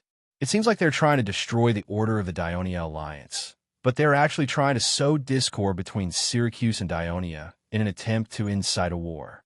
As for Hermes, this is related to the safety of Syracuse, so we need to conduct a detailed investigation. But no matter what, the source of Dionia's troubles is Syracuse. As the chief executive of Syracuse, I have an unshirkable responsibility to manage it. Here, I would like to express my sincerest apologies to Lord Ansitanos and the Dionia alliance. He then stood up and bowed to Ansitanos. Ansitanos sat upright and accepted his bow. At the same time, Syracuse is willing to compensate for the losses caused by Dionia, as a sign of our desire to be close to Dionia. Philistos continued to state his hopes. This is another important mission that I've received from the Senate to go to Syracuse. Antipanos said solemnly, the Dionia Alliance is willing to sign an alliance agreement with Syracuse. Not only will we have friendly diplomatic exchanges, but we will also prosper in trade. Moreover, in terms of military security, there are strong barbarians in the northern mountains of Dionia who have repeatedly threatened our borders. Syracuse's formidable enemy, Carthage, has suffered repeated defeats, but it still has vast territory and great wealth in the city of Africa, which could make a comeback at any time. Therefore, Dionia was willing to join forces with Syracuse to protect the Greek city-states of the western Mediterranean. As soon as Antipanos said this, the banquet suddenly became quiet. Anyone with a bit of political sense could understand the hidden meaning in Antipanos' words.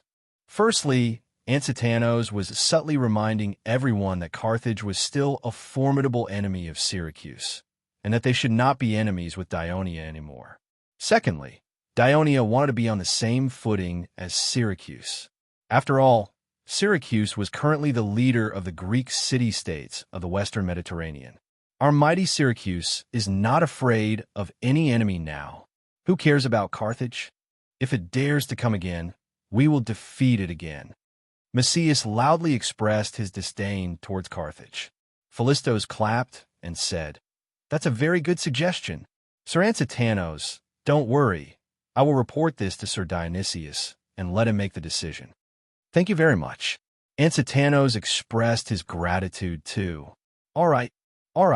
Since the misunderstanding has been cleared up, let's continue drinking and talking." Leptinius shouted and raised his glass. "Lord Leptinus is right. We should all put aside the troublesome business of politics. I originally wanted to talk to Sir Antipanos about how to write a history book."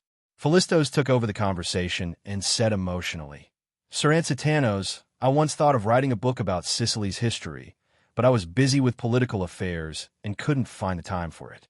That's why I'm so envious that you have the time and energy to do what you want to do. Actually, I didn't dare to write it before. It's all thanks to Sir Dever's encouragement and help." Antipanos seemed much more enthusiastic when it came to writing history. "However, although I've written part of it, I've decided to throw it away and write it again." "Why is that?" Philistos asked curiously. "Do you know a person called Thucydides?" Antipanos asked. Everyone shook their heads. "I didn't know about him at first. I only learned about him after Sir Devers introduced him to me.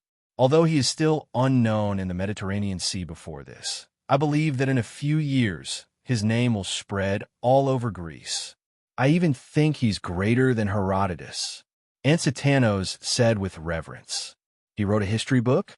Antipanos was a well-known scholar in Greece, after all. His praise naturally moved Philistos a little. "Yes, Thucydides was from Athens. He was one of the 10 generals and participated in the Peloponnesus War. He was later banished by the citizens' assembly and lived in seclusion in Thrace. He spent more than 20 years writing the history of the Peloponnesus War. After the war ended, he returned to Athens. When Sir Dever sent someone to visit him, he was already seriously ill.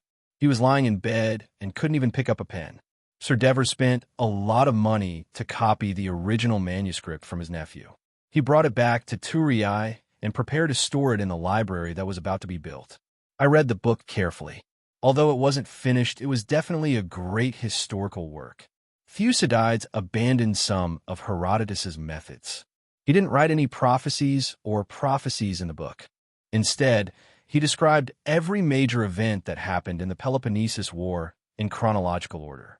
Just as he wrote at the beginning, part of my record is based on my own experience, and part of it is based on the materials provided to me by other witnesses. I've tried my best to verify it in the strictest and most detailed way. Moreover, although he was from Athens, he didn't side with Athens. Instead, he described Athens, Sparta, and other city-states that were involved in the war in a completely neutral manner. Although he said that my historical work without anecdotes is not very interesting, every time I think about this book, the image of the Peloponnesus War comes to my mind. I think even if decades or centuries pass, people will still be willing to read it again and again to understand the truth of the war. And we scholars who are willing to write history should also learn from him and use his historical work as a template to write a new history. This is why I want to rewrite it. After Ansatanos finished speaking, Philistos couldn't sit still anymore. He asked eagerly, "What's the name of this history book written by Thucydides? Has it been published?" "The History of the Peloponnesus War. I don't think it has been published yet, but it should be soon," Ansatanos said. Ansatanos said, "If Lord Philistos is eager to read it, I can write another copy and send it to you after I go back." "Thank you so much." Philistos thanked him profusely. "It's nothing. I'm glad to see another colleague on the path of exploring history," Ansatanos said sincerely. "Well said. I also hope to learn from Lord Ansatanos in the future and have an exchange in writing history. Come, let's drink to our friendship." Philistos then raised his glass to Ansatanos. The two drank it in one gulp. The others also raised their glasses happily, and the atmosphere became lively. Philistos put down his glass, wiped the foam from the corner of his mouth, and said in high spirits, "How great it would be if the Thucydides scholar you mentioned was here." "I don't think that's possible," Ansatanos said in a deep voice. Ansatanos said in a deep voice, "Thucydides from Athens has passed away not long ago." Philistos' smile froze on his face, and he cried out involuntarily, "What? He's dead?" "Yes, this is the exact news from Athens. I originally wanted to find time to visit him in Athens, but—" Ansatanos looked regretful and sad. "What's there to be sad about? From what you said, this man from Athens left behind a great work, so even if he went to the nether prison, he had no regrets." Philistos opened his slightly drunk eyes and shouted, "Bring me the lyre. I want to sing a song for him." It's rare to hear Philistos sing a song. Herolas also began to get excited. Under Philistos' signal, the slave brought the lyre. Philistos, who was a little drunk, took it carefully, played a few notes, and then praised, "Good instrument." As he said this, he jumped lightly and sat directly on the table, completely ignoring the oil stains on his clothes. The slave next to him quickly moved the food on the table away, and he had already begun to play the lyre. Pleasant music flowed from his right hand, and his whole body was immersed in the music. Then he improvised and sang. "In the lonely sky, looking for the star that shines brighter than the sun, what joy in the world can compare to walking in the long river of history, talking to the heroes, singing to the warriors? The muse offers you a crown of olives. Then came Apollo's shining chariot. You ride in it." The crowd whispered to each other, sending their sincere condolences and blessings to the man from Athens they had never met.